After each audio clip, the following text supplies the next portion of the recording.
issues going on. We got mid-season report cards. We got a great guest. Chris, why don't you detail what we got going on?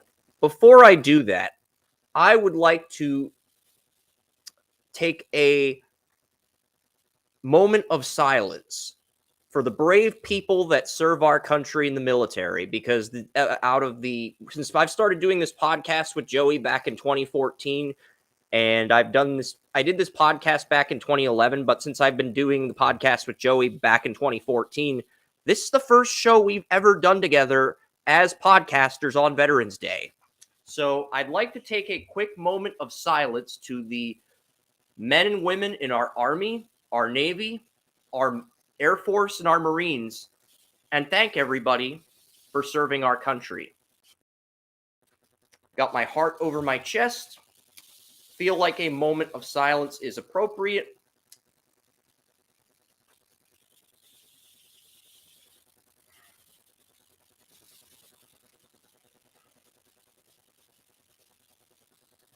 I'm good, Joey. I just want to get through 10:10. It's 10:09.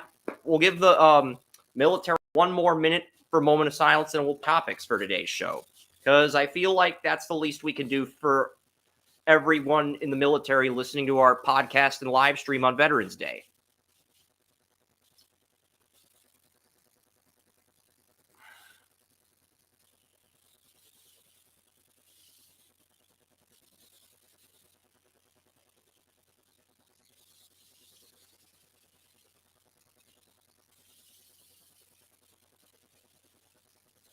Okay. Thank you. All right. Coming up on today's show, we have the top 10 centers in the 2024 NFL draft. We've got some news on Michigan. Big news. It came out at like 3 p.m. yesterday. I was just waited to see if Joey was going to bring it up, and he did. He passed the test with flying colors. And we also have some news from the NFLPA on the Shrine Bowl, Senior Bowl, and HBCU Bowl, how this could impact the Hula Bowl with the NFLPA Bowl officially discontinuing. So we've got that. And if we get time, we'll talk about some of the MLS and college soccer games. I don't think we will have time, but I'm just saying. We got 10 centers, and then we can talk about whatever until our guest, Jake Ellenbogen, comes on. He is the host of the Downtown Rams podcast with Alexis Kraft. He's a Lakers fan like myself. His favorite MLB team is the Yankees, but the NFL team he covers is the Rams, and he covers the Rams for Bleacher Report. He actually does a live stream with Cameron Lynch once a week, NFL player. So, Jake's got a lot of insight on the Rams, and he's going to be leading off our midseason report card segment at 11 a.m., Joey. I figured he'd be the perfect guest to bring on to break down the Rams today, because he does a live stream of his own. He even live streams the early games leading up to the Rams games, Joey. Like, he'll live stream, like, the red zone games when the Rams aren't playing. It's pretty cool. That's what he does on his YouTube channel. Yeah, that's excellent. So I figured he'd be the perfect guest to lead off our segment. So, because he subscribes to our YouTube channel and he does a lot of cool stuff, so I figured we'll bring him on at 11. But we'll dive into the center rankings. There's only 10 centers. Do you want to say something else about our guest before I started? Yeah, I'm really interested to hear what he has to say. I'll probably mute my mic when he's on, because I'm really interested in his commentary on the subject. Because the Rams are both one of the teams I'm impressed with because of how the offense is played with Matt Stafford, but they're also one of the teams I'm disappointed with because of the play of Cooper Kupp and some of the defensive players. So I'm really on the fence about the Rams, so I'm really interested in what he has to say. Well, one thing about the bye weeks, I'll tell you two players how they've conducted themselves during the bye weeks. Patrick Mahomes goes to an NBA game. He's got 3 Coors Lights under his chair, and Brittany Mahomes looks upset with his behavior. The second player during the bye week, Aaron Donald, he went back to his old high school, a Whippeal High School, Penn Hills, and he shows up and surprises the Penn Hills football team at halftime. They're ahead 3-0 against Pine Richland in a semifinal game that will determine who goes to Acrisure Heinz Field for the Whippeal Championship in Pittsburgh. Penn Hill scored a touchdown to take a 9-0 lead, but their defense couldn't maintain the 9-0 lead, and Pine Richland came back to win 10-9 with like 35 seconds left in the game, as Pine Richland won 10-9 in a heartbreaker against Penn Hills. And that's got to suck. You're up 9-0 in the fourth quarter. Aaron Donald shows up at your halftime. You're up 3-0. Donald gives a halftime speech. You're fired up. You're energetic, and then you lose a heartbreaker like that with 35 seconds. So I do feel some sympathy for everybody at Penn Hills as a North Allegheny graduate, because Pine Richland became our rival after North Hills reclassified. And so I do sympathize with the students of Penn Hills as a former Whippeal graduate myself in the Pittsburgh area. But yeah, if you put an all Whippeal team together, your three best players would be Dan Marino, Aaron Donald, and Darrell Rivas from Aliquippa. Put that into perspective, Joey. That if you put an all Whippeal team together, those would be the 3-star players on the team. Those would be your three best players, which is a pretty good team to start off with. But again, it is, and I really like. It's like Aaron Donald's doing king stuff, role model stuff, going back to his old high school for a Whippeal playoff game during the bye week. And Mahomes is drinking Coors Light at an NBA game. It's like these guys are both celebrities. They're both millionaires. They're both stars. They can do whatever they want during their free time. But one of them's showing us how to be a role model to kids. Right there, because Mahomes just lost a lot of respect in my eyes. Coors Light, really? Coors Light. Coors Light. No, that right there is like, I have to take into question, what the hell is wrong with you? He drank 3 of them during an NBA game. 3 of them during an NBA game. 3 of them during an NBA game, Joey. 3 of them. They're under his chair. And Brittany's just looking at him all disgusted like, and they got to do an argument. I don't know what they said. It's not my business. It's not my business. I'm not going to comment further. Worry about the beer. What the hell are you drinking? What is wrong with you? But I mean, the Chiefs play the Eagles on Monday night next week. The Chiefs play the Eagles on Monday night next week in Arrowhead. That's going to be your toughest game of the year, and you're drinking 3 Coors Lights leading up to that. I mean, you've pretty much talked Joey into picking the Eagles. I'll pay the extra for it. Like, what the hell are you thinking? And to do it in public? Like, hell no.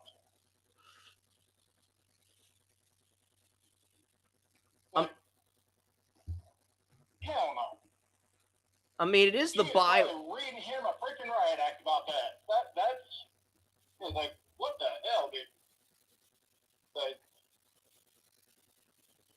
I'm just giving our audience one example of how to conduct yourself like an alpha male versus how to conduct yourself like a beta male. And look, if you want to drink beer, that's fine. Or drink champagne or whatever alcoholic beverage is fine. I get it. Mahomes has 2 rings. Donald has 1. But, role model. I'm just describing the differences between 2 different behaviors, how one's role model behavior and the other behavior is just like 3 Coors Lights leading up to your biggest game of the year against the Eagles. I can see why Joey's lost some respect for Mahomes. But it's like, and it's in public. Light beer is it's a thing. It doesn't always taste the best. Kind of tastes kind of metallic, even if it's in a bottle sometimes. But at least it has a decent taste to it. And sometimes. The Coors, it has none of it has a good taste. You know what Coors Light should do? You know what Coors Light should do? Bring back the Love Train commercials and pay Patrick Mahomes whatever to star in them. If you're Coors Light and you're trying to make your beer relevant again, that's my marketing strategy. Bring back those old Love Train commercials from back in the day and make Mahomes the face of your beer commercials. And believe me, guys, I've been drinking beer for 20 years. I know my beers. I've had a lot of them. Coors is one of the worst. Okay, so I have to look at Mahomes, it's like, are Mahomes' bad games where he throws the interceptions after he drinks the Coors Light? Because he had a flu against Denver, and the altitude's really bad.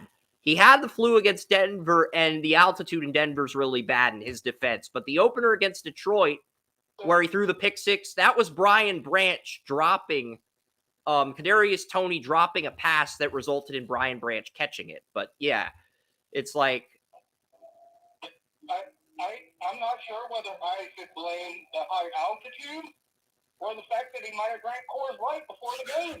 The night before, if he's drinking Coors Light. I know we're supposed to get into our center rankings, but like Mahomes, they posted like some article of Mahomes and his wife getting into an argument, and you got the 3 Coors Lights under the chair. There's a photo of the 3 Coors Lights under Mahomes' chair on social media, and it's like, this is what we're talking about. Role model behavior, because Aaron Donald's the face on defense in the NFL. Last time I drank Coors Light, it was a 24 to like 36 hours where I was feeling it later. If I drink Michelob, I'm not feeling it 2 hours later. So, I mean, there is something to it. It's just like PBR. You drink a PBR, you're feeling it 48 hours later. Just with 4 of them. And it's the same thing. If he drank 4 of those, he's feeling it during that game. I can guarantee it. If he drank 4 Coors Light, he was feeling it during them games. He drank 3 Coors Lights. Maybe that's why he's throwing the interception. He drank 3 Coors Lights, and I can't tell if this is a water or a Pepsi, but it's a it's Deja Blue. There's 3 Deja Blues, 3 Coors Lights, and a drink that looks like either lemonade or a margarita. So he didn't just have the 3 Coors Lights. He had other drinks to balance it out. So it's better than water? Yes. Because there is no balancing that out. You're going to feel it whether if you drink Deja Blue is bottled water, Joey. Deja Blue is bottle of water, and I see 3 Deja Blues and 3 Coors Lights, and I see a blank drink. I don't know if it's water or if it's a margarita or what it is, but I see a blank drink in a cup. Maybe Mahomes put the Deja Blue in the cup to cancel. A terrible beer that will stay with you with a margarita that probably has 30% alcohol in it. It's like that's not good. 30% alcohol content is not good. I think because a 30% alcohol content, 22% alcohol content, I think is like 44% alcohol in the drink. So if you have a good margarita, you're looking at 60% alcohol in that drink. So, and he's a $250 million quarterback. You don't think he's having... Yeah, I mean, this might be the peak year for the Chiefs, as much as I hate to say it, because, I mean, last week, Travis Kelce basically said he wants to have kids with Swift in about a year. Like, maintain the relationship, get married. Right now, because he is making huge mistakes with his alcohol. And if he's making huge mistakes the night before a game, then that could explain the interceptions. Yeah, I mean, it could all be explained simply by bad choices with his alcohol. It's bad combinations. I mean, we'll talk about the Chiefs later in the show. They're the last. The Chiefs and Eagles are the last 2 teams we're going to preview during midseason report cards, but we're going to start with the Rams when Jake comes on, and then we'll go to the Dolphins.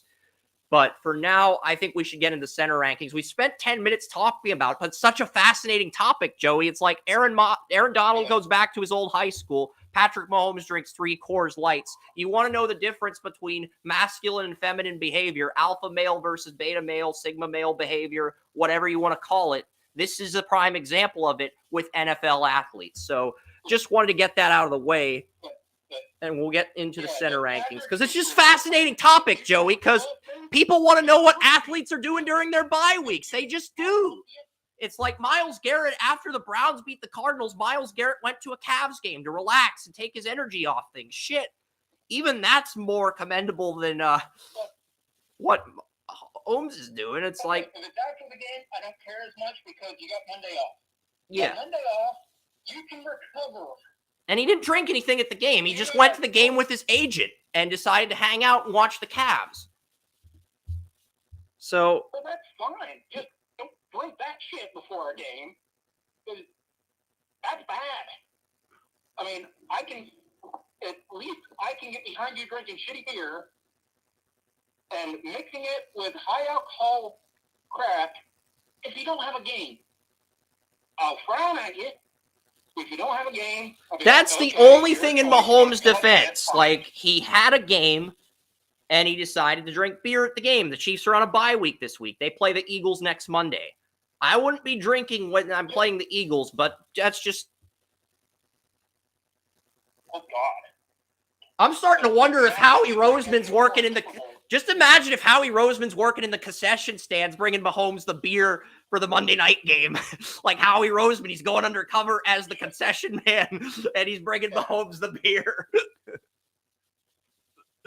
Here you go, Mr. Mahomes. Enjoy the Coors Light. Patrick Mahomes Coors Light before a game. Here you go, Patrick. Here's some Coors Light.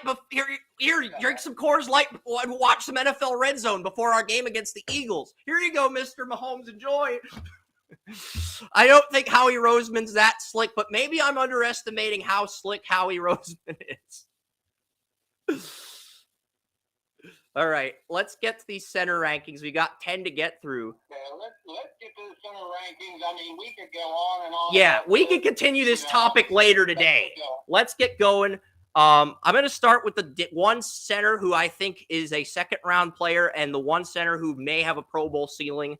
The key word is may, because I think this center class is weaker than last year. I mean, last year you had like 3 or 4, 5 maybe day one centers. This year you have 2. The 2 guys are Cedric Van Pran of Georgia, who I liked last year. I think he's got the highest ceiling in the class, but he's mainly a center. And then the other guy is a guy Tony Mario told me about 2 years ago, Zach Frazier. I mean, Zach Frazier was in Tony Mario's very first 2023 mock right after the 2022 NFL draft. And he sent me his 2023 mock like the day after the NFL draft ended. He did like a 2-round mock for fun. So Frazier's been on Tony Mario's radar for like 2 years now. Almost 2 years. So Frazier, because he played left guard at West Virginia his first 2 years. He moved to center his junior year, and he's a 2-year starter at center now. And Zach Frazier's got a 3rd-round grade. Joey picked Zach Frazier in the group mock last week, but I think we're in agreement. These are the 2 day one starters at center, and then you got some wild cards in the 4th round. And look, the Panthers, I think the Panthers would be smart to take Cedric Van Pran. You know, it's your first 2nd-round pick. Your starting center, Bradley Bozeman's a UFA. You no longer have Pat Elflein. And you need to improve that offensive line for your quarterback, Bryce Young. I mean, if Van Pran's not the best player on the board, you can go a different route. But, like... The thing with Frazier? Well, the thing with Frazier is Frazier... I do like Frazier. I him a little bit to Nick Harris in the way that he's versatile. It's like, I think he can play center. I think he can play guard. Something that Nick Harris is proving right now is that he is probably one of the best fullbacks in the NFL. I think he can play fullback in one of those offenses where they used to guard as a fullback when they need a big play, when they need a big block, so they don't have to carry a fullback. See, here's the thing. I think he can do multiple roles, and I think that's his value. Yeah, they're both day 2 picks. They're the only day 2 centers. Yeah, and you can play him at guard, too. You can play him at guard, too. That's why he's a day 2 pick. I do think Van Pran is the highest ceiling, but at the same token, Frazier might have just as much value. I mean, right now on PFN Simulator, Van Pran is 46. Zach Frazier is 97 or 93, 97, and I think he should be a little bit higher than that. I think Frazier should be a little bit higher than 93, 97. Yeah, because I interviewed him at the Senior Bowl. Because you always said he was so smart. Yeah, he played center and both guard spots at the Senior Bowl. Right here, Frazier is the same way. He is. I know. I interviewed Harris at the Senior Bowl, and he played both guard spots and center. That's what Nick Harris told me when I interviewed him at the Senior Bowl. I was on fire in 2020. Like, literally, I interviewed 23 players at my first Senior Bowl, breaking Jeremiah's record for 14 interviews. And 23 of those interviews, 3 of them included Jordan Love, Jalen Hurts, and Justin Herbert. If Joe Burrow had not turned down his Senior Bowl invite, I probably would have been able to interview him too. It's like, yeah. So I was on fire in 2020, literally. Now he's playing both guards, center, and fullback. So I have played Frazier the same way. Just super smart dude, can play. I think he could play all 4 of those positions if you want to. He may even be able to, if needed, on occasion. He's not experienced in it, but if a team was in a pinch, I think he's smart enough to go over there and do an adequate job just because he has to do it. All right, how close is the gap between these two? I think we're in agreement. These are the top 2 centers in the draft, but PFN put Van Pran at 46, and they put Frazier at 93. I think the gap is closer than that, but at the same time, I could see. I mean, they put Van 93 out of 100. 93 can do pretty much anything. A 93 on their board, and they have Van Pran at 46. I think the gap is closer than that. But at the same time, with teams in the market for centers, I think we could see Van Pran go as early as Carolina or Arizona in the second round, because Froholt's Arizona's starting center right now, and they drafted John Gaines II in the 4th round out of UCLA. He suffered a season-ending injury. Pat Elflein, who you gave a 1-year deal to, also suffered a season-ending injury after suffering a season-ending injury in Carolina. Elflein's good, but he just can't stay healthy. So it's like, does Arizona trust John Gaines, or do they want to get another center in the draft? I mean, honestly, Joey, it's crazy as it sounds. We could have a center run at the beginning of round 2. We could. Arizona needs a center at 33, and Carolina's going to need a center too. So we could have a center run where these guys go off the board 33 and 34 to start the second round. As crazy as that scenario sounds, it could happen. To your point, we just gave a reason for both of those teams to take Frazier, because Frazier is a guy who can play both center and guard, and they both need both centers and guards with both of those teams. So why take somebody who can play one when you pick somebody who can play 3? That's the question, and I think that may put Frazier in the conversation to go as the first center taken. How close do you think the gap is? Because the only reason Van Pran is center 1 is because he's considered the player with the highest ceiling, but he's not the most versatile center. That distinction belongs to Frazier, in my honest opinion. So how close do you think the gap is between these two? But here's the thing, Joey. The guy that can play multiple positions. Here's the thing. Last year's draft, we saw 2 centers go in the second round. We saw Joe Tippmann of Wisconsin was the first center off the board. And then John Michael Schmitz, the guy that Jim Nagy compared to Creed Humphrey. I didn't think he was as good as Creed Humphrey. I did like John Michael Schmitz. He impressed me in the Senior Bowl, and I came around to him, and I was like, all right, this is the best center in the draft. But I thought the Creed Humphrey comparison was a little bit ridiculous at the time, and I get it. You're trying to hype up the guys that invest in your all-star game. I get it. That's cool. I'm the same way with Draft Utopia. I try to hype up everybody on my team. I'm the exact same way, and if I said otherwise, Joey would tell you right here on the podcast that I'm a hypocrite. So it's like, I get it. But and here's the thing. Because Creed Humphrey was really quickly one of the top 5 centers in the NFL. Creed Humphrey, I had a higher grade on him than Najee Harris. Back in 2021, I had Creed Humphrey at 23 and Najee at 24 on my board. And the Steelers took Najee over Humphrey. That decision came back to bite them in the ass because Pouncey just retired, and the Chiefs were able to get a Pro Bowl center for Mahomes. And now Najee Harris is on the brink of losing his job to Jalen Warren, but he's still considered the top running back on that depth chart. But it's running back by committee. It's gone from Najee Harris dominating as a rookie, guaranteed to get a 5th-year tender, to maybe we'll give Najee a 5th-year tender. This Warren kid can play, though, and he's an RFA, so we can get him for cheaper. That's the business side of it with Warren and Najee. But, you know, in hindsight, the Chiefs made the correct pick at the time. And Creed Humphrey was just an exceptional center. I think he was my highest graded center ever. And I had him graded ahead of Eric Wood and Alex I'm trying to get the Browns center, Alex Mack. He was on the Falcons, but then he signed with the Browns, I think, later in his career. So I had him graded ahead of both of those guys. And Joey thought that was a reach. And then he went to San Francisco, I think. I think he ended his career with San Francisco, but it's like, yeah. Joey thought that was a stretch at the time. Initially, you thought me saying Creed Humphrey was a better center prospect than Alex Mack. You thought that was a stretch initially, but after 2 years, it looks like an accurate assessment. Creed Humphrey was still an exceptional center, but he extended so quickly, and he didn't keep it up, and then he just kind of figured it out. So that makes any college player that's compared to him, they're going to have to be really good really quick. And I don't think that's fair to them. And look, John Michael Schmitz has missed like 2 or 3 games with injuries as a rookie. So it's not really fair to compare him to Creed Humphrey, who's just an exceptional center prospect. Could he develop into a Pro Bowler? Yes. Do I think he has as high of a ceiling as Humphrey? No. So when you compare a player at the Senior Bowl to Humphrey, you're setting the bar real high, and you're marketing your content like a car salesman to the point where I'm wondering if you're right or if you're full of it. And I'm leaning slightly towards full of it, but I still think he's an outstanding player. And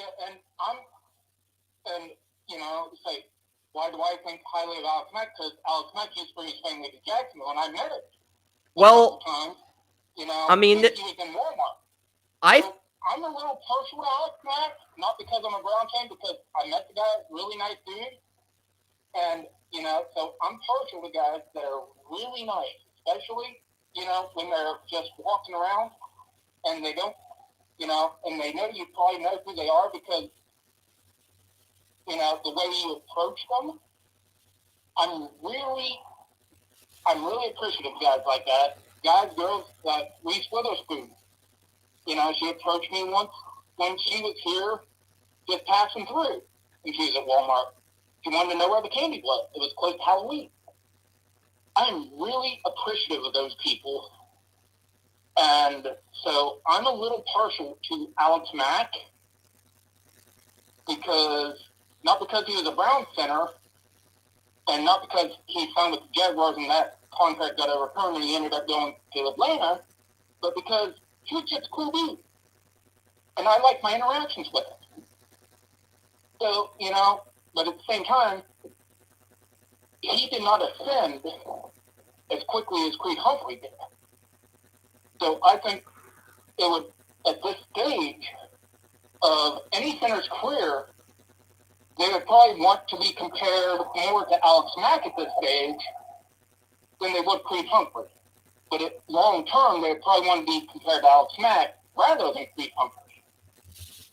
And does that make sense? Yeah. I mean, I think these are the top 2 centers in the draft. I mean, Van Pran reminds me, I'm trying to think of the right player to compare him to. It's not coming to me at the top of my head because he's such a unique player in his own right. But he his first game against Clemson, he did have some ups and downs. He looked kind of raw, but at the same time, he is the best center in this draft in terms of upside, in terms of how much room he has to develop. I think he has the most room to develop, but I think Frazier's the most versatile center, and I think you can make an argument these are both second-round centers. I really think you can make that argument. I have 3 centers with 4th-round grades, but Joey might make the argument these are third-round centers. I'm going to start with Jackson Powers Johnson. PFN put him at 128, and I was originally going to rank Bryce Foster and the LSU center Charles Turner III ahead of him, but I watched 2 games of Oregon center, and Oregon center really impressed me against Utah. He struggled against Washington early in the game, but he really impressed me against Utah. Like Oregon center, Jackson Powers Johnson. He played left guard. He played right guard. He's moved to center this year with Forsyth in the NFL. And he's also played defensive tackle as well, Joey. He played defensive tackle as a true freshman. So you can make an argument that Jackson Powers Johnson is more versatile than Zach Frazier in that respect. But at the moment, he currently has a 4th-round grade because he had bad tape against Washington, but he had really good tape against Utah. But Joel Klatt would not shut up about him in the Utah-Oregon game that I uploaded to Rumble. So do you have anything to say about Jackson Powers Johnson? I mean, he might be more versatile than Frazier, but less experienced as a starter. So that's really, you could make an argument for him in the 3rd round, but I think he's. You could make that argument. I don't think it's a strong argument, though. No, it's not. But I appreciate his versatility, and that's going to get him drafted high. But I don't think he's on the level of Frazier. I think Frazier is a much better overall player. I mean, the thing with Jackson is I do like Jackson, but Jackson Powers Johnson did not become a starter right out of the gate. Zach Frazier, 2-year starter at left guard, 2-year starter at center. That is impressive as a senior. And then I think Cedric Van Pran's a junior redshirt with 2 years of experience as a starter. Because Trey Hill got drafted in 2021, and then after Trey Hill got drafted, the other 2 centers, Van Pran took over at center as a freshman redshirt, I believe, and then he was a sophomore redshirt in 2022, and now he's a junior redshirt this year. So he does have one more year of eligibility if he decides to come back. And if he does, Frazier will be the undisputed number 1 center. But yeah. I totally agree. But those are the only 2 day 1 starters for me. Do I think Jackson Powers Johnson could develop into a starter on the interior? Yeah. But he's a little bit rawer than Frazier, even though he might be more versatile. He's a little bit rawer, less experienced as a starter. That's why he's center 3. Next player is a 2-sport athlete, a sophomore redshirt from Texas A&M that runs football and track. A player who played every game as a true freshman, but then suffered a season-ending injury last year, medically redshirted, now is a sophomore redshirt. I think he should go back, because if he goes back and he does well at Texas A&M next year, he could be the number 1 center in 2025, like Cedric Van Pran, because Van Pran's a guy who could have declared last year, but with all the centers in the draft, he figured it was better to go back and develop, and that turns out to be the smart decision for him. But Bryce Foster's an interesting player.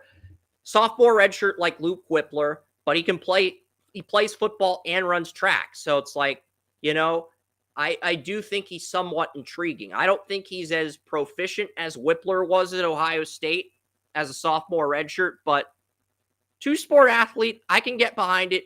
He could develop into a starter because of his experience as a 2-sport athlete, but I don't see him as a day 1 starter.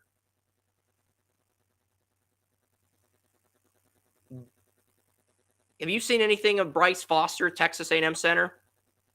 I mean, he started in 2021. Hardly played. He didn't play much last year. I think he played 4 games last year, and then this year he's played every game.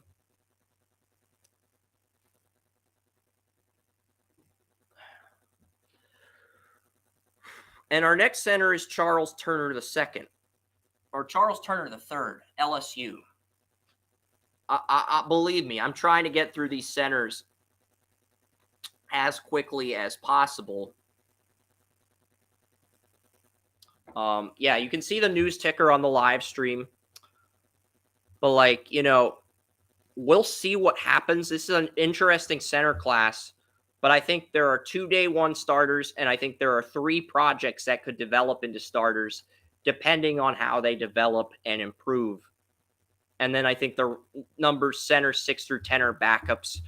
I'll just read through the names. I'm not going to say much. So Joey's phone disconnected. Bryce Foster, Texas A&M, 2-sport athlete. Charles Turner III. Okay, the reason I have a 4th on Charles Turner III is pretty simple.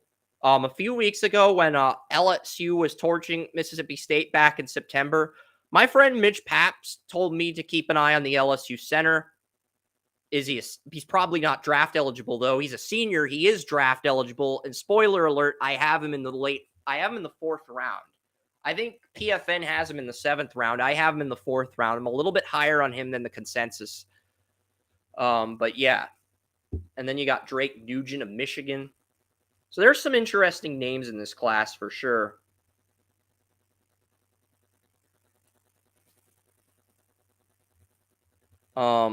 But yeah, you look at who's available here. Bryce Foster, 2-sport athlete. Charles Turner III. Mitch told me good things about him, so I have both of those guys in the 4th round. I have Drake Nugent, the Michigan center, in round 5. And I am going to look up Drake Nugent because is he a 1-year starter or is he a multiple-year starter? That's my big question with him. I haven't done as much research on him as I'd like. But again, it's 10:43. I'm going to do my very best here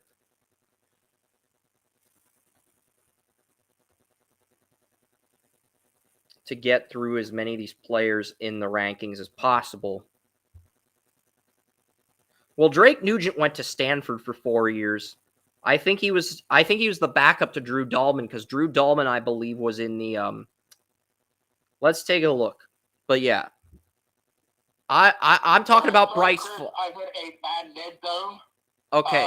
It just cut me off completely. All right. So I do apologize for But that. I got through the number 4 and number 5 centers. Have you seen Bryce Foster, the 2-sport athlete at Texas A&M? He had a really good freshman year, missed 2022 with injuries, has been healthy this year, but he's a 2-sport athlete. He's a sophomore redshirt like Whippler.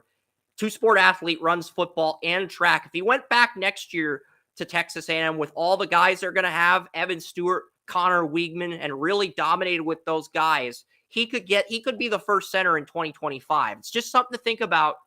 You're a sophomore redshirt and you're a projected 4th round pick. So if you go back and you dominate next year at Texas A&M, you're going to be the first center off the board most likely. I'm not saying you have to. It's just something to consider. I remember him. He was somebody I was highly impressed with that his freshman year. I thought he was going to be potentially a 1st round pick this year. And then he just fell off the map. Yeah, he got a season-ending injury after 4 games as a sophomore. He's a sophomore, so he took a medical red shirt. He's a sophomore red shirt this year, so he could declare. And with the new rules we're going to talk about later, he could go to the All-Star game thanks to the new NFLPA rule that we'll get to a little bit later if we have time. But he could be one of these. I'm interested to see because he's played from. I've only seen one Texas A&M game. I've only seen him play once. He played pretty well. I'm interested to see how much of that guy that I saw his freshman year is still there because, if you want to talk injuries, I'm pretty much an expert on that one. And he's a 2-sport athlete. Foster's a 2-sport athlete. Like, he ran track in the offseason to stay in shape. So that's why I identified him as a potential dark horse, because I don't think we expected Whippler to declare as a sophomore redshirt, but he did. And he fell to the Browns. He was your number 1 center, but Wes had the Michigan center as his number 1 center. I had the Minnesota center, but I was torn between the Michigan and Minnesota center, and the Wisconsin center ended up being the first one drafted. So 2023 was a crazy center year in that respect. 4 potential center ones. And this year, it's more clear cut as to who the top guys are. But, I mean, like you said, if he would fall to the Browns, I would take him in a heartbeat because coaches, even though he got off to a slow start this year, he's still one of the top 5 centers in the NFL, and he has been for 2 years. But he's on 1-year deals. 1-year deals. 1-year deals ain't going to be long term. You got a guy that's this talented, and the biggest issue he has is that he was injured 1 year. And he missed a year. And you go back to his high school tape at Taylor High School in Texas. He was a unanimous first-team All-District selection as a junior and senior. He won the Texas 6A shot put title as a senior. Is that a track thing? Texas 6A shot put title? Is that like a track drill? He also recorded a 3rd place drill in the discus. That's track. I was in track for a year as a sophomore. This is just from my weightlifting background, but I'm going to tell you what that means from my weightlifting background. I did powerlifting for several years before my body finally decided it wanted to give out. What this shows, not only arm strength and upper body strength, it shows that you have exceptional strength in your chest and shoulders. Okay? And it shows explosion in your arms.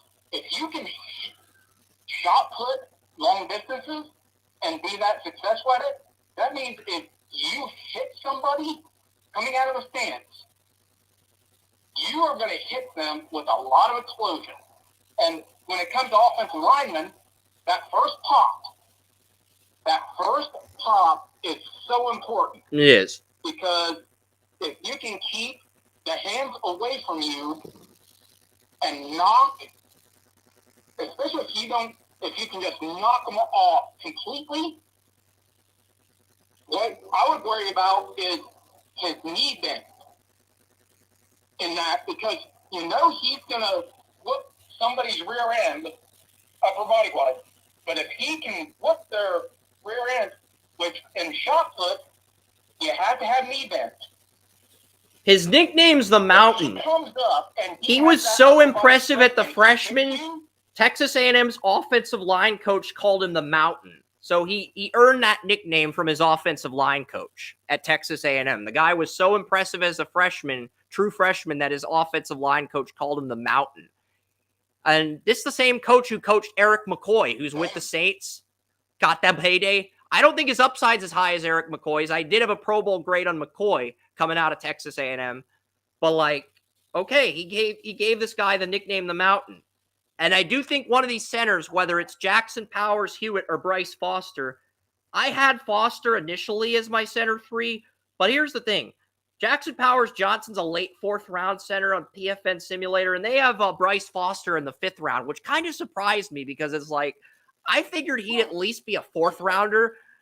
He might be a 3rd rounder because it's the thing. If Foster, let's say Zach Frazier and Cedric Van Pran both go in the 2nd round in your scenario.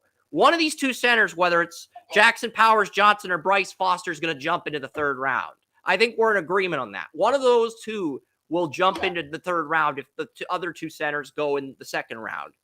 One of those two will play themselves into the 3rd round. I think the Oregon center is a senior. The Texas A&M center could go back to school. Oh, okay. Yeah, I thought they were both juniors. A redshirt sophomore and a junior. So, well, Cedric Van Pran's a junior redshirt, but the Oregon center and the West Virginia center are both seniors. But I don't think Cedric Van Pran's going to return to Georgia 2 years in a row. I just don't see that. I think he's going to turn pro if Georgia wins another title. If he continues to play at that high level, I could see him coming out. But if he returns to school, I could see him being the top center in next year's draft. I could see him being a 1st-round center in 2025 if he goes back. If he stays, he's going to be the top center this year, but he's going to have to compete with Frazier for it, and he's probably going to be a 2nd-round pick. But if he goes back, he could go in the top 32 next year. But he also stands to risk losing a lot if he gets injured, too. So it's a big decision for him.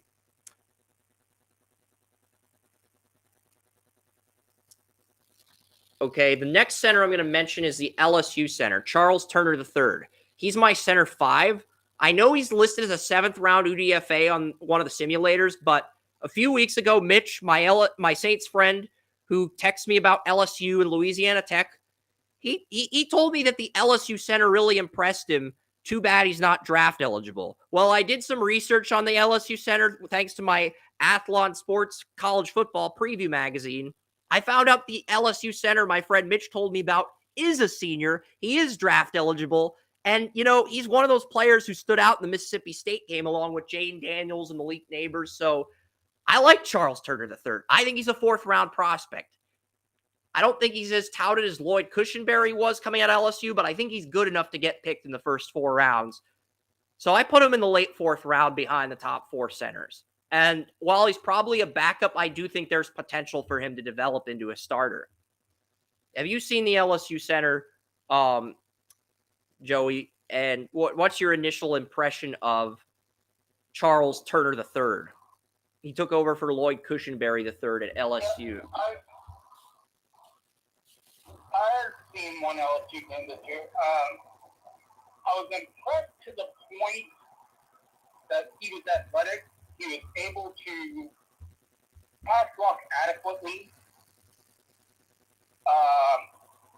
He wasn't overly impressive, but the athleticism that he showed allows me to think, hey, if he goes to, say, a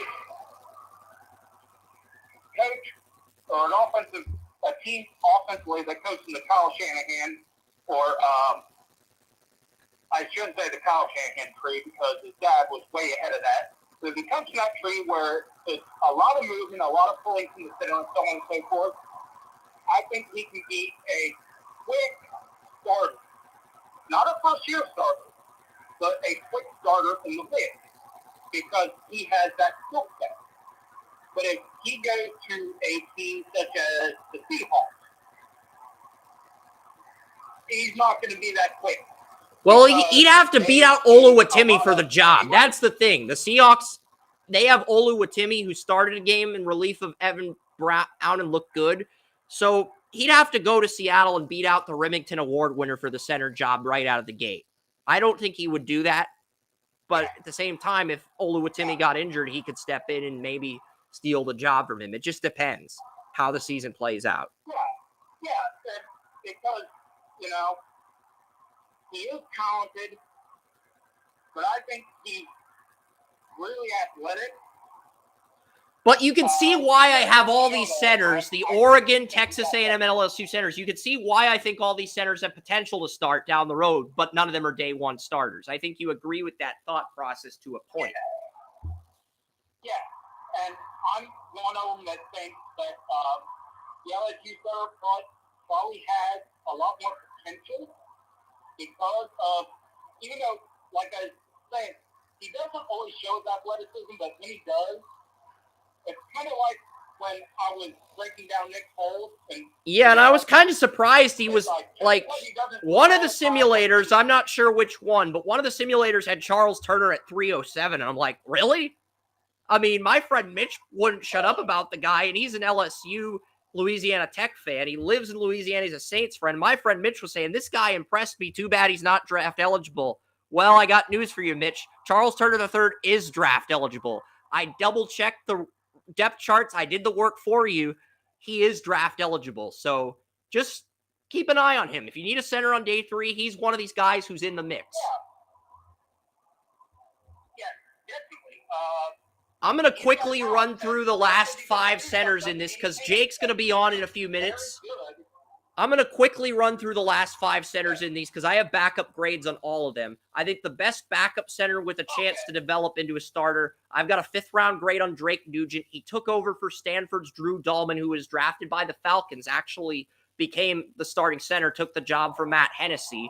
But, Drake Nugent, he started at center for 2 years at Stanford after Drew Dahlman got drafted, and then he transferred to Michigan this year to replace Oluwatimi. Big part of Michigan's offensive line in 2023.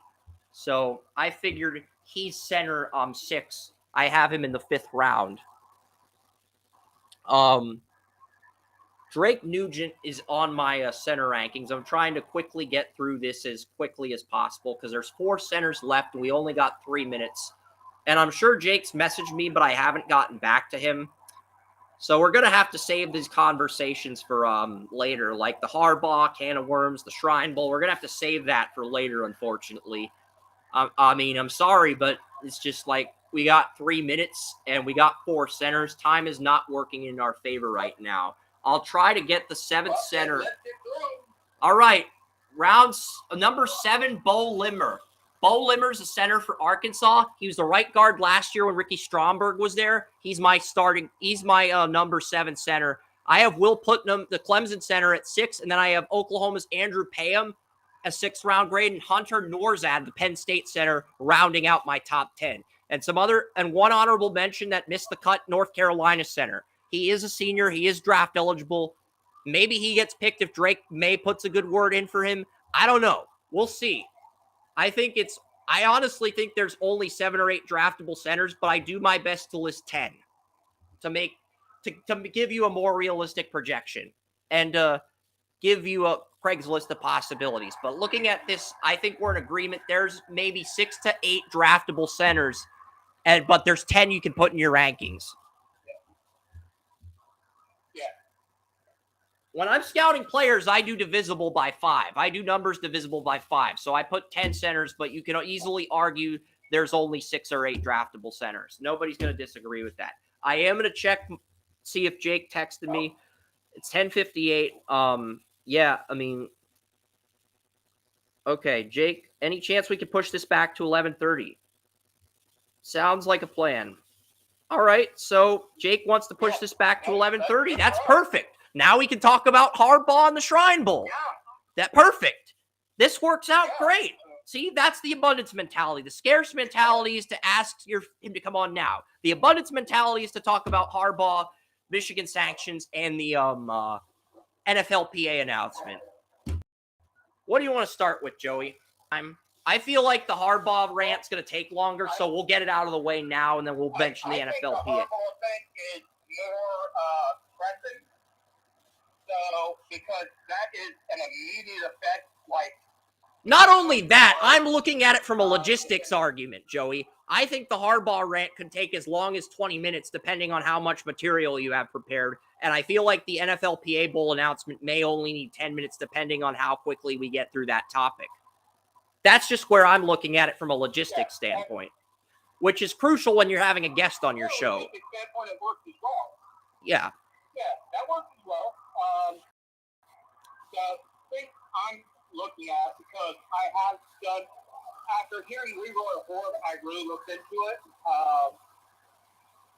And from what I'm seeing, we don't have enough information to make a big determination on what the punishment should be. The entire situation stems on, it's like, okay, you're stealing fines or signals. How that's done in football is difficult because, let's face it, very few signs and signals are put up. Just basic, hey, this is the, it can say this is the play.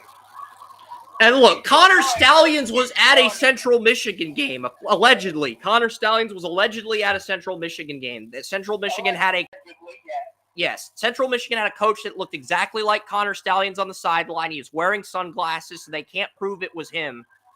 And it just looks bad. It looks really bad. It looks like Spygate at the college football level. But it's not to that extreme.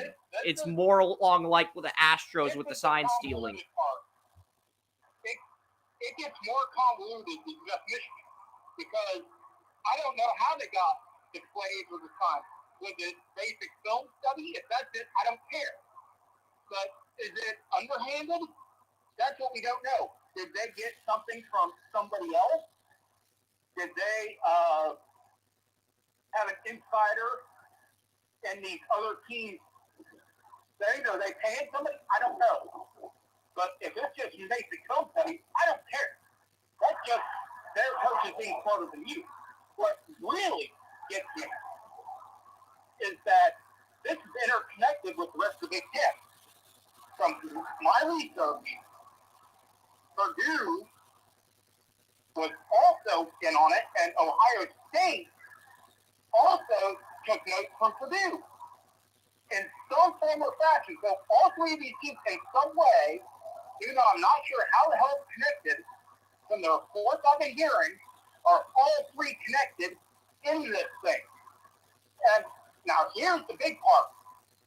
The NCAA cannot punish Ohio State the same way they punish everybody else, because Ohio State has systematically funded the Big Ten due to them being such a spectacle, an attendance, and everything else for years. So how So there's maybe a scapegoat in here somewhere. Leroy Ward was just beside himself saying, he was like, yeah, you can take scholarships, you can take bowl games, you can fund the school, but in the end of the day, all those things do only one thing. It punishes those kids. Jim Harbaugh will go on to the NFL. And I believe he will be in the NFL next year. I believe the Raiders. I don't know why, but my gut is telling me the Raiders are going to hire him if they move on from Antonio Pierce. I don't think they should. If Pierce continues to win games, I think they should hire him. But my gut is telling me the Raiders, they're going to end up hiring Harbaugh, and they're going to draft McCarthy to replace Aiden O'Connell because McCarthy beat O'Connell in the Big Ten championship last year. I think that's what they'll ultimately end up doing.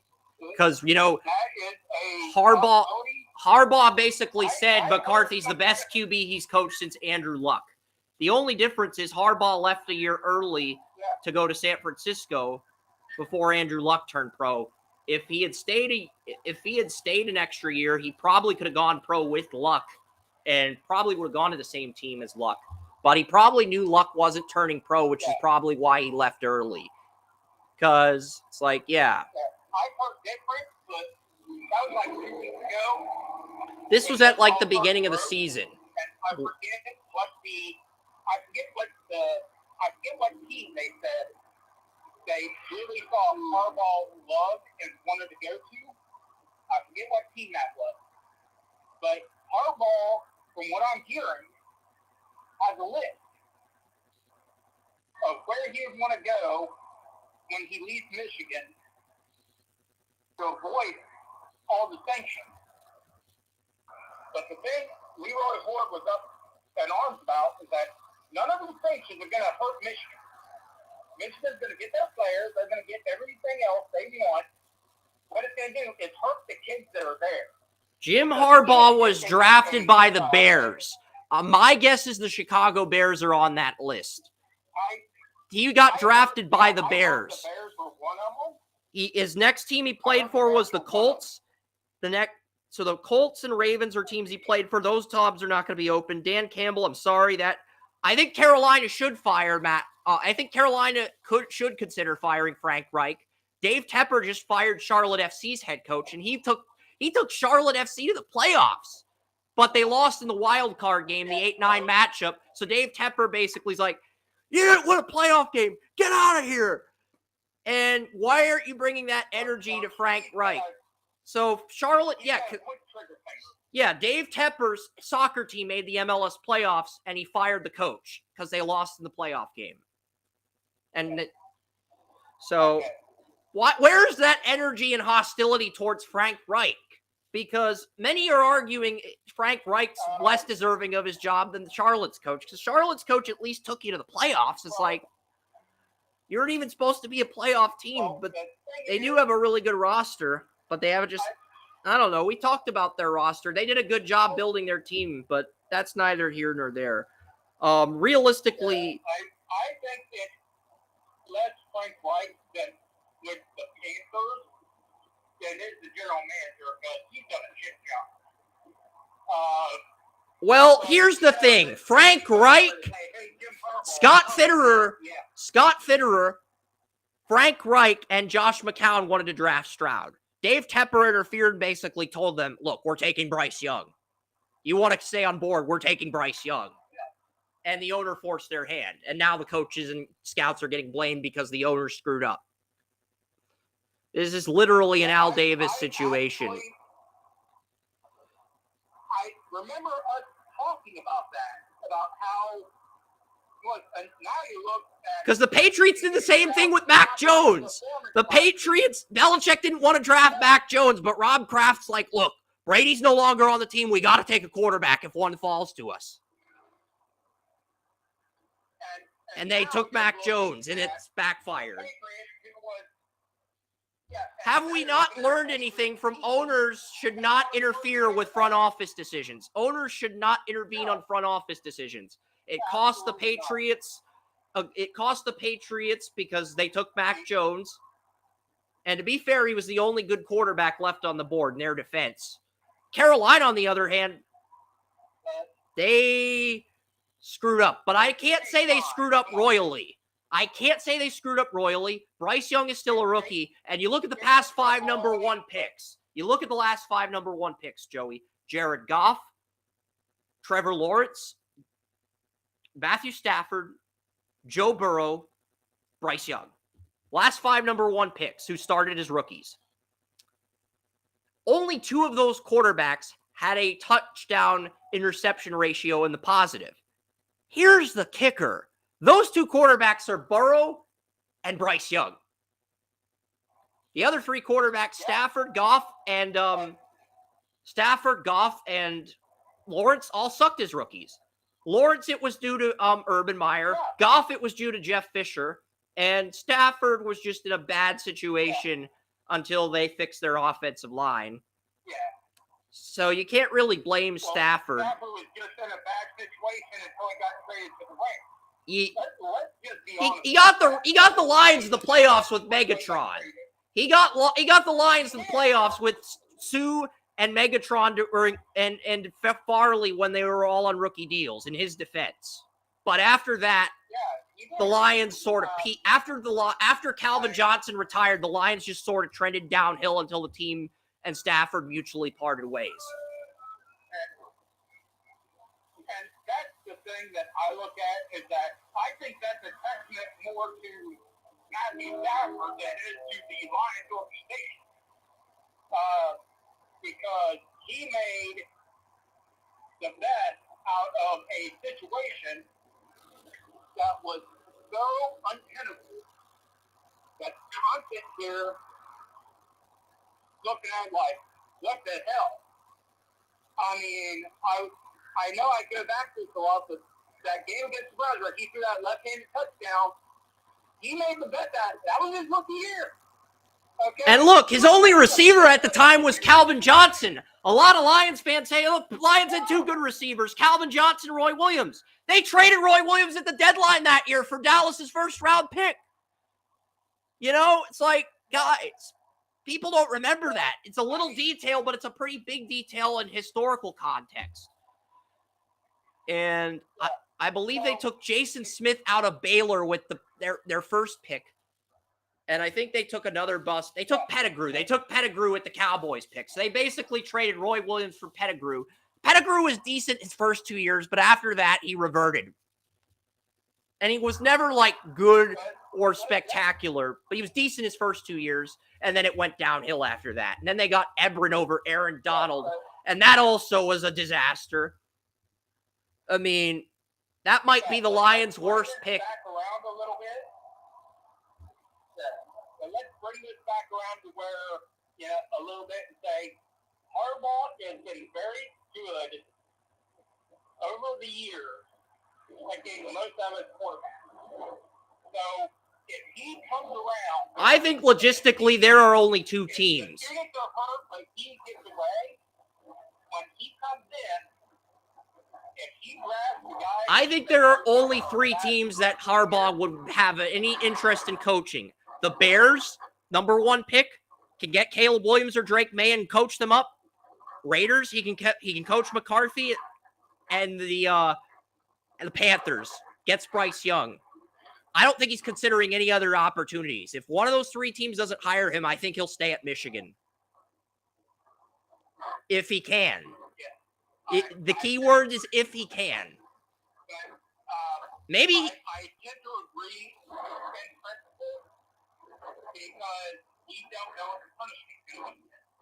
The thing is, if the Patriots are interesting because I feel like, there's a rumor that Kraft's willing to stick with Belichick for 1 more year if he steps down as GM and just focuses on coaching like he did when he first got there. If he does that and agrees to that, he's willing to give Belichick 1 more year, regardless of how this season goes, but very reluctant to do so. And they'd have to hire McDaniels back as OC. It's like, it's just a whole can of worms. 71. But he's like 71. He's 7. He did not want to coach past 70. So if I'm Kraft, I'm looking like, you said you weren't going to do this past 70. You're 71. He wants the all-time wins record. Bill Belichick has 300 career wins. Don Shula has 328 career wins. This is about the record. This is Belichick trying to get the record for all-time wins. That's all he gives a shit about. If you draft Caleb Williams or Drake May and you hit on the quarterback and you develop them correctly, you have a window of opportunity to win Super Bowl 61. But you literally have to do everything else correct for 2 full off seasons. And I don't know if the Patriots can pull that off with their history the last few years. I just don't. I hope they do as a fan, but I don't know if they pull that off. And here's the thing. If Belichick wants to break Shula's record, that's good. But I think he'd have to do it elsewhere. I think he'd have to go to the Chargers and replace Brandon Staley in order to pull that off. And if he wants, that's his goal, then he'd have to go to the Chargers and make the Chargers not suck. If you can make the Chargers not Charger, if you can uncharger all the chargering in Chargerland, you are officially the greatest coach in NFL history. Well, the big problem is, I play Bill Belichick is Jeff Fisher. I love Jeff Fisher. He was one of the best coaches in the NFL for like 15 years, 20 years. No, because if Belichick goes to Chargers, he's just coaching. Tom Telesco's still making all the executive decisions on draft day. Belichick's just coaching and taking orders from Telesco. I mean, that's the reality. He's going to have no input on the front office. That's why it could work. I'm not saying it will, but it could work out because of that situation. That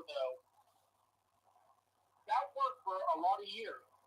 I have to wonder, though, if the game has just gotten to the point where Belichick has been successful for so long that he's just stuck. He's saying, this has got me successful for so long, I don't have to change anything. Because here's the thing, Joey. Belichick could have the all-time record for wins, but he could also have the all-time record for losses. He's 9 losses away from the all-time record for losses. He's 28 wins away from the all-time record for wins. I think Belichick's ego is so massive, he wants to have the all-time record for both wins and losses. I think that's how big Belichick's ego is. As crazy as that's going to sound, I think Belichick's ego is that big. I would not doubt that in the least. Belichick. I know we're getting off topic, but it's a segue with Harbaugh. Because I honestly think Harbaugh's looking at maybe the Chargers and those 3 teams, and that's it. And if Belichick gets fired, he will have his pick of those teams if they want to hire him. Harbaugh would probably be the front runner. Harbaugh will be the front runner depending on the punishment from Michigan. Because Pete Carroll did the same thing, Joey. If you remember, Pete Carroll bolted on USC right before the sanctions hit USC. Yep. And he took that move from Ron Meyer. He stole that move from Ron Meyer because Ron Meyer did the same thing. He left SMU right before the Pony Express fell apart in the 80s, but Ron Meyer sucked in the NFL. Pete Carroll won a Super Bowl. That's the only difference. But Pete Carroll had previous experience as a coach, unlike Meyer. So they're 2 different situations. If the Michigan punishment is less than the USC punishment was, I'm not sure if Harbaugh goes anywhere. If it's equal or greater than, Harbaugh's gone. Yeah. And the only victim of any of this are going to be those kids that are playing. Even if they go to a different school and get an exemption because of it. Yeah, here's the thing, Joey. When Harbaugh got suspended, J.J. McCarthy tweeted bet. And all the other Michigan football players tweeted bet. And they're trying to play victim and not take accountability. And it's like all the Michigan fans are sharing that and saying, you know what? Bet. Michigan's going to win by 50. Bet. And they're just making that a trend. And it's like, no. You don't have to hold the players accountable, but you have to hold Stallions and the coaching staff who knew about Stallions' illegal activity accountable. You have to. That's why the NCAA failed. Because they will say it's on the school, but the school can afford it. The school can get what they want regardless. Especially if you're as big as Michigan, you're going to get what you're going to get before regardless. And there's rumors Michigan's going to leave the Big Ten and go to another conference, but that would be suicide for Michigan as an athletic program because the Big 12 is just not as good. The ACC's not as good. Those conferences are on the brink of dying. Not only that, But but you're looking at, you have Ohio State, the biggest money-making school in college football, carrying your conference, and you are the beneficiary of that. Why the hell would you ever want to leave? and here's the thing. You are Michigan. Here's the thing that's so hilarious about this. Michigan thinks they're the Batman of the Big Ten. Ohio State's the Batman of the Big Ten. Michigan's beat us the last 2 years, but Ohio State is the Batman of the Big Ten because they bring in the most revenue. You're the Robin. Enjoy it. But you're a good Robin. You're a authentic Robin. You're a Robin that has had more wins than us over the years since this rivalry started. So enjoy it. Enjoy it. That's coming from a very irate, frustrated Buckeye fan. But yes, enjoy it. I'm not a Buckeye fan. I'm not a Michigan fan. In fact, I'm not even a fan of any team in college football. I like the sport. Wes is a Michigan fan, but ever since we hired him, Michigan's beaten us. And I'm not going to get rid of a teammate just because we like different schools. My dad was a Tennessee fan. The first team I liked was Florida. We argued over it, but then we bonded afterwards. Okay? It's like we argued about it, and then we resolved our differences after the game. Maybe not bonding, but we resolved our differences, and we moved on with our days. It's like, yeah. Okay? So it's like, Michigan's on top now. You can question their integrity, but you also have to question the integrity of these other Big Ten teams that are using the signs. So it's like, we'll see what happens. I mean, it's 11:19. I do want to get to the NFLPA news. Do you have any closing thoughts on this? Because it's a big topic. And we will follow this in the coming weeks. There's going to be more leaks about this in the coming weeks. I know Michigan's already trying to file an appeal to the suspension. And, it's like, I saw Pete Thamel break the news. I saw Heather Dinich break things down.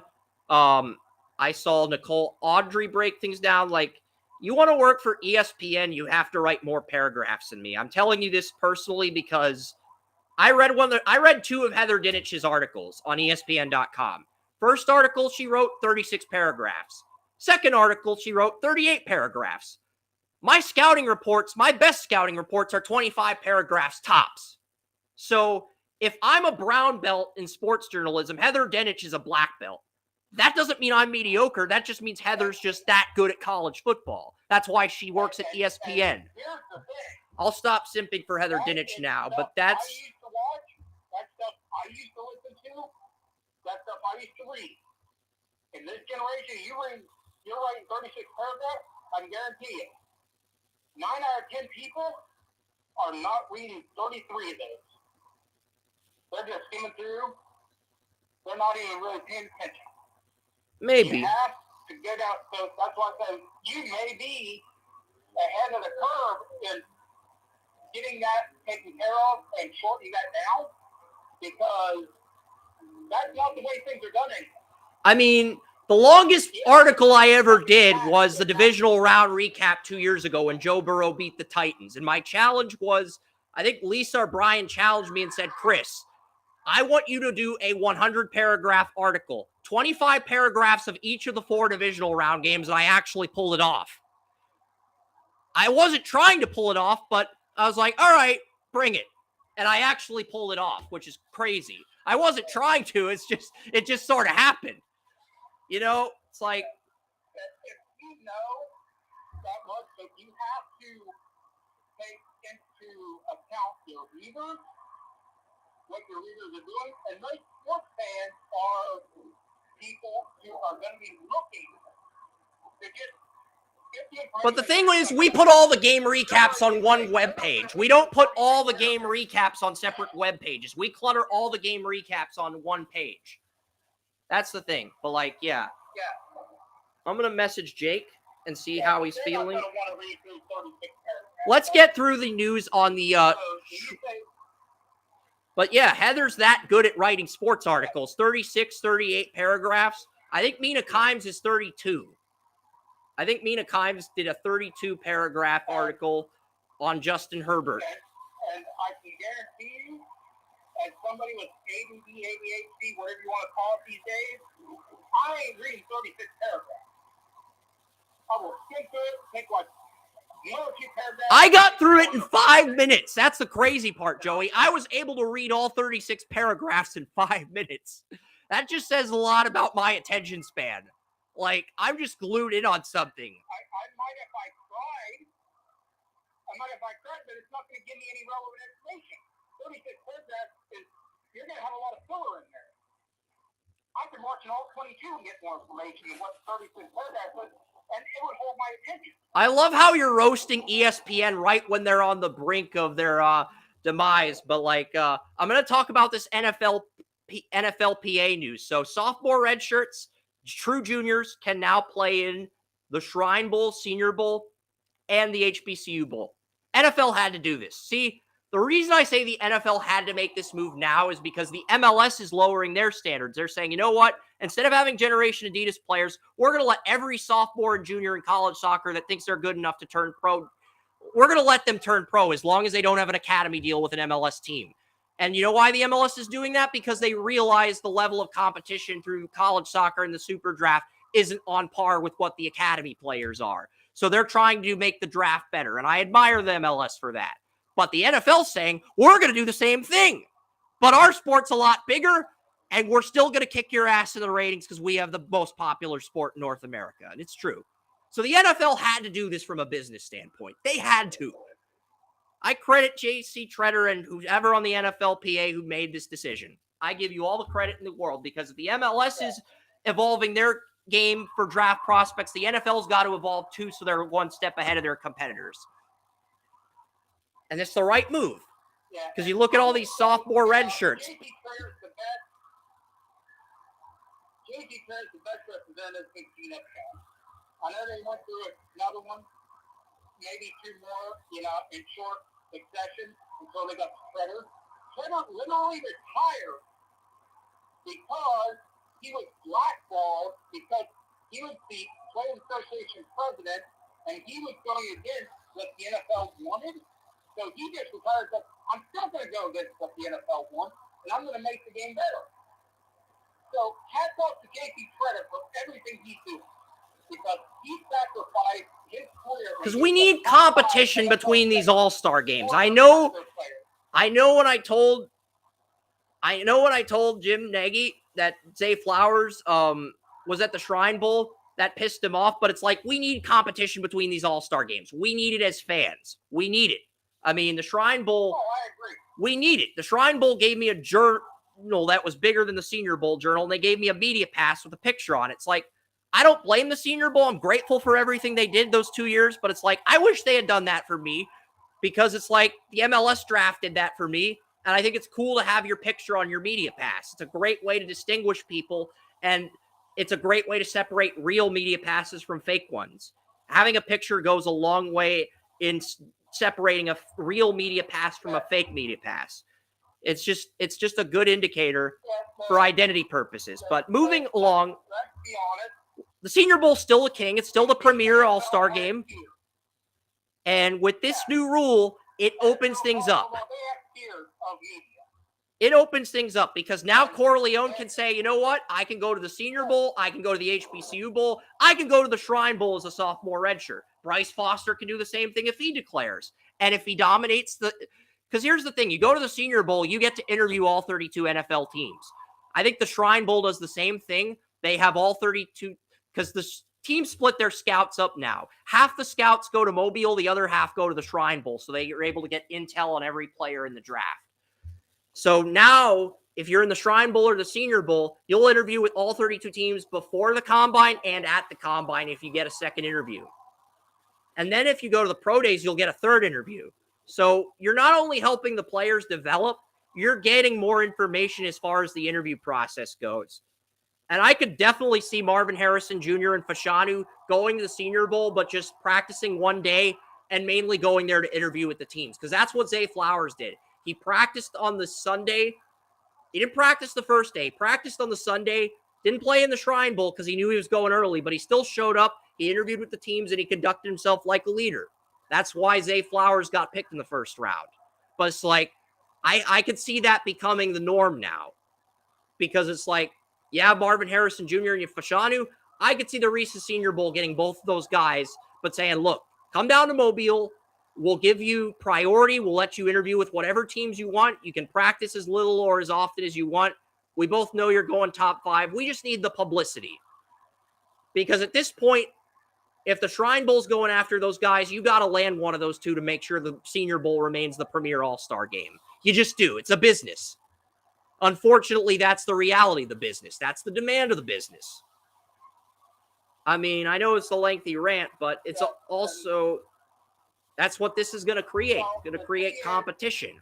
That's good. The thing is, though, top players might still say no. If you don't hire an agent, well, if you don't hire an agent, technically you can go to those games and not declare. No, you have to declare by January 15th. Those all-star games are January 27th, February 4th. You have to declare by the 15th. So you technically... Now, with the MLS and NBA, it works differently. You can declare, like if the MLS and NBA, you can declare, but as long as you don't hire an agent, you get undrafted, you can go back to college. So that rule applies to the NBA and MLS drafts, but not the NFL.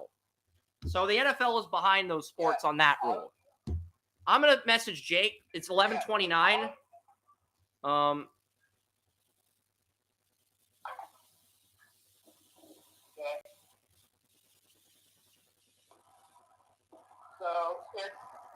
it is a complicated situation, but at least the NFLPA is taking steps to get to the point where the NBA is, and I think moving up the All-Star game for players that are not in bowl games that late would probably be best, even if they're just moving up to like the 13th and the playoff date the 15th.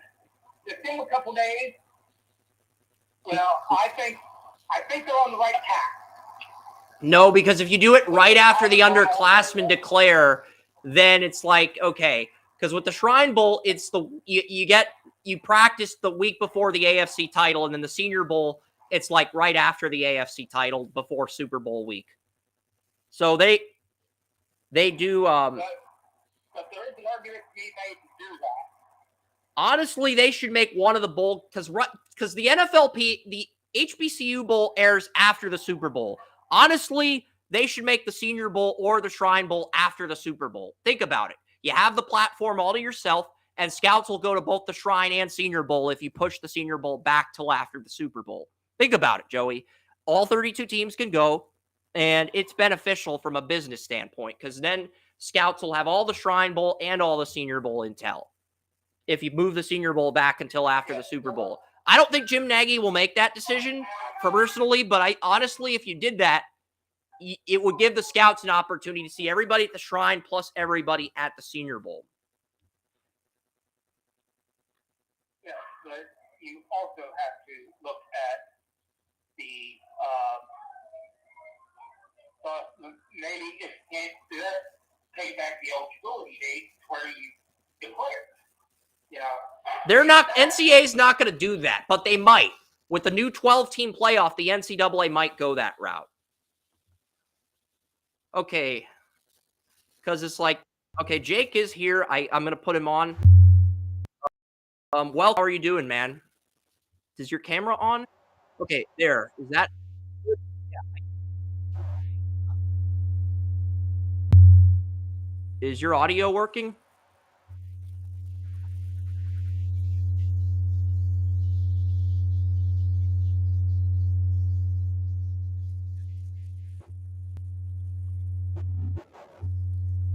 How are you doing, Jake?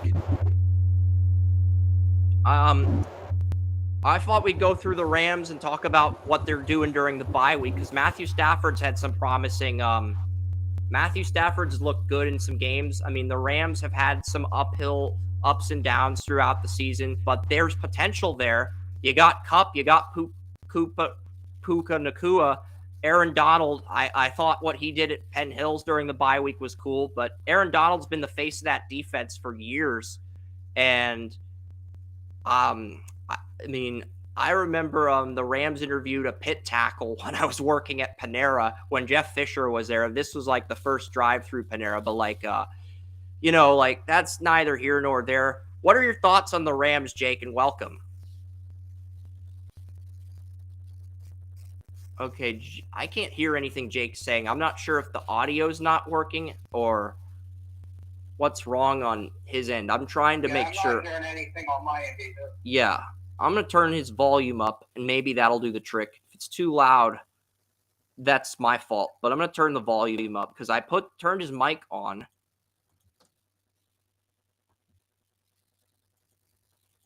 I know he's trying. I'm going to see what's wrong on my end. Because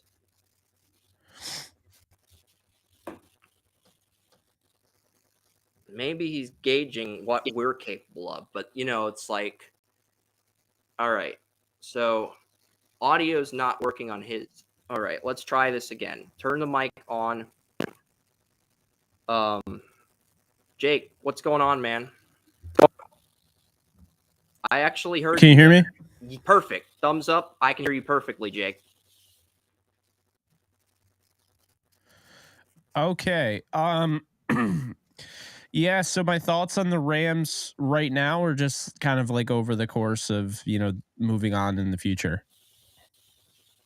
I mean, I think the Rams, Stafford should be their quarterback, but until he wants to retire. But I also think you got to get the successor if the value's there this year. I mean, 2024 looks like an insanely deep QB class. I like 2026, but it's up in the air right now. You got Dante Moore, Malachi Nelson, Nico Io, Civis from Tennessee, Arch Manning. 2026 could be good. I'm not very high on 2025 at the moment. So if you think there's a guy in 2024 that stands out, I think you got to get your successor and have him compete with Stetson Bennett, keep Stafford for another 2 years and see where it goes. Because I think there's a lot of needs the Rams have, even though Stafford's amazing for bringing a Super Bowl to LA. Yeah, I mean, the way I see it is, I think right now, anyway, the Rams could theoretically go another 2 years with a healthy Matthew Stafford and a re-signed Carson Wentz. I don't know how much, Stetson Bennett is going to factor into the future. I don't know if he ever plays again, if I'm being honest. So there is concern there. The hope is that they would bring back Wentz, and that is kind of what I'm expecting him to do. Kind of be that potential. Less money than Stetson Bennett, which is if he's willing to take a deal that team friendly, or he's making exactly what Bennett's making, I could see the Rams bringing him back and just rolling with those three quarterbacks, or two if they cut Bennett in training camp next year. Yeah, no, absolutely. I believe that as well. I think they would probably look at, a quarterback in the next 2 years is what I was told, next 2 years. So whether that's this year or the year after, I'm not really sure, but I don't see them drafting their successor in the first round this upcoming season. They have one more year of Aaron Donald before he goes, to free agency. They're either going to sign him or he's going to retire. I'm thinking third or fourth round, Jake. I'm thinking of maybe, if Michael Pratt is there in the third round, or one of the guys in the fourth round, like a Dylan Gabriel, Oklahoma, somebody like that in the later rounds of the draft. If a player like that is available around 3 or 4, maybe heck, even Jaden Daniels, LSU, if he's there in the fourth round, there's some people that have him going day 1, day 2, as of how he's played at LSU in recent weeks. And it's like, if one of those players is there in the third or fourth round, then tap into the quarterback market. And if not, wait things out until 2025 or 2026, when there's a surefire first round QB like a Dylan Moore, a Malachi Nelson, an Arch Manning, and then just tap your feet in the water. I like Allard, but he struggled against Illinois and Ohio State. Houston's quarterback is good, but Houston's losing their left tackle next year. We don't know how he's going to do.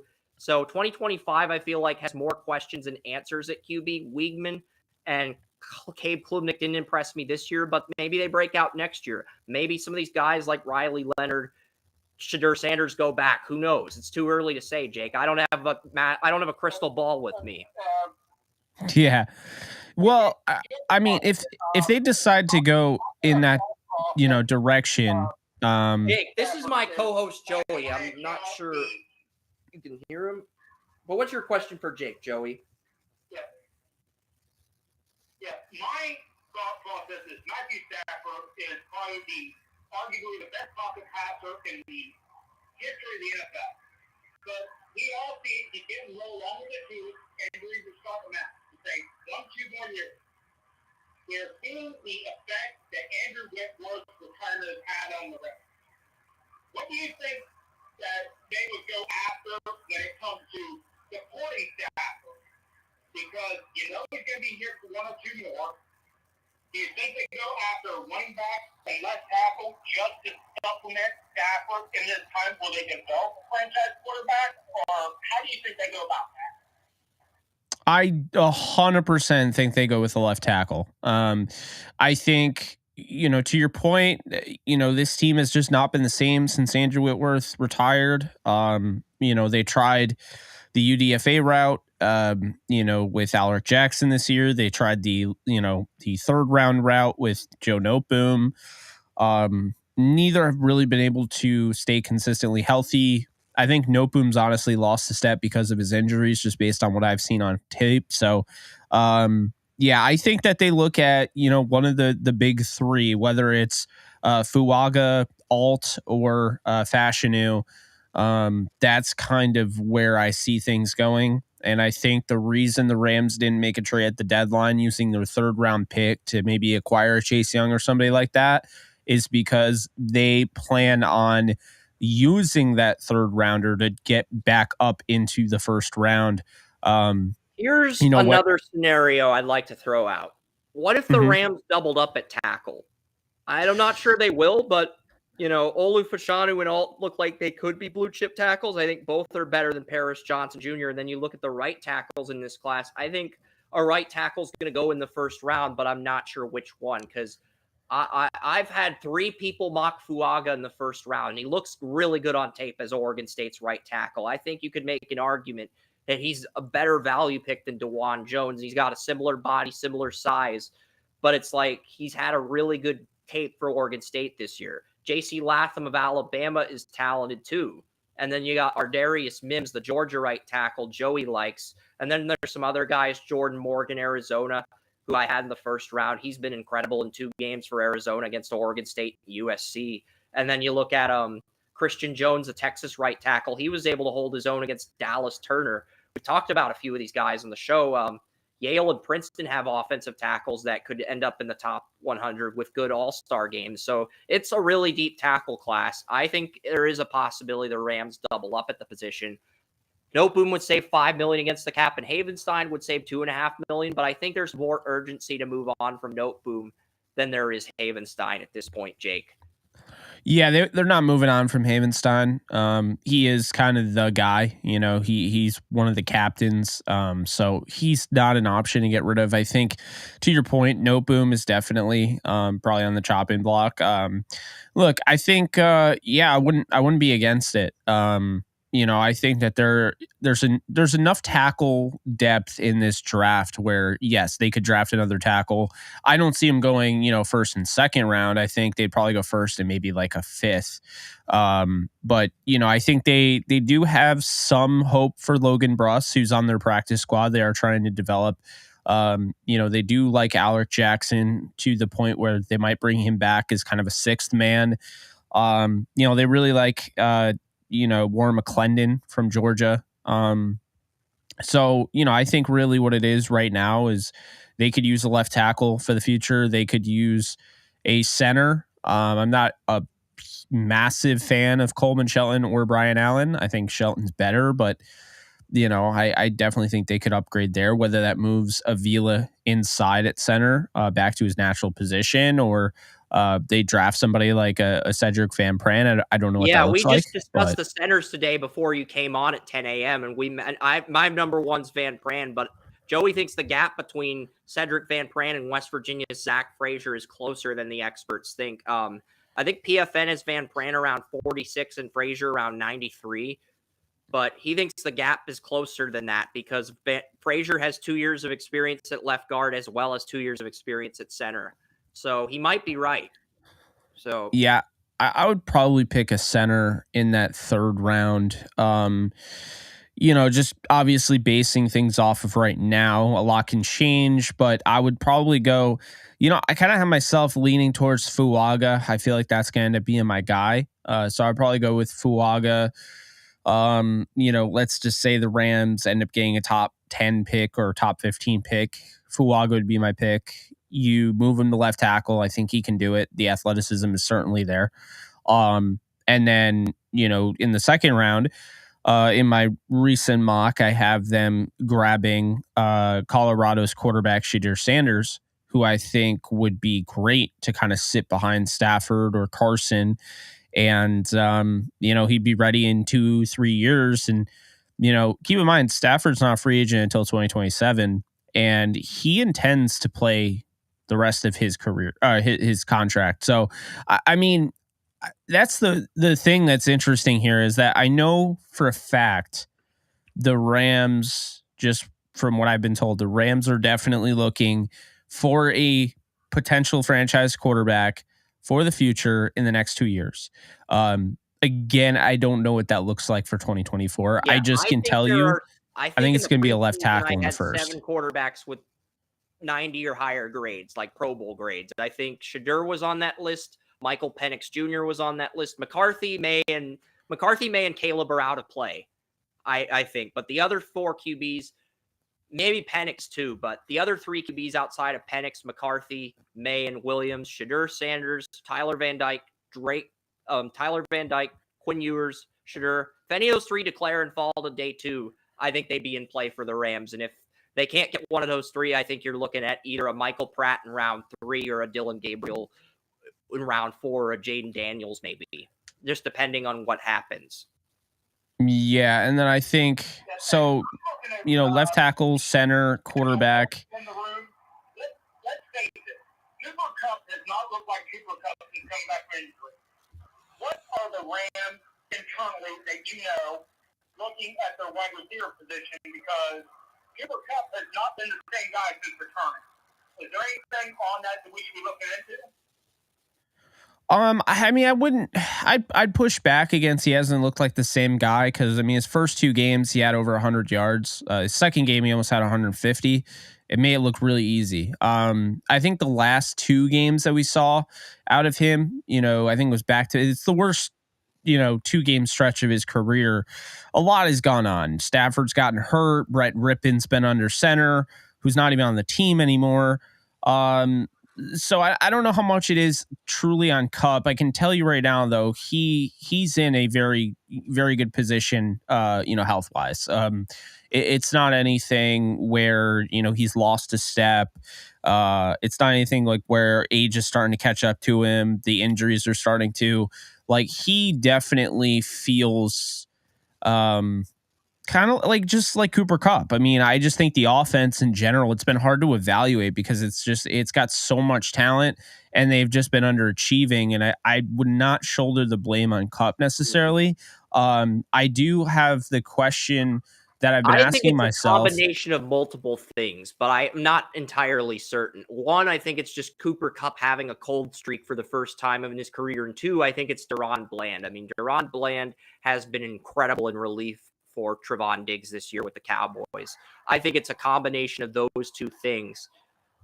But I think Kupp's going to bounce back. I think the Rams might beat Seattle in week 11. I mean, I say that because here's the good news, Seattle. You beat LAFC in the MLS playoffs and keep them from repeating. The bad news is you're going to lose the Rams in week 11. I just have a feeling they're going to bounce back in the bye week. Stafford's going to play. And if you troll Jake about, he's going to put you on blast when the Rams do, in fact, sweep Seattle. So, warning to everybody who wants to troll myself or Jake, you might be safe from me, but I can guarantee you Mr. Ellenbogen's going to put you on blast. I can pretty much assure you that. Yeah.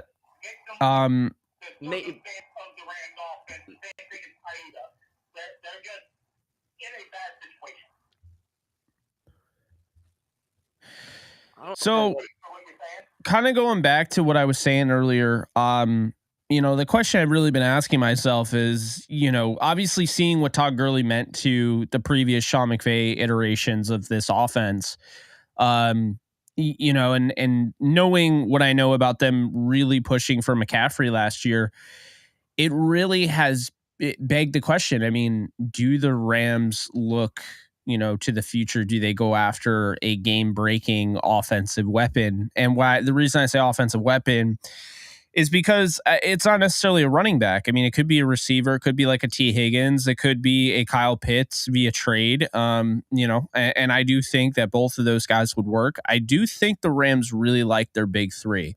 They really like Tutu Atwell, and Tutu Atwell doesn't want to leave. Cooper Kupp, obviously, and then Puka Nacua, obviously. So, I think the running back room's interesting because Kyron's looked really good, and he got hurt, but like he's going to be back week 12. So he's got plenty of time to really show them that he can be the guy. And as much as I love Darrell Henderson and I like Royce Freeman, you can see that Kyron Williams is probably better than both of them. And so I think it begs the question, because you got Saquon Barkley, you got Josh Jacobs, Tony Pollard. I mean, these are guys that are going to be available, potentially available next year in free agency. And the Rams are going to have an increased level of cap where, maybe they throw caution in the wind and they say, you know what? We have Stafford for X amount of time. We have Donald for X amount, Cooper Kupp. Let's go out and get Saquon Barkley, and let's go out and get Tony Pollard. I don't think there's a wrong answer. And I think that's the beauty of watching this team build, because we've already seen one way they've built a team before. This could be different. I mean, it's not necessarily going to be trade. It could be like they sign more guys than they have in the past. We don't really know. Yeah, this receiver draft's insanely good. It's about as top heavy as 2014. It's about as deep as 2020 or 2021, which says a lot. So I could see the Rams waiting until the third round to pick a receiver and be like, look, you're one of the 13 receivers that may develop into a high-end starter or Pro Bowl, but we'll ease you in. Kupp and Nacua are going to be our main two. You compete with Atwell, you win. Your slot, you lose. You learn from our veterans, and we'll go from there. I think that's the best case scenario if you're the Rams and you're happy with your receiver room at this point. And then you look at the tight ends is Brock Bowers. I don't think he's in play, but if Jatavian Sanders or Cade Stover's there in day 2, do you look at a tight end from Texas or Ohio State? I mean, Stover had this catch and quadruple coverage against Notre Dame. As like I've seen Gronkowski do that a few times. I don't remember I don't ever remember Kels catching a class in like triple or quadruple coverage. Maybe I'm overselling him, but Yeah, I mean, the Rams did just draft Davis Allen, who they really like. They do have Hunter Long on the books for another year, who, I mean, I don't really think exists until proven otherwise, but Bryson Hopkins is going to be a free agent, and then Tyler Higbee was signed to a long-term deal. So I don't know if they look in that avenue. I think if they did, it would probably be a Kyle Pitts trade, something like that, to just add another weapon. But I don't really see them going too tight end heavy, because they, keep in mind, like we're talking about the offense, of course. First off, quarterback, you could argue they draft one. You could argue they could draft a running back. They could draft a receiver. Left tackle, especially center, some tackle depth, some guard depth. And they of course have to bring back Kevin Dotson, because if they don't do that, then they definitely have to end up drafting a guard as well.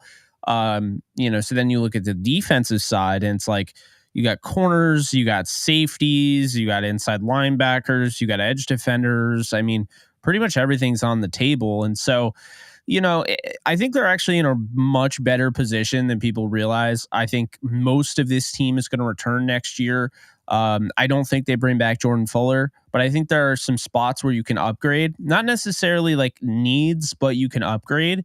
And I think that's really what the Rams have to kind of weigh. You could talk about needs and you could talk about just wants. And I think the Rams are really going to have to weigh that out. 3 tight ends in this draft are really good value picks, but unless Stover falls to you in like round 4, I just don't see the Rams drafting a tight end for the logistical reasons you stated. Because if a top 3 tight end falls to day 3, okay, fine. You can take your guy and gamble on him. If he doesn't, just stick with what you got for now. and move on to next year and address other areas of the team, like you stated. Exactly. I mean, I'm not too worried. Like, I feel like they'll figure it out. Les Snead was outstanding in this draft, I thought. So, not too worried about that. But yeah, it is something to keep in mind. Like, more instead of need, it's more want. Like, in balancing that out. I mean, if you feel like need is a left tackle, for instance, need is an edge defender, for instance, but a want might be that offensive weapon, and you have to kind of weigh. I mean, like, hey, all right, do I go and sign an edge defender instead of drafting one? Does that allow me to do this, and this, or what? Because to me, if I was going into any draft, any offseason, I would weigh things out like, how's the free agency market looking? Is this a down year? If so, how's the draft looking? Is this a down year? Do we go with a trade? And I think that's the important thing to look at, because this edge room needs another guy, needs a number one. Byron Young can be a number one, but I think you're much better off if Byron Young's a 2. And if that's the case, then maybe you try and you lure Josh Sweat from the Philadelphia Eagles. If you run out of options in free agency, you try to trade for him. He'll be a free agent in 2025. Chase Young potentially is available. Brian Burns is available potentially. Josh Allen. I mean, some of these guys are going to get tagged. Some won't. So I think you focus on free agency. If not, you go through the draft. If not, you trade. And then, the same thing could be said with left tackle. I'm looking at, okay, left tackle, you got Garrett Bowles, you got Jonah Williams. Jonah Williams isn't a guarantee to move over to left tackle. Like, that's just not a guarantee. I don't think he did not play that well at left tackle. I think the tackle market in the draft is better than the tackle market in the free agency period. Oh, without a doubt. It's not even close. It is, because right now the top free agent is Donovan Smith at $19 million per year, according to SpotTrack, and I don't think either one of us would pay him $19 million right now. Maybe we'd pay him half of that if he took a team-friendly deal, but it'd be a one-year thing. It would not. It would not be a long-term thing. It'd be a one-year rental, like the Chiefs. Garrett Bowles would be better for sure, I think. I agree. Trading for Bowles, I wouldn't pay Garrett Bowles. I wouldn't. I would go Young. We saw what Whitworth did, and that was great. I think he signed, he was 32 or whatever. That's great and all, but I'm not, he was probably older. I want to say 33, Garrett 34. Bowles was 24 when he was drafted out of Utah. He's 31 now. He turns 32 in June. Yeah, see, I don't want to do the Whitworth thing again. Whitworth was one thing. I don't think he's as good as Whitworth. And I don't want to pay a guy who's older. So yeah, I had Cam Robinson graded higher than Bowles, but a lot of people had Bowles as the top OT in that draft. And to be fair to Cam Robinson, he's still on the Jaguars. Bowles is still on the Broncos as well. So yeah. To me, it's a no-brainer. It's the draft. You're not going to find too many trade options there. I don't think you are going to find a trade option there. So. I definitely think it's the draft. And then I think, when you have the edge room, and you need to find that number one guy, like Latu's really good, and Chop Robinson and, Dallas Turner and guys like that. But, I think this is too good of a free agency class if these guys are available. And even the guys that I didn't mention, like a Daniil Hunter, a Marcus Davenport, a Dorrance Armstrong Jr., these are guys that can help you right away. And I just think that they're probably going to lean more towards signing a edge defender and drafting a left tackle. Edge rushers in the draft. I think there might only be 2. And I'm not even sure they're blue chip edges. I mean, I like Jared Verse. Jared Verse has 12 quarterback hurries and 21 pressures this year at Florida State. And then I'm looking at, even though he only has 4.5 sacks, and then I'm looking at Latu, UCLA guy. I think Latu can play in a 43 or a 34. Wes told me he wins 25% of his snaps. Like, he gets pressure on the opposing quarterback on 25% of his snaps. That's not bad, and he's consistent.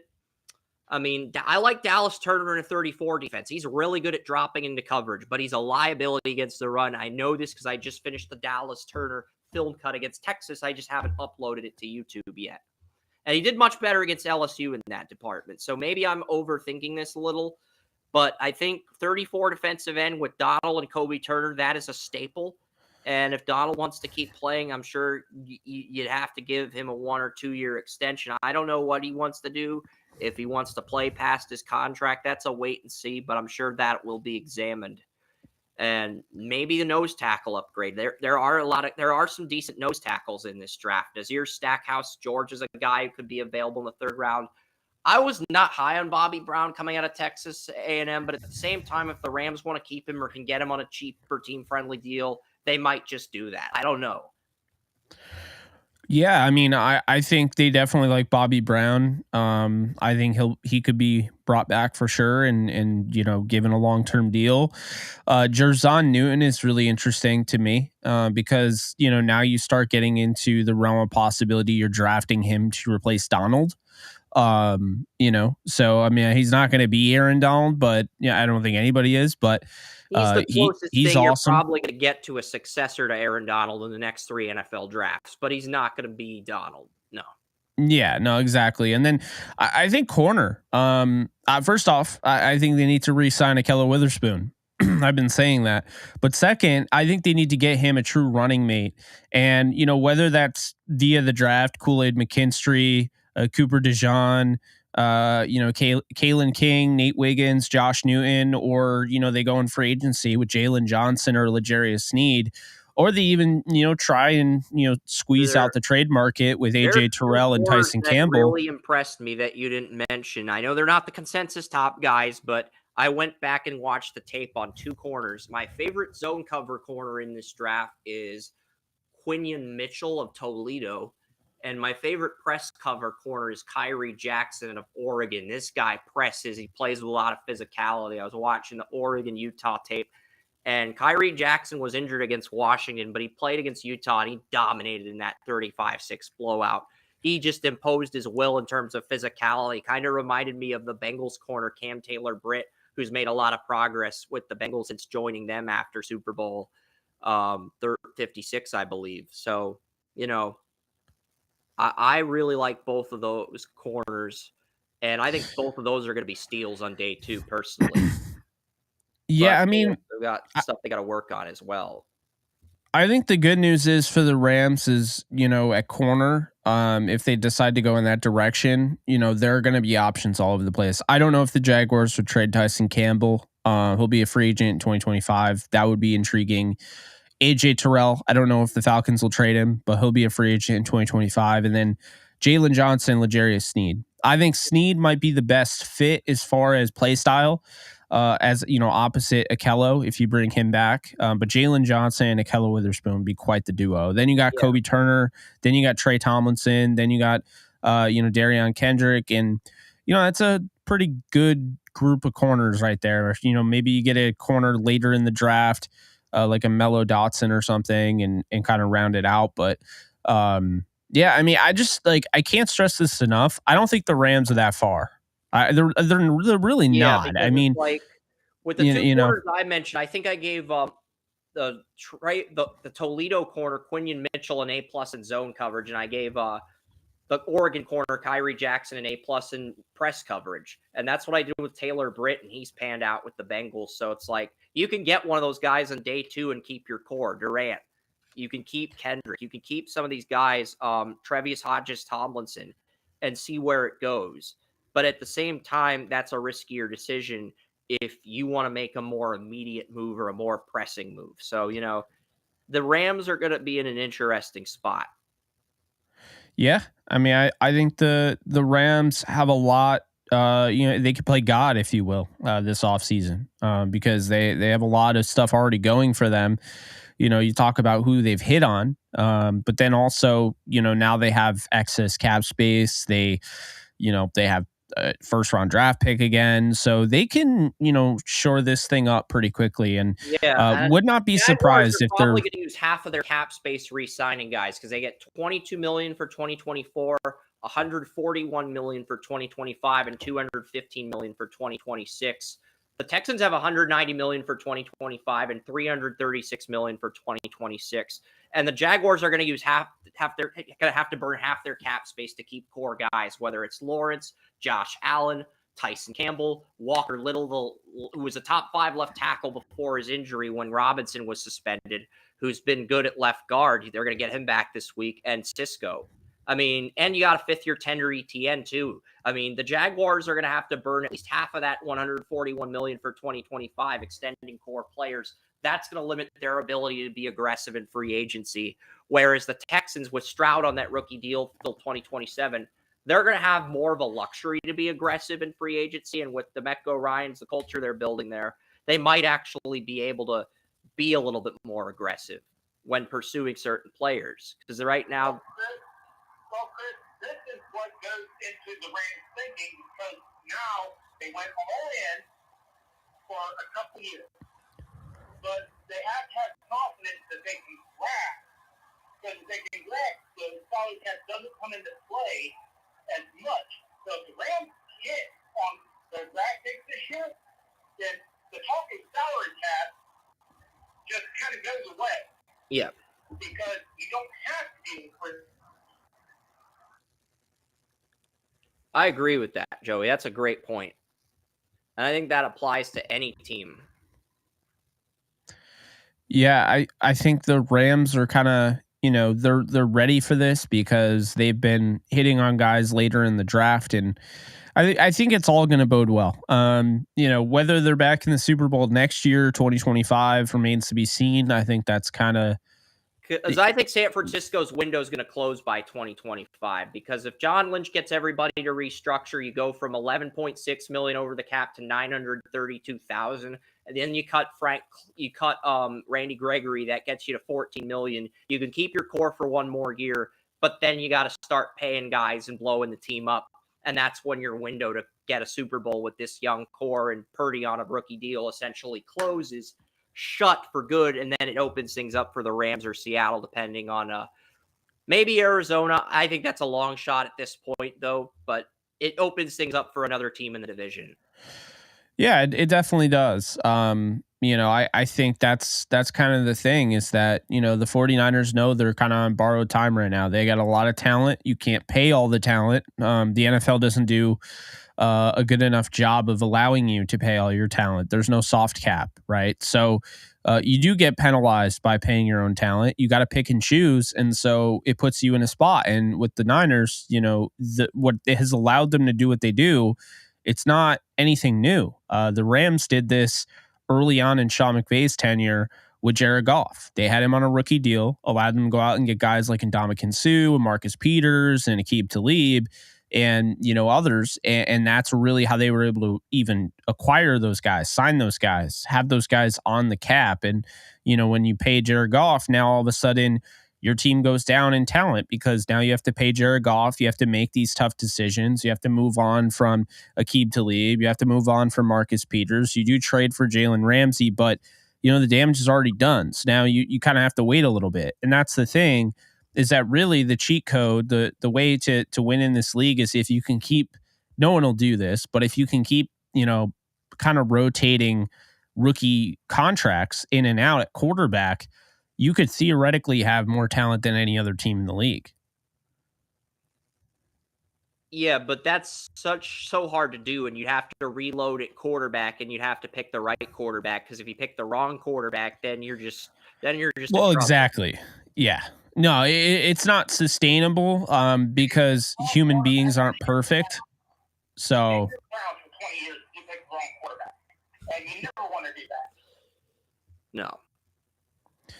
Yeah, it's not sustainable, but in a perfect world, that's the cheat code, essentially. So nothing the 49ers are doing is state of the art. I say, to your point, it's not sustainable. That's why I say the draft is so important, because you're going to have to pay a quarterback at some point just to stay in success. And you're going to have to do the right thing and get the right quarterback. But if you draft, then letting people go, and if you draft well, letting people go in is not going to hurt nearly as much if you draft that. So that's why I say if the Rams hit in this draft, if there are somebody don't two people now, even if they're key players, if they hit them, it's not going to hurt as much. You know what I'm saying? Yeah, no, I get that. No, I think I mean the Rams are in a good spot to kind of reset this. I don't think Stafford's going to play out the rest of his contract, but I do think he'll play out most of the contract before he retires. And when that happens, the Rams will already be moving on to the next step of their franchise life, essentially. Yeah, I don't know what's going to happen, but I think they're set up well. I will say that, and the only reason is because they've hit on so many of their later round picks. Yeah. And the draft, hitting on your early draft picks is important, regardless of the sport you cover. I know because I cover all 5 of them. And you're a Devils fan. The Devils, Yeah, the number 1 pick initially was Nolan Patrick in 2017. The Devils, they like Nico Hischier's body language more. They took Nico.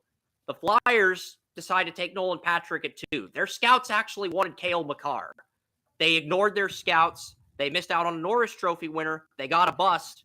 I know you're happy about that because you got Nico and you got Jack Hughes. Your team hit on your picks.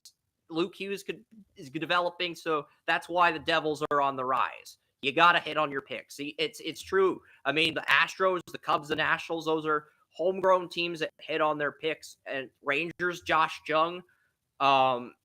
You look at the MLS, Duncan McGuire, rookie out of Creighton, 23 goals last year. He has 13 goals with Orlando as a rookie. They're the 2 seed in the Eastern Conference. Roman Celentano, he was the goalie out of Indiana. He was the 3rd player on my board last year. He goes to Cincinnati at 2. They win the Supporter Shield this year. You've got to hit on your draft picks. I don't care what sport it is. You hit on your draft picks, you're going to be in position to succeed. Even the Nuggets, they hit on Joker and they hit on Murray, and then they hit on Porter and they made the right trade for Aaron Gordon. And I think they got Caldwell Pope as well. So that's the thing. You hit on 3 of your draft picks and then you start making moves and positioning yourself for success. Yeah, that's what it's all about. Or you can do it the other way, like I have 2 hockey teams, of course, and the Vegas Golden Knights traded away on talent in the expansion draft, and they trade for stars and pay them massive contracts if they're young. If they're older, they get them short-term deals. So they traded Suzuki to get Pacioretty. So it's that hurt something them that that was a bad trade for them because Suzuki's been good with Montreal, but at the same time, the Eichel trade was a win for them because they got him and it's turned things around. They got that first line center. Yeah, I liked Krebs, but yeah, I definitely, you take Eichel every time. So of course, but yeah, that's that. I think that I agree with you. I think the Rams, they come out and they win next week against Seattle. Then I think, they have Arizona. I think they beat Arizona. I think they have a chance to beat the Browns and get back to 6-6. I think the 7 seeds in play in the NFC. I mean, right now I'm looking at I think the 7 and 6. Maybe 6. I mean, outside of Dallas, who really, if you think about it, I think the 5 are locked in right now. Outside of Dallas, I mean, who else? Because right now it's the Rams, it's the Packers, it's the Falcons, the Bucks, the Vikings, the Seahawks. Teams, essentially, you've got the Lions, the Saints. I don't think these teams make deep runs, but you got the Eagles, the 49ers, the Cowboys, the Lions, the Saints. Saints are the only team in the NFC with 0 injuries on offense and defense at the moment. I don't think their coaching's as good as the Lions, Niners, or Eagles based on the tape. I think we can agree on that. And then you got the Cowboys as your wild card 1. And the last 2 spots are up for grabs. I mean, Seattle, if they keep winning, maybe they're wild card 6, but it's not a guarantee. It's not a sure thing. The Rams could get back in the thick of things. Vikings, maybe they get in as a dark horse if Dobbs keeps playing well. Who knows? There's another half of football left to be played, and that's the beauty of it. We don't know who's going to show up. Yeah, no, we don't. What do you think the Rams' chances of playoffs are at this point when Stafford gets healthy and everything starts to come back together? What do you think the chances are they make the playoffs? I actually do have the Rams as my 6th seed. Sorry, Jake. Go ahead. I have the Seahawks and Rams both at 8 and 9, but I have the Rams win the tiebreaker and they would get Detroit. Honestly, that would be fun. A Stafford Goff playoff game. That would be amazing. With Carson Wentz as the backup. That is funny. Yeah, I mean, I'll give him a 50-50 shot. I lean more towards the 51% than I do the 49%. What I don't think people realize is that they're much better than the rest of these teams for the most part. I don't think the Bucs are great. I don't think, the Falcons are great. I think the Rams, they have more talent than most of these other teams, and I think they have better quarterback play, and I think that's going to go a long way. I think they have a dominant defensive player in Aaron Donald that kind of changes the game. I think Kelly Witherspoon is playing some of the best football of any corner in the league, and then you have Cooper Kupp, you have Puka Nacua, Tutu Atwell. You had the bye, so not only the bye is going to get you healthier, it's going to get you more fresh, and furthermore, it's going to be good for Sean McVay. I think he really needs to look at this team and just take a step back and just watch the tape without, any means of game planning for next week. Just evaluate and see, hey, what are we missing on? Why is this offense not averaging 28 points per game? Because that's what it should be doing. But I also think Kyron Williams coming back week 12 is way bigger than people realize. I think that's the catalyst right there. I think when you bring Kyron Williams back, you allow Darrell Henderson and Royce Freeman to, still get some carries. But I think, it's going to be really nice to have Kyron Williams back and not feel like you have to force him into a 98% of snaps role like he was doing before. I think there's a lot of opportunity here. Obviously, injuries can, erupt at any point. If the offensive line, if they lose anybody on the offensive line, it's going to make it tough. But this is the easier part of their schedule. Yes. And I can't stress that enough. Jake's right, because you look at the Rams' schedule. Their three toughest opponents are the Cardinals, the Ravens, and the Niners. They get the Ravens in Baltimore in Week 14 and the Niners in Week 18. If you can beat the Cardinals in Arizona, this is a 9-8 team. You beat the Cardinals, Seahawks, and Browns, this is a 9-8 team. If you lose to one of those three, it's an 8-9 team. And 8-9 will still get you in if you beat Seattle. That's kind of where I'm heading with this. But what were you going to add, Joey? Well, I said he makes a really great point in the fact that coaching matters. At this point, he's going to be the one that this brings out character in the coaching. Can he keep his team afloat when the injuries hit, when uncertainty hits? This is going to be what McVay makes his money for. Can he keep them in the hunt until he gets healthy, till all these guys get healthy, and then make a run? So I think he brings up a great point there, and Yankee McVay in a lot of ways as to whether they make the playoffs or not. So if McVay keeps them up there, if McVay is able to get them to 5-6 wins before Stafford comes back. Stafford might come back against Seattle. I think he was limited practice before. Was he limited or was he DNP? No, he was DNP. But yeah, I think he comes back for Seattle. If not, then they feel that good about Carson Wentz, and they're just going to roll with Carson Wentz for the week and just give Stafford an extra week of kind of rest to get him ready.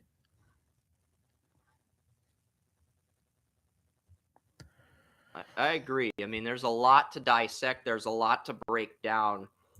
But we do got some other segments to talk about. But Jake, before you go, you've been amazing, man. Why don't you tell everybody where they can find your content? Because it's one of a kind.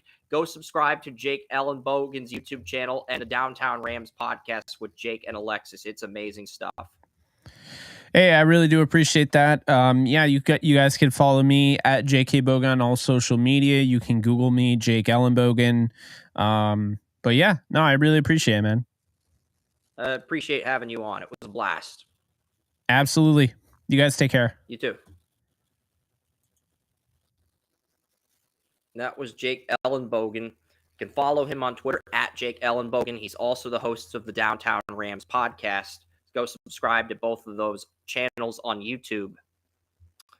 All right, Joey, what were your thoughts on Jake's? I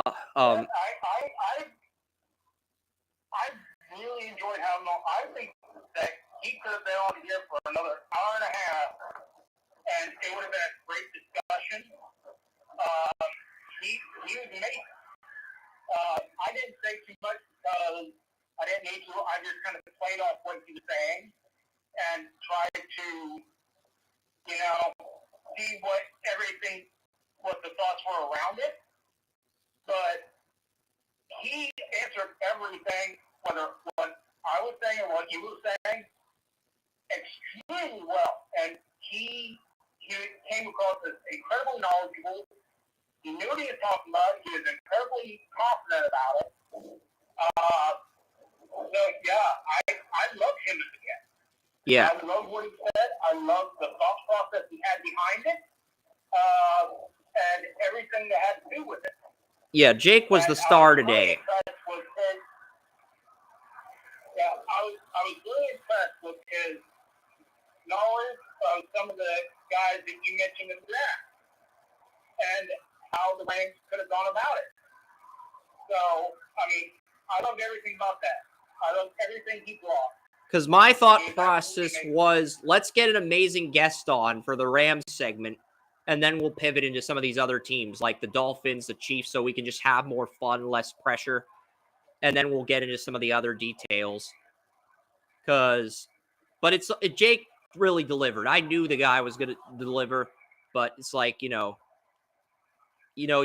always want to get a guest. If you're confident in the guest and you know what they do on their live streams, you bring them on and you let them take the lead. Absolutely. And he did a miraculous job with that. He came on. He took everything we said. Hell, how many times have I had this question and nobody pushed back against me? He was pushing back. I love that. Push back, and this is something to all future guests. Push back. I want you to push back against something I say. And Chris, I know you're the same way. Push back against me. And I love that about him. I love that he knew what he was talking about. I love that he was willing to push back against something. I just loved having him on. It was wonderful. It was amazing. Hands down to him. He's great. He's great. That's all I can say. He was great. Yep. The Dolphins page has gone white. This is the first time I've ever loaded up a team's salary. I'm not going to go as far as the main crush, okay? I'm not going to go as far as the main crush, though. But it was great to have on. By main crush, you mean the Green Bay Packers fan of the year, Tom Grossi, correct? Or who are you referring? Yeah. Okay. Yeah. It's if you're fan of the year, you definitely have a main crush. Well, here's the thing. Sideline Report and Lisa have the top two predictions. Tom Grossi gets the Packer fan of the nominee because he's just got this personality that people are drawn to, and he gives back. He runs charities. It's like that's partially why Tom is so popular. It's like the personality. Yeah, it's like if you have a charisma about you, and the thing is, he's an amateur comedian and he's a teacher, and he's doing all this. So hey, let's give credit where credit's due to him. Yeah, and during clickbait, I couldn't tell what he was writing notes. I couldn't tell if Tom was writing notes or grading tests, because he could be doing both. If you're a substitute teacher and you're on Clickbait Sports with Urinating Tree and you're writing notes while you're speaking, you're multitasking. That's really impressive. But it's like, are you grading tests or are you taking notes during the show? He could be doing both. You don't know. He's not going to tell you. That's secret. That's his gift. No. Shouldn't. And then he did that 30-day thing, when school was out. It's like, for charity, it's like, dude, okay, you deserve the fan of the year. He's the nominee for the Packers. There's like 3 nominees for fan of the year. There's 3 nominees for fan of the year. He's one of them. The Packers are nominating him for fan of the year. Every NFL team gets to nominate a fan of the year. And then and then the fans vote on the top 3 nominees. Fans vote on the top 3 nominees. You know better than I do. Where does the macho thing come in? I don't. Where does the macho thing come in for Cleveland? He's a character. Where does he come in? I hope they make it. I hope the finalists are Fireman Ed, Urinating Tree, and Tom Grossi. I honestly hope those are 3 fans, and then it's like, you know how bad that would look if they gave Fireman Ed the Fan of the Year award over Tom Grossi. It'd be like picking Ryan Leaf over Peyton Manning. Maybe I'm underestimating. I mean, I'm just thinking, can you imagine them announcing NFL Fan of the Year is the urinating tree? Can you imagine that announcement? That would be the greatest announcement in history. It would. It's like, the NFL Fan of the Year is the urinating tree. Oh, that'd be the greatest announcement I've ever heard. Yes. Would be quite the announcement. From an entertainment standpoint, I hope the urinating tree gets it. It's weird. It's like the Rams page, the Dolphins page, it's not loading. It's really weird. I'm gonna try something here. I'm gonna stop screen sharing for a second, and I'm gonna X out the Dolphins thing, and I'm gonna reload it because it's not loading. It's like it's not loading. Like the screen turned white. It's almost like Chris Greer does not want me to know his off-season plans. It's like he's like Mr. Krabs. He's hiding this Krabby Patty secret formula. It's like, okay, Chris Greer, we get it. You don't want us to know your secrets, but you're doing a heck of a job. Okay, there we go. That X out of Spot Track and reload the page. All right, that worked. Oh, now it's like just okay. Okay, I got it I got the screen loaded. Okay, Joey, I've got the screen loaded for Miami. Okay, Dolphins. They're gonna have to pay Tua. I don't know how much cap space the Dolphins have. I'm gonna look that up on my phone.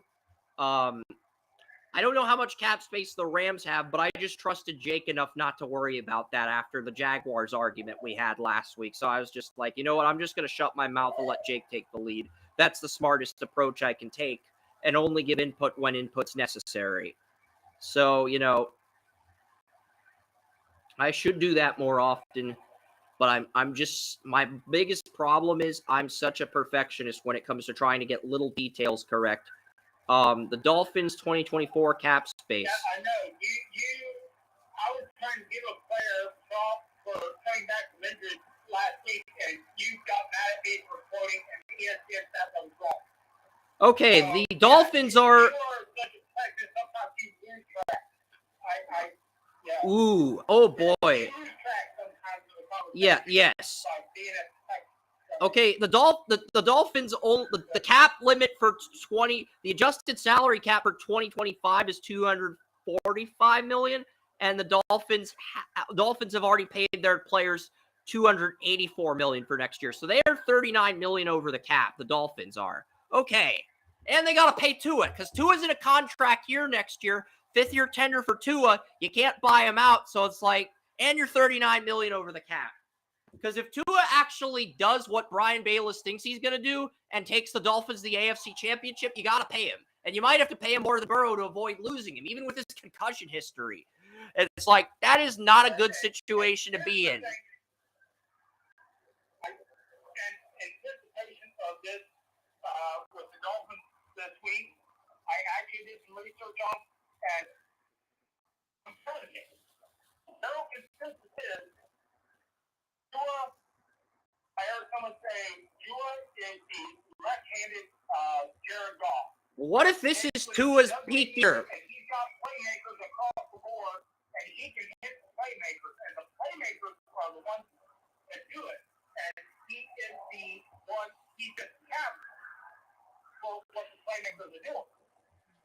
So, and that's a consensus I heard bounced around this morning when I do my research on it.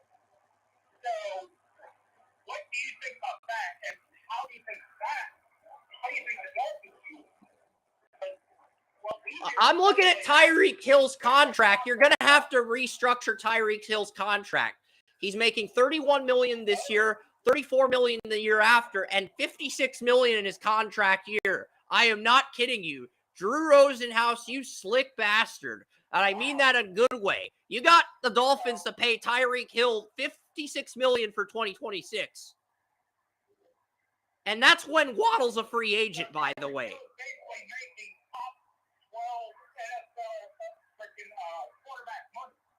Yeah. In 2026, in 3 years, he's making $56 million. To put that into perspective, I think he's making more than Joe Burrow. I think Burrow only got $55 million for. Yeah, $56 million. He's making more than Burrow. In 2026, he's making $56 million. So essentially, I think he's making more than Burrow, but I'm gonna double check that to make sure I've actually. I also think he's making more than Deshaun Watson in 2026 because Watson's contract increased this year after restructuring, but I think it goes back down. So I think he's making more than Burrow and Watson. Is he making more than Lamar Jackson? Burrow has a cap hit of $68 million in his contract year, but the Bengals are stuck with that contract until 2027. Dude, the dead cap. So the Bengals are stuck with Burrow until 2027. But I don't think Burrow's going to revert, and I don't think the Bengals entertain the idea of wanting to move on from him. So it's like, yeah. But how do you get out of this? You're $39 million over the cap. Do you want me to Google highest paid quarterbacks just to see how much more money he's making than the rest of the league? Because this is just insane. Yeah, that's basically what I'm getting at here. I figured, but I just wanted to double check. We know he's making more than Mahomes in 2026. Let's see. Okay, 2026. Oh, there's wrong. You're wrong, Joey. There's 3 quarterbacks. Actually, there's 4 quarterbacks set to make more money than 5. Actually, there are 5 quarterbacks set to make more money than Tyreek Hill in 2026. Russell Wilson, Daniel Jones, Patrick Mahomes, Deshaun Watson, Lamar Jackson. That's your 5 projected to make more than Tyreek Hill in 2026. Yes.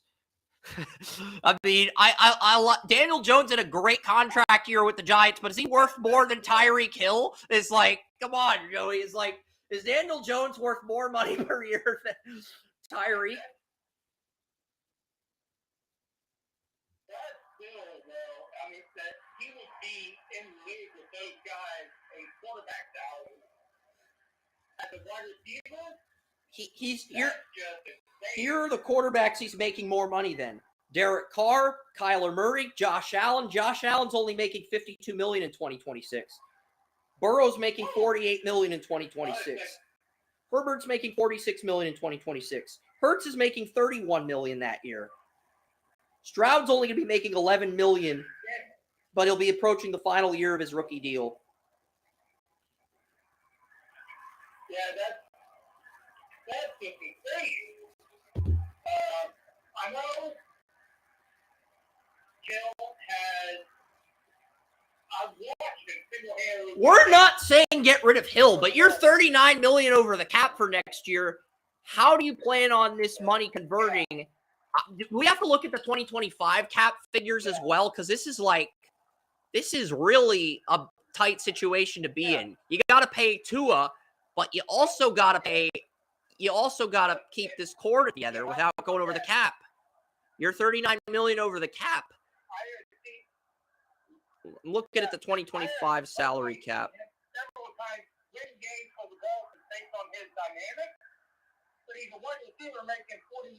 So the Dolphins have $76 million in 2025, and in 2026, the Dolphins are going to have, and that number's going to get cut in half once Tua gets paid.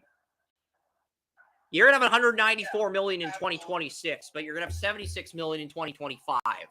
So it's like, okay, what exactly do you want to do here? And are there any buyouts you can make? That's really my big question. Armstead's making $20 million a year starting next year. He's good when he's healthy, but the problem is he's had injuries with the Saints 3 years in a row. He's had injuries with the Dolphins, and the Dolphins are stuck with him until 2025.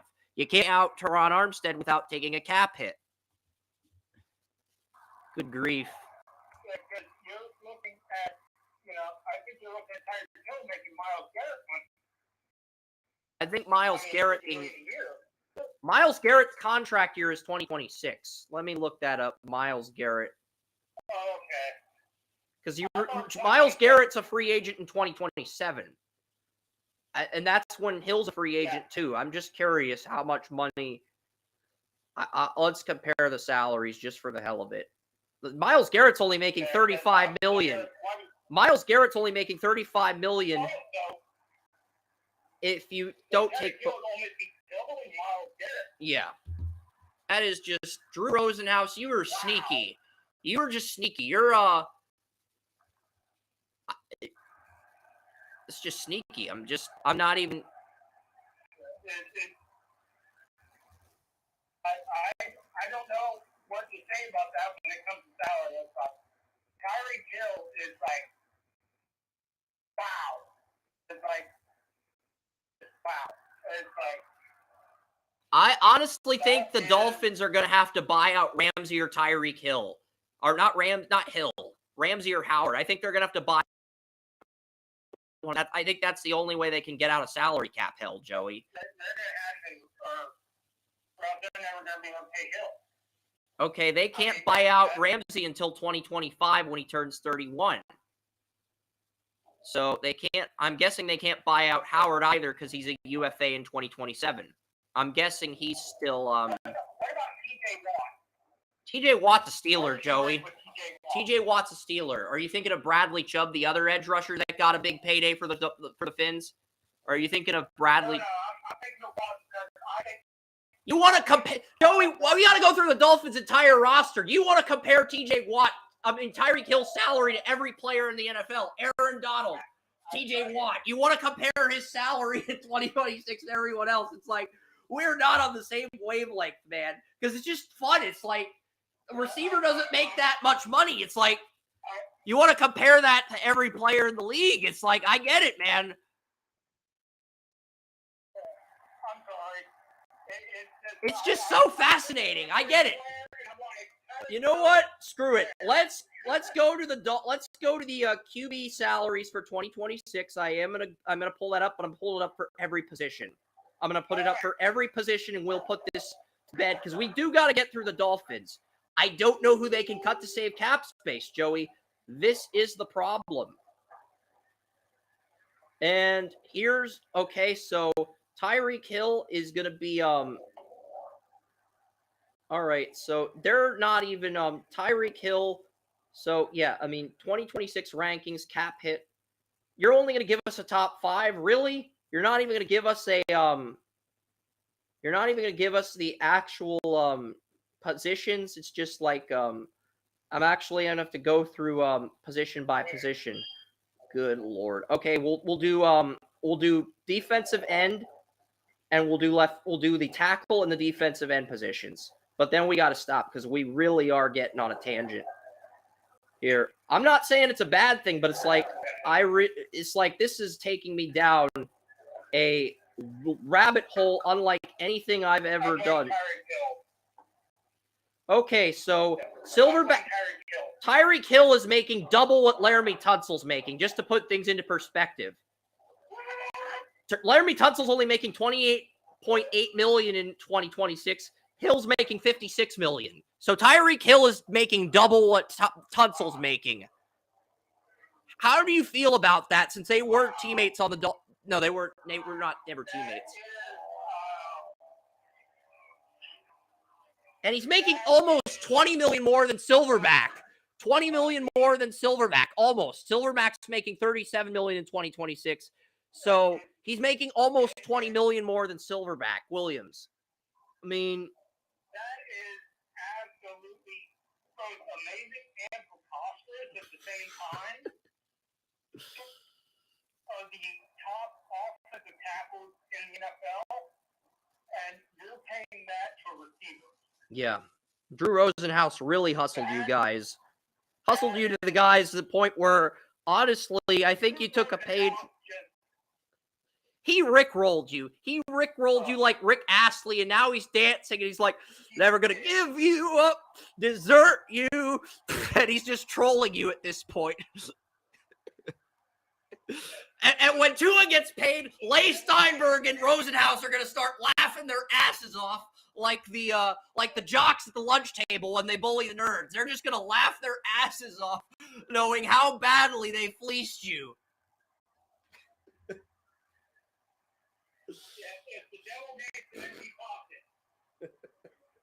I'm sorry, Joey, but it's like if Tua surpasses Burrow as the highest paid quarterback, you're going to see Leigh Steinberg and Rosenhaus laughing like Scarface and Sosa in the movie Scarface. You're going to see them laughing like Al Pacino and the villain who plays Sosa. I don't remember the actor, but they're just going to be laughing on the phone. Oh, I got Tua Mahomes money, and then Rosenhaus is just going to be laughing like Sosa. It's like, I got Tyreek Hill $56 million. That's pretty much going to be Leigh Rosenhaus's agents. Pretty much. I'm sorry I had to bring the Scarface reference. I wasn't trying to get all, but that's literally the agents. If with the salaries, it's like, guys.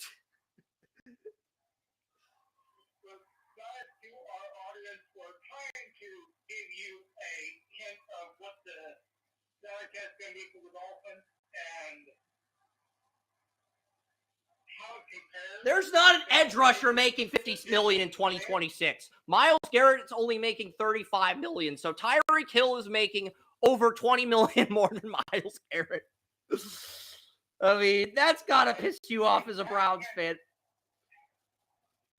Well, not only that, but if anybody has watched Myles Garrett as an athlete or a player, you know this dude is head and shoulders athletically above anybody else in the NFL.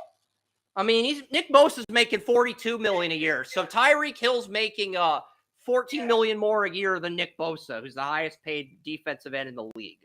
Yeah. I mean, there's been speculation on mainstream media. Hey, what would happen if Myles Garrett was playing slot receiver or something like that? You know, where it's like, you don't do that to a basic athlete. Okay, You don't even try. the highest paid corners in 2026 are Jair Alexander and Denzel Ward.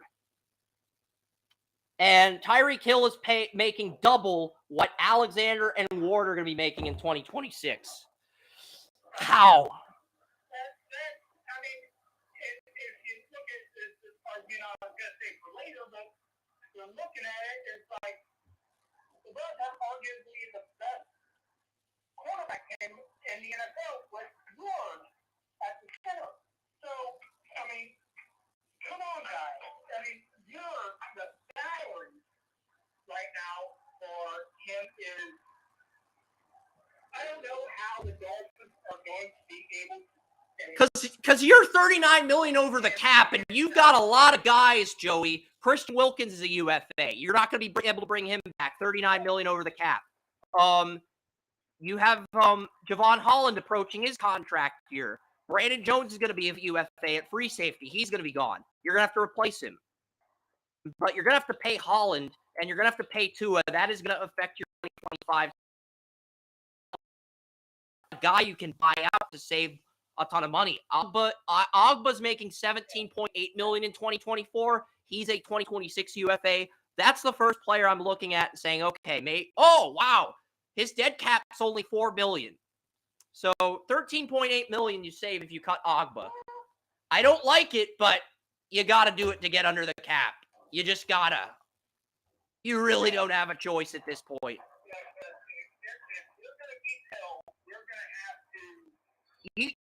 It's not just keeping. You got to keep Tua. You got to keep Holland. You're $39 million over the cap. You've got to cut some loose ends. And then, remember, you got that guy on the other end. Waddle. You got a 50-year tender on Waddle that goes into effect in 2025. You only have like $70 million right now. You're going to have to fifth-year tender him. So it's like, what are you going to do here, Miami? You lose Connor Williams, you lose Austin Jackson, you lose Robert Hunt, you lose Eichenberg in 2025, who honestly you should probably buy out. You lose Isaiah Wynn, you lose Kendall Lamb. I mean, you lose your entire offensive line outside of Armstead, who's injury prone. So you're in trouble. And you're $39 million over the cap. This is how you get, if there was a book called How to Get to, everything we're talking about, I guess what we're trying to say is the Dolphins may only have a window of 2 years. I think they only have a window of 1 year because they're going to be over the cap. They're going to be over the cap regardless of what they do. The only player they can cut to save more than $10 million in cap space is Ogba. That's it. They cannot cut anybody else to save cap space. That's the only player they can cut to save $10 million in cap space. They're $39 million over the cap. You got to pay Tua. At the same time, though, Chris, I think their owner is a billionaire, so he may be willing to absorb 1 year. Well, Zach Seiler, you can cut Seiler, and that'll save you $8 million. So that gets you down to $21 million. You're $39 million over the cap. That gets you down to negative $18 million. So it's like, what else can you do? Yeah, but the owner may be able to go with 1 year penalties. I don't think he's going to go to a second. And I think that's the thing that we are looking at here. How much is the owner of the Dolphins willing to go over the cap and pay a penalty? Because you got a fifth-year tender, both Phillips and Waddle. Phillips and Waddle are both approaching the end of their rookie deals. I would only personally approach fifth-year tender Waddle because of all the talent you got to pay. But it's like, I don't know how the Dolphins can get out of this, man. They are stuck with Howard and Ramsey's contracts until 2025. I wish we could figure this out through the fan speak on the clock simulator, but I don't think it's up yet. They don't have their free agency offseason simulator up until after the NFL regular season ends. So the Dolphins are just kind of stuck right now.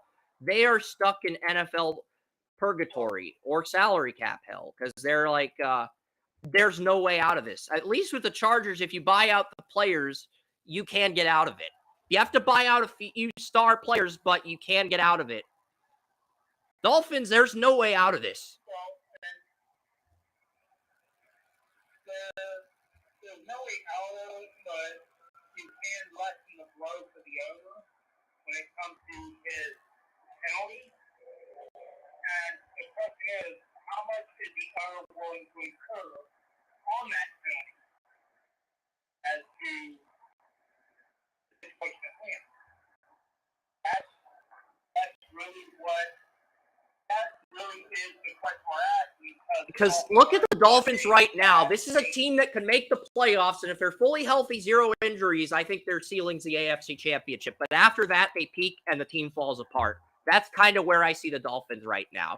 It's not that they will fall apart. I think McDaniel's the right coach, but let's say Miami's offensive coordinator gets hired by another team, and let's say the Dolphins just don't have a plan and, you know, they go into this offseason knowing that they got to tear things apart in order to keep their core. I just don't know how they can do it. They do have $75 million. You can take the $75 million from 2025 and move it over to 2024, but that's going to put you in more cap hell, and you're going to have less money. Well, that was all on the coaching staff. The coaching staff would have to be able to. But doesn't it feel like a peak year for the Dolphins with all the talent they have, Joey? Because you can make that argument with the Lions if you're not sold on Goff, but they've been consistent. You can make that argument with the Cowboys, but Dak's been one of the best regular season quarterbacks in NFL history. Not great playoff QB, but he's been one of the better regular season QBs. Goff is not going to command $55 million a year. Goff may command $25, $30 million a year. So that would get the Lions. I think he's at least getting $40 million. Daniel Jones got $40 million. I think Goff's getting at least $40 million. I'm not saying he'll get more than that. He may get 40 based on that. But that puts the Lions in a better position then would say, Well, the Lions have nearly double the cap space the Jaguars have in 2026. So it's like the Lions have like 332 million or something in 2026. So the Lions are in a better position to do this, whereas the Dolphins, they only have about 70 million for 2025 and 100 some million for 2026. It's not a good position to be in. And I just don't think there's any feasible way to get out of it unless you trade some contracts. If you trade some contracts, you can get out of it. But you'd have to take like a third-round pick for Armstead. You'd have to take like a third-round pick for Xavier Howard or a fifth-round pick for Armstead. It's just not worth it. You're better off keeping those guys. And you probably have to pay some of the salary, too. Yeah. So, I mean, the Dolphins are in a bad way. I think the teams like the Lions are perfectly fine, simply not because of the quarterback situation, but because of the situation they're in financially. It's like I'm going to let Joey pick between the Eagles and Chiefs. The reason is because the Chiefs are the Super Bowl champions. The reason I'm going to let Joey decide between the Eagles and Chiefs is because the Eagles are the Super Bowl runner-up and the Chiefs are the champion. They play next Monday night. We can talk about either team. The Eagles have the better record. We can save them for last like we usually do. Or, since the Chiefs are the Super Bowl champions, we can do the Eagles first. I'll let you pick. Chiefs or Eagles? Let's go with the Chiefs. All right. Because the Chiefs are an interesting team. I really like what they've done. And I like how they reloaded at wide receiver. Because at the beginning of the year, we didn't know what the receivers were going to hold. All right, looking at the Chiefs, you got Mahomes and Gabbert. Right now, the Chiefs need a backup to Mahomes unless you want to pay Gabbert a team-friendly deal. You have Pacheco for 2 more years in a rookie deal, but Edwards-Helaire and McKinnon are free agents. They're going to command more money. I think one of them is going to get more than they currently have. My guess is it'd be Edwards-Helaire, and the Chiefs will try to bring back McKinnon, but if they can't, they'll draft a running back. I think the Chiefs are one of these teams that's going to draft another running back to pair with Pacheco. I think it's inevitable because it's just it is very possible. I don't think it's early, but like I just think the Chiefs have done such a good job of reloading at receiver, of building up the tight end. Wow. Marquez Valdes-Scantling's getting $14 million next year, and you can buy him out and save $12 million in the process. So if you buy out Marquez Valdes-Scantling, you save $12 million against the cap. That's a great problem to have if you're the Chiefs because he's underperformed. It is. It's a great problem to have. But, it's like, it really depends. Because the Chiefs are going to be the AFC Championship hunt. I mean, let's just say until Kelsey retires, they're going to be until Reed, Kelsey, or Mahomes leaves the team for good. They're going to be in the hunt each year. They're going to have a window of opportunity to accumulate as many Super Bowls as possible. But it's like if Mahomes drinks too much Coors Light. If Travis Kelce says, you know what, I want to start a family. I want to have kids. That's fine. If you and Taylor are happy and you want to do that, good for you. But at the same time, take a toll on your career as you get older. So it's just something to keep in mind. But you are the best tight end in the league. So if anybody can defy it, it's you. Anybody can defy that, it's Kelsey. It is because right now, Taylor Swift and Joe, from everything, their package, everything is casual. But there's it is historically known in the humanity, the casual can easily turn into long-term, situation. So, attachments can be formed.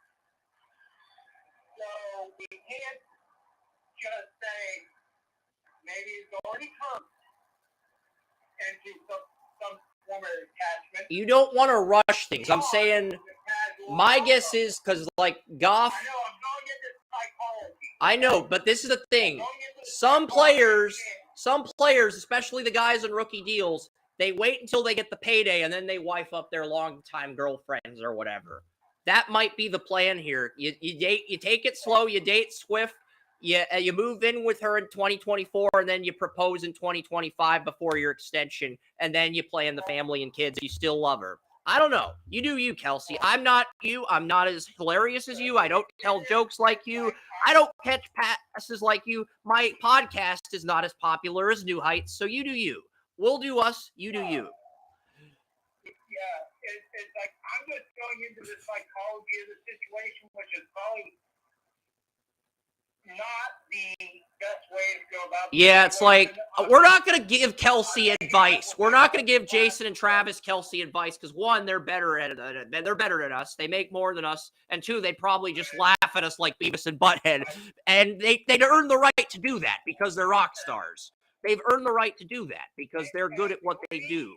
They're so... I love his brother more than him and his brother Broken.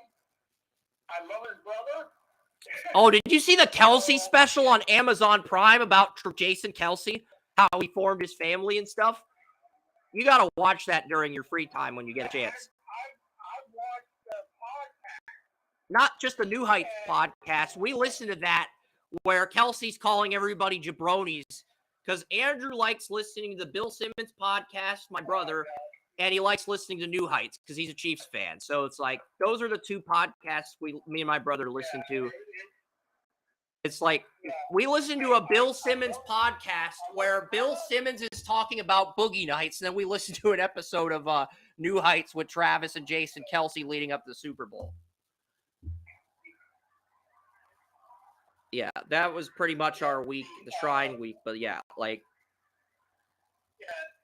Yeah, it's like I love his brother because his brother is more out front with everything. Where he's like, well, my family may say something, my friends might say something, but I'm not going to say something. And his brother's like, hey, I met my wife on Tinder. Yeah, there's a photo. And, he's right out there. It's like, that's pretty much in the Kelsey documentary. Yeah, so I kind of think his brother more. And, I know he's a center. Okay, the Chiefs have $31 million for 2024. So the Chiefs, even after paying Mahomes all that money, the Chiefs still have $31 million. So you could theoretically, you could cut Marquez Valdes-Scantling and then go from there. Because you just have to, with all the options you're going to have in 2024, you kind of have to explore that idea. There's just too many options you have. You got to pay Creed Humphrey, but that's not going to affect the Chiefs until 2025, as we stated with the Jaguars earlier. You got, what else can you do? Can you keep Chris Jones how long can you keep Chris Jones without going, and your young core of rookies without going over the cap? Okay, so the Chiefs are going to have $124 million for 2025. So the Chiefs are going to have $124 million to spend on extending Creed Humphrey, extending Nick Bolton, extending players from your 2021 draft that have been cornerstones. You're going to have $124 million for that. So, yeah. And then you got to save some of that for Kelsey in 2025 as well. Kelsey and Taylor Swift break up. How long do you think it is before Taylor Swift making $100 million on the breakup song with herself? I think she'd have to divorce Travis Kelsey through marriage in order to, I don't know, maybe out-earn him. I don't know. If they break up, you know there's going to be a number one hit about him. I already have the song title picked out. Title picked out. Kels My Ass. Kels My Ass. Like Kiss My Ass. That's going to be the name of the song. It's going to be a hit for Taylor Swift. Oh, wow.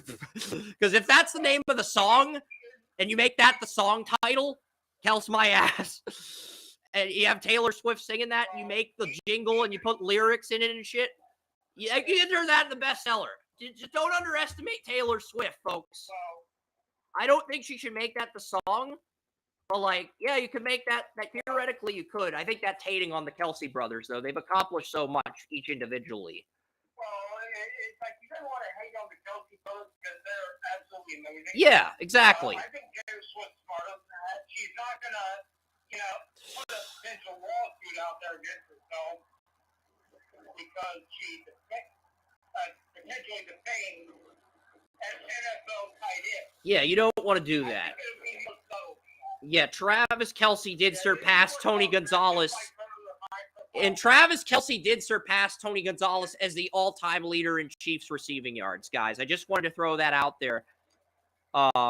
Justin Reed's making $14.25 million. Do you sacrifice Justin Reed to pay Chris Jones? That's the question. I say no, but I wouldn't be surprised if the Chiefs did that and tried to reload in the draft at safety. I honestly wouldn't be surprised if Brett Beach pulled that off. It's like, I do wonder, because I'm thinking he could. It's like if you sacrifice Justin Reed, you could pay Chris Jones if that's your goal, is to pay Chris Jones and then extend the players on rookie deals. If that's your thought process, give Jones like a 2-year deal where he's getting what he wants, and then you pay the rookies. You could theoretically do that and still stay under the cap. But I would not advise it. I would not advise cutting Justin Reed because I liked him coming out of Stanford.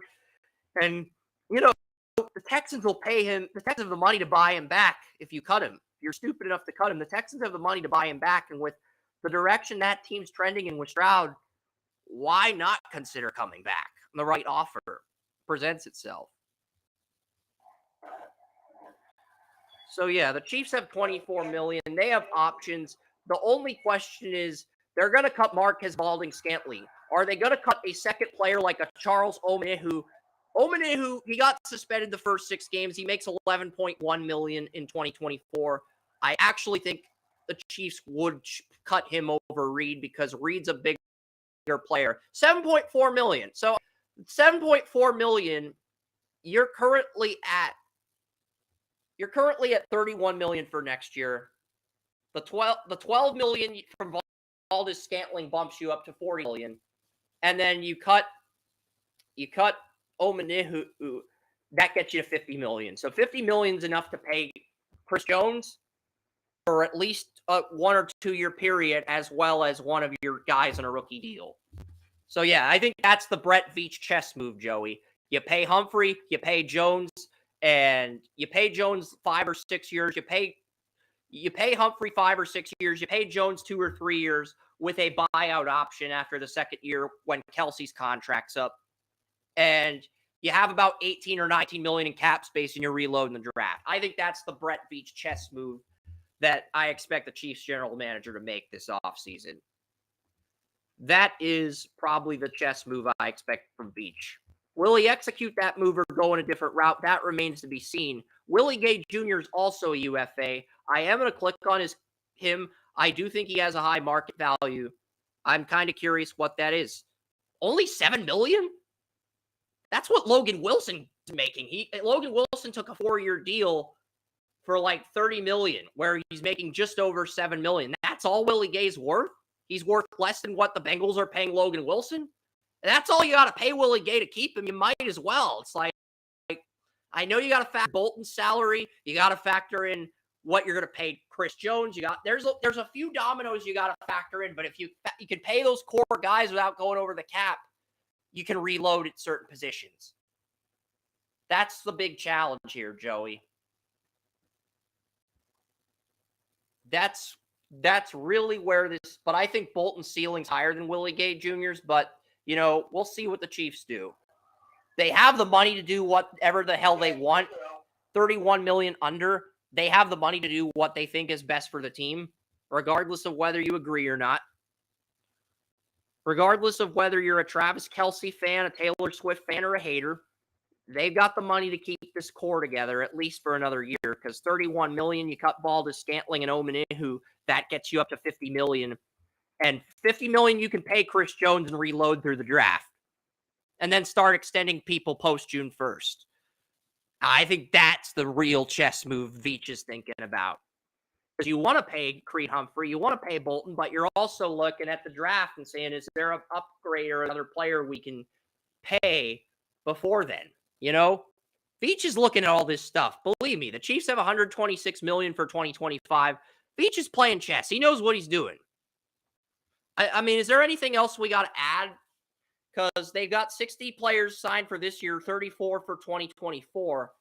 You're going to get, I'd say, about 7 of those players, maybe more in the draft, and then you're going to get some other players in free agency.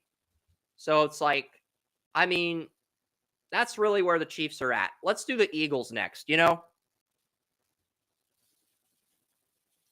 All right. I do not know what the Eagles are making in 2024. I'm going to look that up right now.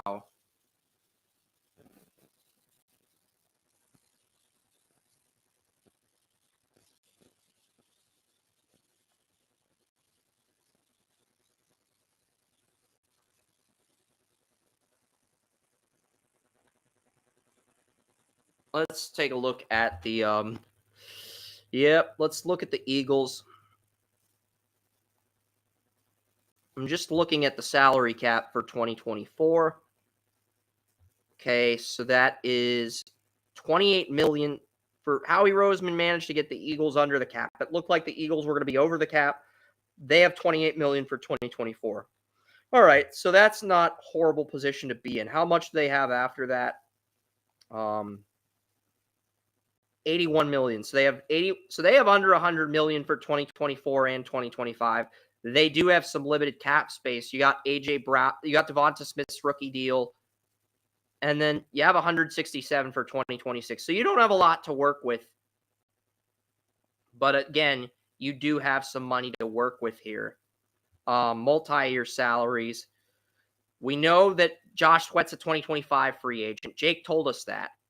Devonta Smith's a 2026 free agent, although his 5th-year tender will go into effect after this season, and I have to think he's going to get extended. And A.J. Brown's under contract till 2027. He's making $41 million in 2026. Remember how I told you Tyreek Hill was making $20 million more than Myles Garrett? A.J. Brown is making $6 million more than Myles Garrett. Yeah, I'm not kidding you. A.J. Brown's projected to make $41.5 million in 2026. So A.J. Brown's going to be making more than Myles Garrett.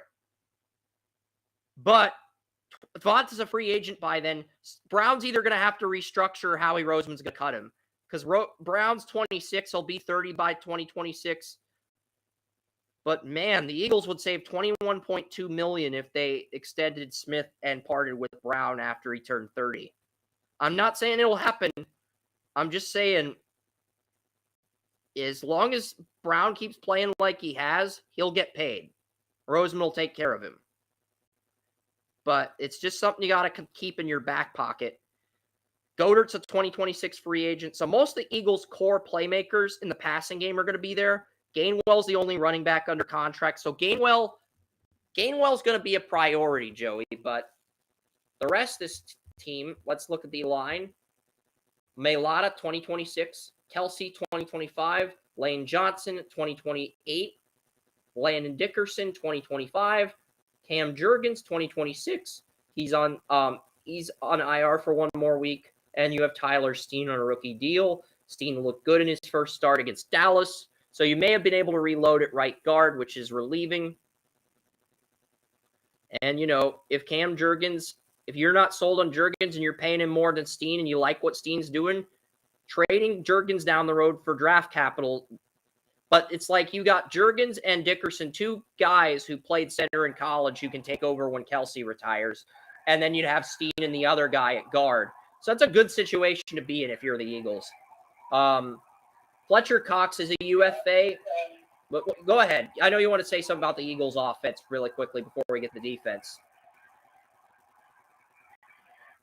And the thing is, I mean, I'm listening to Kelsey. I'm looking at him and saying, I think he is content with retiring. So, if he says, I think Kelsey comes back. If the Eagles don't win the Super Bowl this year, I think if the Eagles don't win the Super Bowl this year, I think he comes back for one more year in 2024. And and then the Eagles beat the Ravens in New Orleans, and Kelsey retires and calls it a career with the Super Bowl parade in New Orleans. I think that's how he ends his career. He ends his career in New Orleans. And then Travis Kelce and Taylor Swift are in New Orleans partying with Jason Kelce. It's the perfect storybook ending to the Jason Kelce NFL career. Jason Kelce, he gets a second Lombardi. He gets it in New Orleans, and you have Taylor Swift and Travis Kelce in New Orleans. Maybe Swift does the Super Bowl 59 show. I don't know. Who knows? And my thing is like, maybe it's because I was an offensive lineman. That could be it. I think both guys defied the six. Both guys defied the odds because Jason was a 6th round pick. Travis was a 3rd round pick. Neither guy was expected to be an impact player in the NFL, but they've both been on the same team their entire career, which is impressive. But maybe, like I said, like maybe it's because I was an offensive lineman. Maybe it's because I think Jason has a better sense of humor. Whatever it is, but I inclined, if you're looking at the Kelsey brothers, I'm inclined to go Jason. Because he just, he is, I think he's a cool dude. That's fair. Cool dude. And he, and I think he's able to come a little bit more. Because Jason has played. I think Jason's going to play for 2 more years. I think Jason's going to play for this year and next year. He's going to play out his contract and retire at Eagle. I think that's what's going to end up happening because he said in the Kelsey special, I can only do this for 2 more years. Because it's like, if the Eagles get to the NFC title and they lose to San Francisco or Dallas, I could see him playing 1 more year and then calling it a career regardless of what happens. He could retire after this year, but I think he'd play 1 more year because he really is hungry. You can tell by his demeanor, the way he carries himself, the confidence he exudes. He wants that second Lombardi to tie his brother. He's super motivated right now. Yeah. Well, with Travis, he plays with Patrick Mahomes. So he's going to get all the fanfare. Yeah, but, early in his career, he had Tyreek Hill and Alex Smith. I mean, he had Alex Smith on a rookie deal, and then he was putting up 1,000-yard seasons with Alex Smith. And he had Tyreek, too, so then it's like, yeah. And then he gets Mahomes. I think it's really cool, though, that the 2 brothers are going to be able to battle over the legacy. One is tight end, one is center. And neither one will have an edge. Because both will amazing at what they do. Yeah. Definitely. And that is, we can discuss this and we can argue about it and we got to get through the defensive salaries. I know you want to talk about the stars and keep it simple, stupid, and that's great, but we got to talk about the contracts. They all play a part in the team, and I know it's pain in the ass. You got Brandon Graham and Sweat. They're under contract till 2025. Fletcher Cox is a UFA, but you got Carter and Davis. I mean, the Eagles have $24 million. You can say what you want about the Chargers, but the Eagles, the Graham and Sweat, they're both under contract next year. They have $24 million, and you have Carter and Davis on rookie deals where they're only making $4.9, $4.6 million. I mean, if Fletcher Cox wants to come back for like $4.2 million, you can, but it's like it's up to him at this point. If he doesn't want to come back for $4.2 million or less, you got to move on because you just do. It's just getting to that point where you got to let him test the waters because you still have Milton Williams on a rookie deal. You still have Marlon Tuipulotu. You still have some defensive tackles you've added. And look, you've got Reddick. Reddick enters the final year of his contract. Nolan Smith. You've got Cunningham. You've got Nakobe Dean on a rookie deal. On IR for a few more weeks, but like when he's healthy, he had that signature game. He finally had a 10-tackle game in the NFL, but he dealt with injuries as a rookie, and he's dealt with 2 injuries this year. And then you have Darius Slay. You have Maddox. Maddox might get bought out. The reason I say that is because Maddox suffered a season-ending injury at nickel corner, and you got to pay him $10 million. And if he gets injured again, you just don't want to re-sign him. You don't have to buy him out if you like him, but it's like, you really want to extend him coming off a season-ending injury. You're only going to save 2.39, so I wouldn't him out because you're only saving 2.39. You could bring in a corner in the draft and release him after the draft to save $7.5 million. But again, I'm not sold on Josh Jobe. I mean, I did like Josh Jobe at Alabama, but I think he went undrafted, and the Eagles ended up getting him in the 2022 draft. So he's got 2 more years, and then he's an RFA. He's 25. You've got Keely Ringo for 4 more years. You've got Eli Ricks for 3 more years. You got some corners you can develop. But if none of them take that next step, you can reload in the draft. I think the Eagles are going to try to keep what they've got, keep Maddox. Because if the Eagles fall short of the Super Bowl, I think it's going to be because of Avonte Maddox out for the year. That's really the only significant injury at nickel corner. Everybody else is back, Joey. And we argued last year about Cox and his resigning, and I think You have $24 million. this year, but after this year, I think you're right. After this year, I think the Cox is going to be, he's going to have to go on a 2-7 deal. He's getting longer too. Because it's like he's making $5.7 million this year, but Spotrac's got a Fletcher Cox void. There's a void in Fletcher Cox's contract through 2024, 2025, 2026, 2027. The void for 2024 is $4.2 million. The void for 2025 is $4.2 million. The void for 2026 is $4.2 million. And the void for 2027 is $1.7 million. I'm looking at these voids and saying, this is probably how much Howie Roseman would pay for Cox. $4.2 million in 2024, $4.2 million in 2025, $4.2 million in 2026, $1.7 million in 2027. That's not even factoring in the fact that Sweat is going to be in a contract year, and he's still young. Sweat's still young. If anybody on this Eagles D-line gets over $10 million, he's going to be Sweat, because Sweat was a 2018 4th-round pick out of Florida State. If anybody gets over $10 million on this D-line, it's going to be Sweat. It just is. Yeah, and that's because you know as well as I do, I've been the biggest supporter of Fletcher Cox of anybody. But there comes a time, and my buddy Brian always tells me, Father Time is undefeated. And Fletcher Cox he's getting there. I mean, Sweat's making $9 million. He is underpaid. It's not that I don't want to pay Cox. It is how much can I pay Sweat? Okay, the Eagles only have $24 million in cap space, but Sweat is going to cost $21.5 million. But the extension would not kick in until 2025. So you could pay Cox this year and then move on from him in 2025. You can do that. With Reddick being a UFA, with all these UFAs, you could pay Cox for next year and then move on from him in 2025. That is the smartest play, because if you do that, you have $20 million to spend on draft picks, and then you can keep the team under the cap. That's a difficult prospect because, Cox has, you could argue that Cox has done one thing for that defense.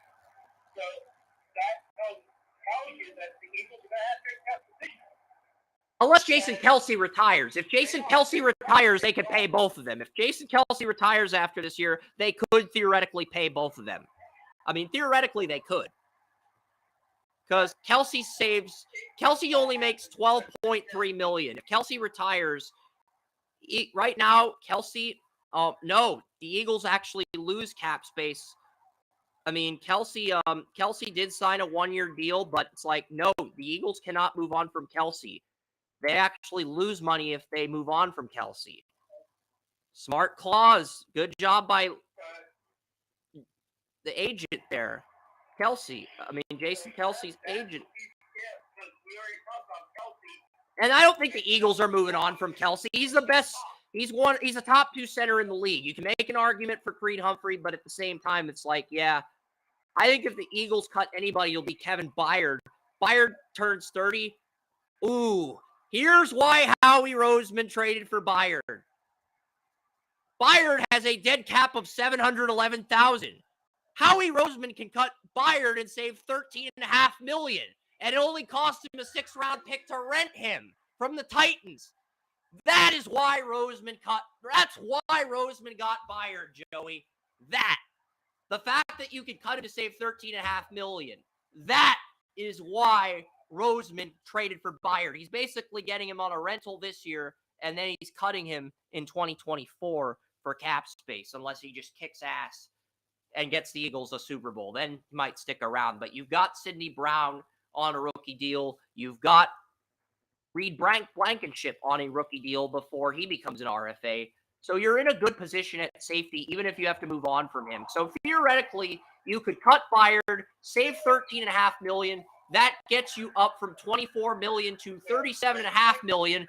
And the $37.5 million allows you to pay both Cox and Sweat and reload in the draft with safety depth, which is probably your smartest play.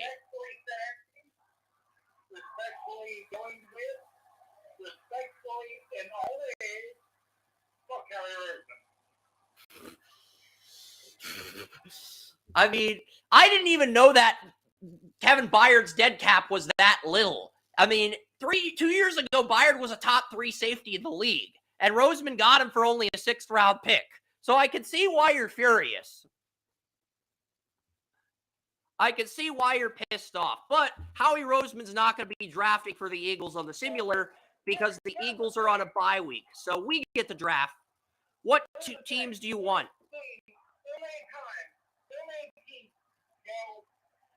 We got 60 million. We got 30 million. Oh, well, this, we got all that. Oh, and Howard Roseman just comes up over the last few years like, hey, we're the best in the UFC. Hold our beer. They're like, we got all this stuff, but what's most of there, plus, they're still getting the best players, and plus they're still getting the best draft picks. They're all making the best picks. Like, when the hell are you going to hang up the phone when Howie Roseman calls you? What the hell? All right, Joey. It's time to select our teams. We've got the Eagles, the Chiefs, the Dolphins, and the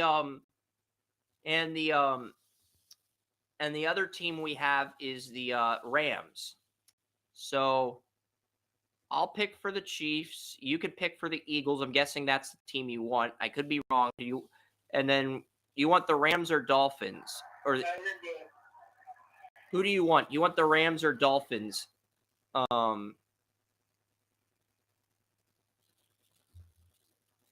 I know PFN used to allow you to trade players. So if you can trade players, I would be willing to trade players for picks.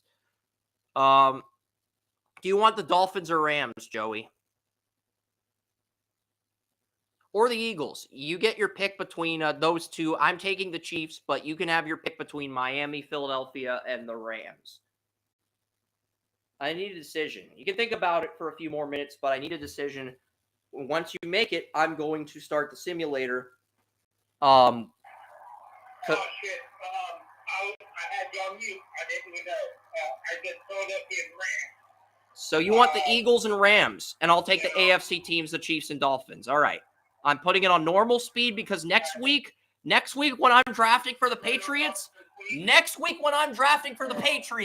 I am putting it on slow mode. So we'll put it on normal mode this week, but next week we're putting it on slow mode, just giving you guys a heads up. So, yeah. Next week. Okay, so here's the draft, Joey.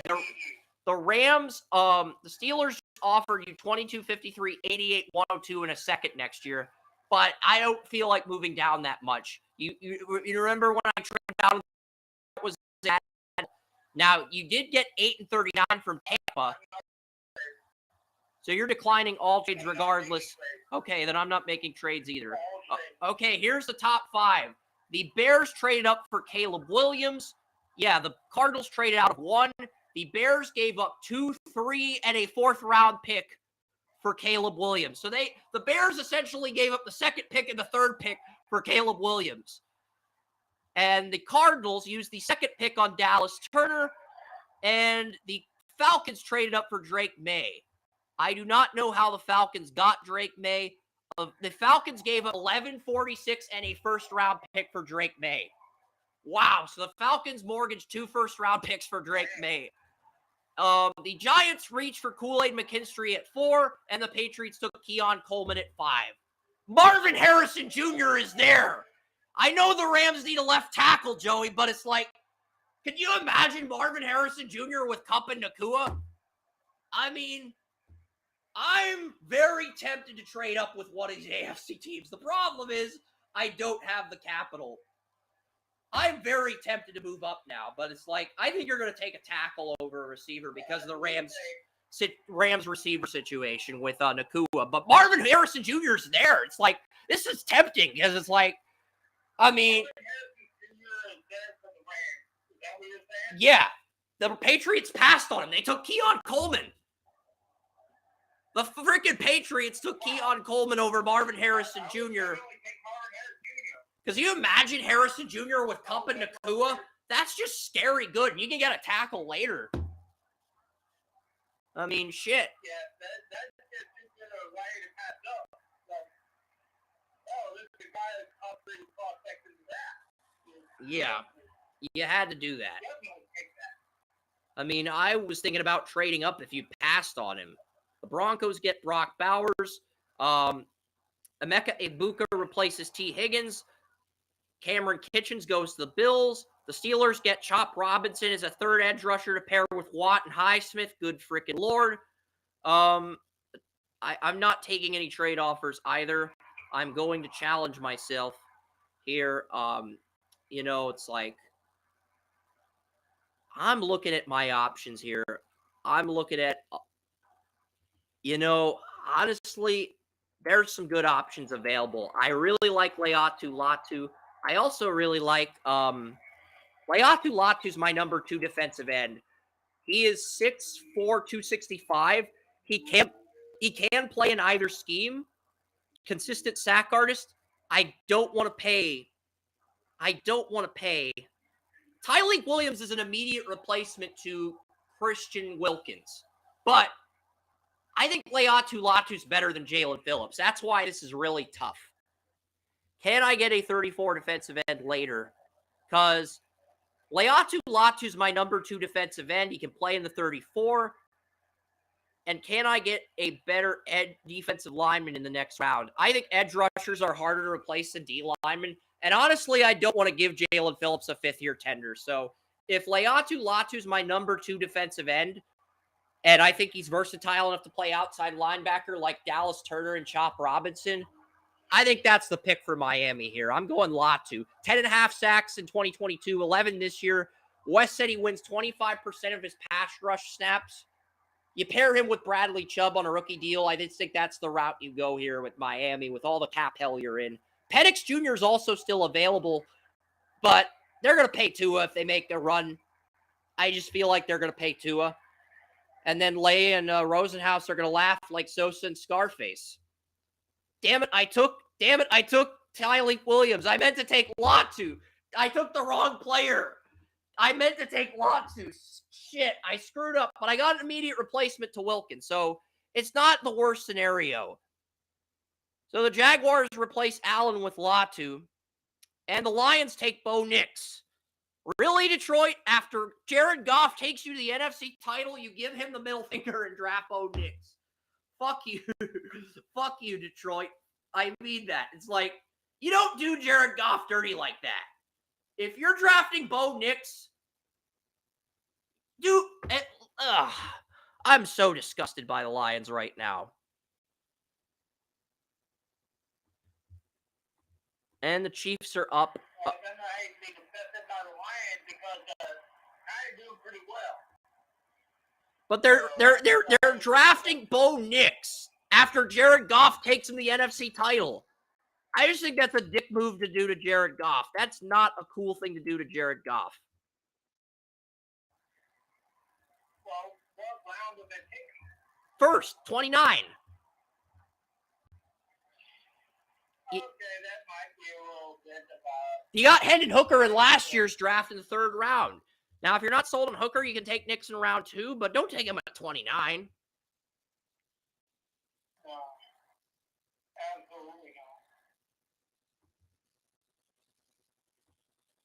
I could take Henderson. I think he's a reach here. Suamadi is my number 2 tackle, but I'm going to go a different route. I'm going to go with Jordan Morgan, Arizona left tackle. He is now Patrick Mahomes' blindside, Joey. So Howie Roseman gets Veached by Brett Veach himself.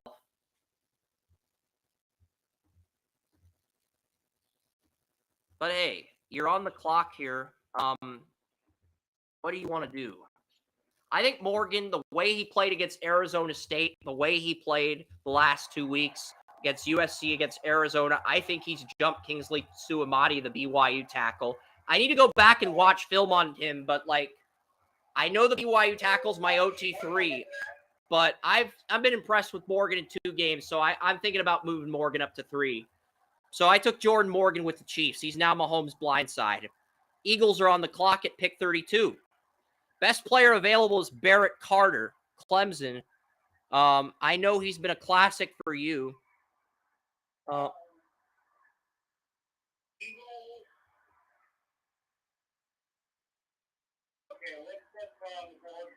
Barrett Carter, Clemson. He's been a classic for you in your mocks. Yeah, Clemson linebacker. He's been the BPA. You've picked him so many times. Yeah, he's best player available. If you want him, I'll just pick him and move on to round 2. Yeah, because the Eagles' best player available is Good Lord, I like Jalen Ford, but Penix is there in round 2, and you passed on him. So you can draft Penix as a successor to Stafford. I mean, he's the Heisman frontrunner right now because Washington's undefeated. You get the Heisman frontrunner in round 2, Joey. That's a very good value. He is the best player on the board. Or you could take a tackle. Yeah, the Heisman frontrunner is impressive in round 2, but I do look at more than the Heisman these days when it comes to quarterback. So I'm not shocked, but at the same time, it's the Patriots in round 2. Not the Patriots in The Patriots took Jalen Ford. Passed on him. Yeah, they passed on him. This Belichick is clearly running the simulator here as a Patriots fan. The Patriots fan in me is certain that Belichick's running the simulator.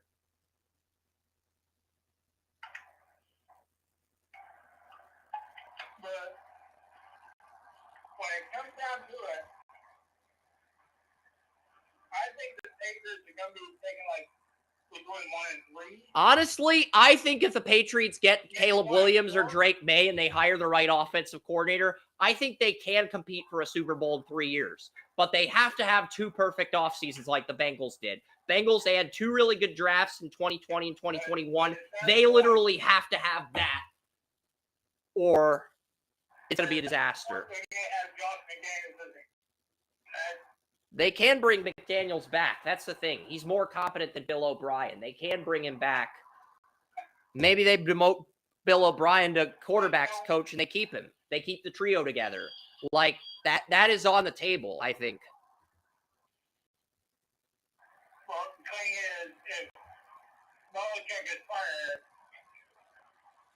fired, retires after that, McDaniel gets the head coaching job, I'm not so confident in any quarterback succeeding. I don't think McDaniels would get hired as the head coach. The guy Rob Kraft is targeting is Mike Vrabel. Mike Vrabel is a player. Mike Vrabel's a coach. Mike Vrabel is a coach that Kraft loves. Robert Kraft loves Mike Vrabel. I think he would actually trade a draft pick to the Titans to get Mike Vrabel from them. And it would work out if the Titans want to move on from Vrabel. Honestly, that wouldn't be a horrible move. I mean, it's been done before, and it's worked dividends before. That would not be a horrible move. I'd be all for that. But you got to hire the right GM if you go through with that. If that's your move, okay. If you want to give up a draft pick for Mike Vrabel, okay. Because Titans are at the point where the new GM, Rand Carthen, might say, you know what? Vrabel's done decent with what we've had to give him, but he's not my hire. If that's what Rand Carthen wants to do, then don't fire Vrabel. Have the decency to trade him. But then you'll just be John Robinson 2.0 because he traded A.J. Brown to the Eagles, and that's really what's pissed off Vrabel. I still think, and I'm sure you think the same thing, that Vrabel's one of the best coaches in the NFL. Yeah, and it's the one coach I could justify trading a draft pick to obtain. It's the one coach I could justify the Patriots trading a draft pick to obtain. But Patriots just have so many holes, I'm just not sure we can trade a draft pick for a coach. But Vrabel's the one. Okay, I'm kind of confused. Patriots just have so many needs as far as team needs, identity needs go. You are on the clock with the Rams. Top offensive tackle on the board is Tyler Guyton. They have a third on him, the Oklahoma right tackle. Patrick Paul, a player that Wes and I both have a first-round grade on, 93.7 on Pro Football Focus and pass blocking. He's available. He's listed as a third-rounder, but he's 6'7", 315, and he can redirect rushers. He uses hand stunt. He has excellent patience and pass protection. Powerful frame. He struggles with natural athleticism. Very good run blocker, but he's not a freakish athlete. So the athleticism's a question mark, but he is a stable hand at pass blocking and run blocking. So is that a guy you want here, or are you want me to look up the edge rushers now? Okay. I'm more, at this point right now, I'm more accustomed to school, so than the name, because it takes me a long time to learn names, for the most part. Houston, Patrick Paul, Houston left tackle. Good, really good pass blocker. Could be elite pass blocker, great run blocker. The Houston Cougars.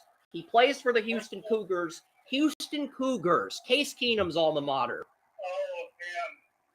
Okay. He's a left tackle. I mean, he's the successor to Josh Jones, who I interviewed at the Senior Bowl in 2020. He's the successor to him. 3-year starter, maybe 4-year starter, but he's good. The only questions with him are the athleticism and the pad level. 6'7", 315, but there's questions about his athleticism and his pad level being too high. You could take him in round 2. You could go a different route. Best edge rusher on the board is Princely Umanaman, Florida edge rusher. Princely Umanaman, 6'5", 245. Hasn't really blossomed yet, but has eye-popping athleticism. Ian Cummings of PFN is a first-round grade on him, but Princely Umanaman, Florida edge rusher, is still on the board, and Ian does have a first-round grade on him, even though he's an early second on the PFN simulator. So, you can take the Florida edge, or you can take the Houston tackle. I feel like you're going to pick the Florida edge because of the familiarity. What? Well, I knew who the Houston edge was. I just didn't. Houston tackle. I knew who the Houston tackle was, but I just didn't know his name. Patrick Paul. So I am familiar.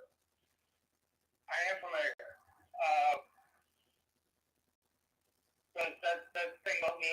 I will know the school. Pad level's not great, but he has great control of his own body.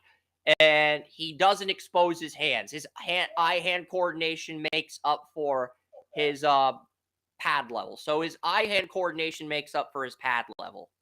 So I think, I mean, I get why Daniel Kelly of first-round mock's concerned about the pad level, but if you have good eye-hand coordination, you can make up for your pad level. And this guy has great eye-hand coordination as far as utilizing his hands at the right time.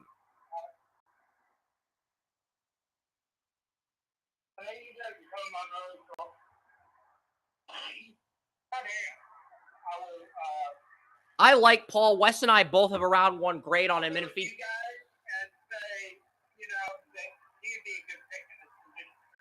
yeah, because it's like, yeah, Patrick Paul's a good pick for Rams.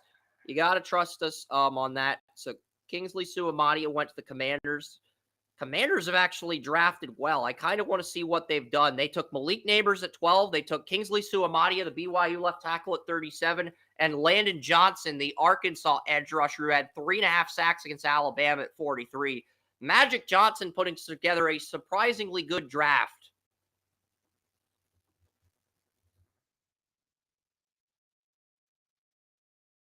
The Chargers are refusing to make a pick. They take Leonard Taylor from the U. And Howie Roseman is on the clock. Joey is doing. The Eagles are up again, and they took Barrett Carter in round 1. Best player on the board is JT Tuimoloau, the Ohio State sack artist. He had a sack against Notre Dame. He had a sack against Penn State. I mean, he had a quarterback hurry against Fashanu. Had a sack against Penn State when lining up against their right tackle. I mean, Tuimoloau got a sack against both of Notre Dame's tackles. I love Tuimoloau. I've got a first-round grade on him, but he could get picked the second round. He's still here with Brandon Graham and Sweat entering contract years. He's the perfect edge rusher to develop for a year, and then you can groom him into a starter. It's the classic Howie Roseman pick, Tuimoloau. You can also get Tyler Nubin of Minnesota. You can get Cedric Van... Tuimoloau's number 1. Van Pran is number 2. Will Shipley is 3rd on their board, but I'm not high on Shipley compared to the other guys in the class. Brandon Dorius, the Oregon edge, is 4. Defensive end for Oregon. And Tyler Nubin is 5. That's their top 5, and they're all top 50 players on PFN. I can go top 5 by position if there's a certain position you want as well. Well, it's the Eagles, so it's not about, the top 5 position. I feel like... It's one of the top 5 overall. Yeah. I feel like Roseman will go BPA first 2 rounds, and then he'll pivot to position and the rounds 3 through 7. Yeah. So, Tuimoloau's the best player on the board. I would take him in the first round, late first round. But he's outperformed Jack Sawyer, who we hyped up in the preseason, Joey. So it's like, Tuimoloau's a good defensive end. I have a first on Tuimoloau. So that's the best player on the board. I mean, 6'4", 277. Tuimoloau 6'4", 277, and you can groom him as a replacement to either Brandon Graham or Josh Sweat, depending on who you want to pay. And I know the Eagles drafted Nolan Smith, but I think he's more of an outside linebacker than an edge rusher. So it's like, what are the Eagles doing with Nolan Smith? It's like, that's the other question mark. Do you view Nolan Smith as an edge rusher, or do you think he's the guy who stepped in and takes over for Reddick? Because the thought process might be, let's develop him for 2 years and then have Nolan Smith replace Reddick. That might be the other part of this, because if you go that route, you'll have Reddick, you'll have Nolan Smith, Tuimoloau replacing Reddick and Brandon Graham in 2025. And still have your core intact with Barrett Carter replacing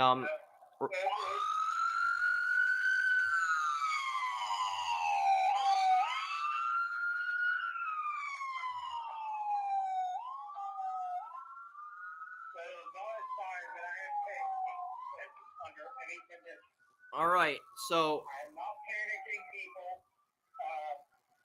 I just wanted to. Tuimoloau is the best player. I would actually propose a trade to you if you don't want to pick him here. That's how much I like Tuimoloau. I will actually trade you for him if you don't pick him here.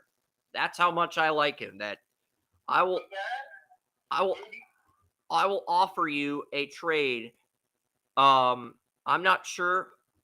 The Dolphins run a 34. The Chiefs run a 43. Tuimoloau would be a 43 player, but I'm not sure the Chiefs need to give up a ton of assets when they can just keep their picks and reload. So let me see what I can offer you and if it's a good deal for both of us. 52, I'm going to offer you 63 and 127, and I want 174 in return. You only have 4 picks left. So I want 52 and 174. I'm trying to keep my third rounder. I'll give you a second and fourth for 52, but what do I got to do to sweeten this? If I throw in 149, I get 174 back. Because 149 is a fifth. Give me a 6 on top of that. I don't have a sixth. I have one. I don't have a sixth. I have 149 and 223. Yes, I have 223. Okay, give me a 7 on top of that to even out the value. And so Let's see if the simulator approves the trade. The simulator said, fuck you. You are lowballing Howie Roseman, you incompetent piece of shit. All right. The simulator said no. I will try making that trade with the Eagles. All right. So 52 and 174 for 63, 127 and 223. Okay, the simulator accepted because the Eagles proposed that to the Chiefs, but you do have more draft picks. You're welcome. But the Chiefs are officially on the clock, and they're officially picking Tui Maloau. What is the I have a first-round grade on Tui Maloau. I'm going for value here and getting an edge rusher. I can get a receiver later.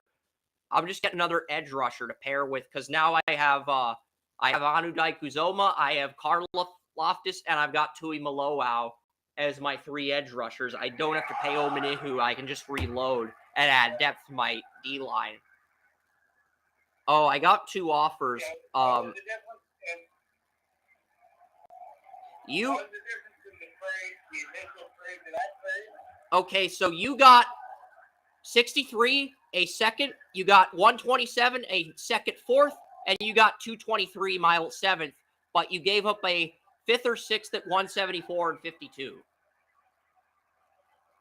Either an early 6th or a late 5th. I don't know. Okay,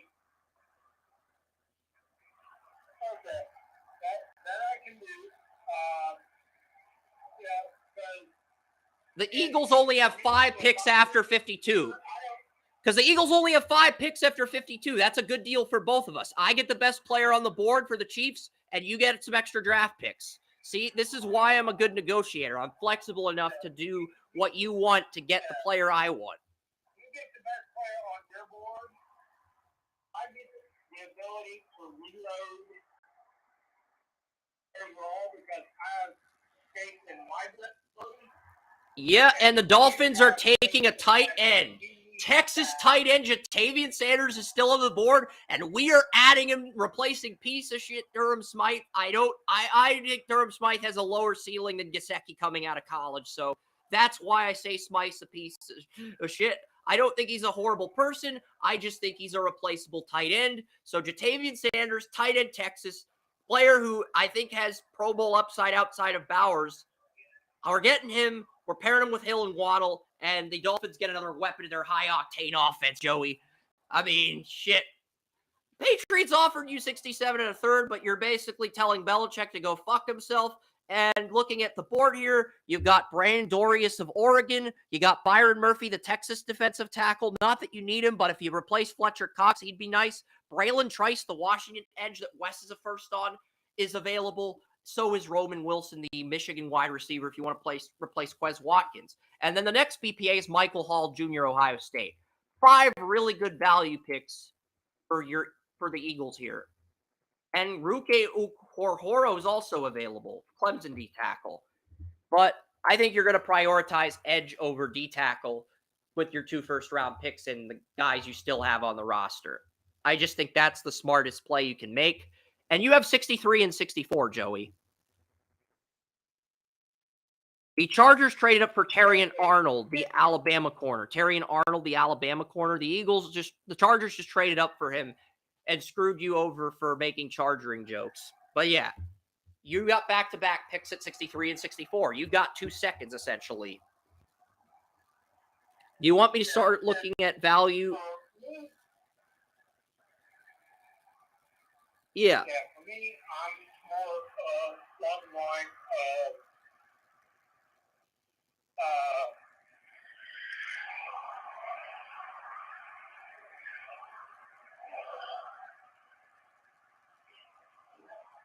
I was about to say something, and I forgot what I was about to say.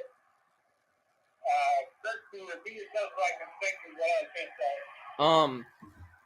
The Eagles, they've got Eagles have 63 and 64.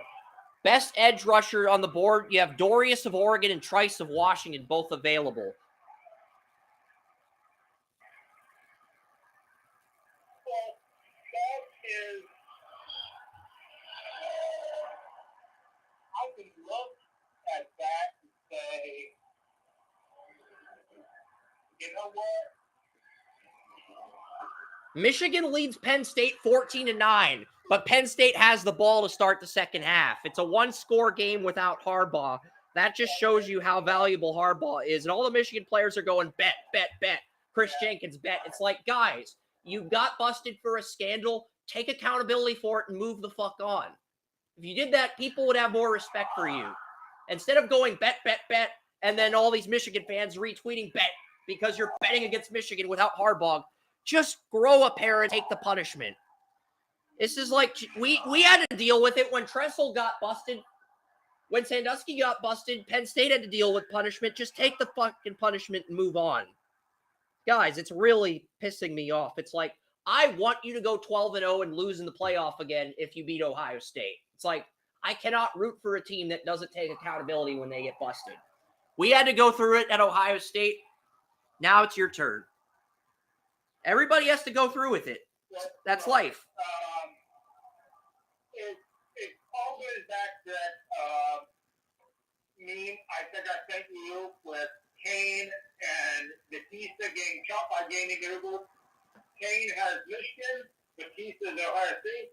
Jamie Noble, that little run is just the Oh, did you see the Civil War meme? There was a Civil War meme on Twitter last night. It was better. You had Ulysses Grant with Michigan, and then you had Robert E. Lee as the Big Ten.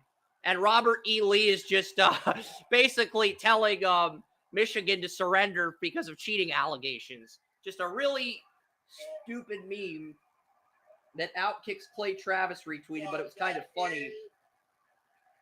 I was trying to simplify it in more modern pop culture terms.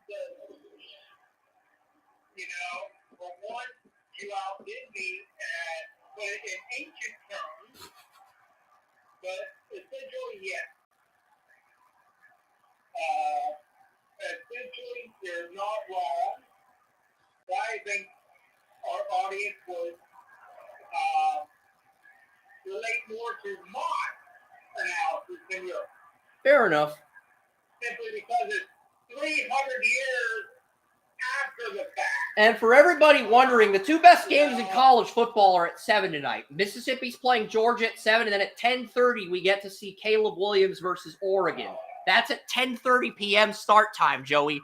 Fox has the audacity to run a college football game at 10:30. I love it.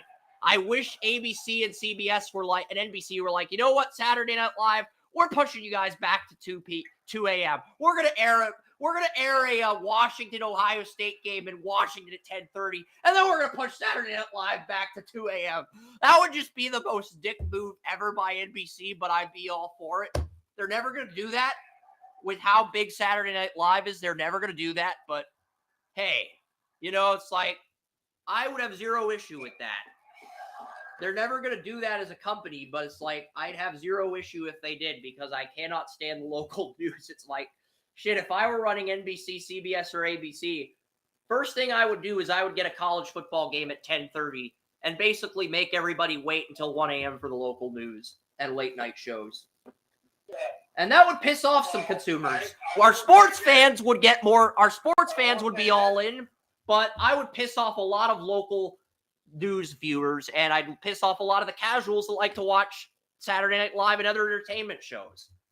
So it's a win-lose. I will say this, Chris. The Jacksonville local news is amazing with what it does, and including sports. I mean, the only Pittsburgh sports personality. Or any sport I think there are two really good sports personalities. Nick Harbaugh of Steelers Wire and Bob Pompiani of KDKA. I think everybody else is expendable. That's not me trying to take a shot at Pittsburgh. It's just I really think outside of Bob Pompiani, I think, and Nick Harbaugh, who follows us on Twitter, and Rudy Reyes, who's also a Steeler fan that lives in LA, outside of those three, the other Pittsburgh sports personalities infuriate me with their bias, but I could see how they are cool. And I like Urinating Tree because he's objective towards all the sports teams, even though he's a YouTuber and a Steeler fan at heart. I can respect him on that end. But it's like, yeah, if we're building a Mount Rushmore of Pittsburgh sports personalities, we have Bob Pompiani, Nick Harbaugh, Urinating Tree, and the best female sports reporter in Pittsburgh, whoever you think that is. Okay, there's your Mount Rushmore. We're done. Let's move on. Okay, that's the Mount Rushmore of Pittsburgh sports personalities. I never thought I would be doing that on the podcast, but the Eagles are up and they've got back-to-back picks, so please make a selection, Joey. Best players available at edge are Brandon Dorius, Oregon, and Braylon Trice of Washington. West does have a first on Trice. 6'4", 269. The big concern with him is his lack of speed, but he does have good tape. But he's 270, Senior Bowl player. Dorius is 6'3", 291. He's more of a 34 D end, whereas Trice is a natural edge. Trice, Braylon Trice, Washington. I'm gonna pull up the Rumble. Maybe if I read the jersey number, that'll help you. Maybe because I do have the jersey number of the.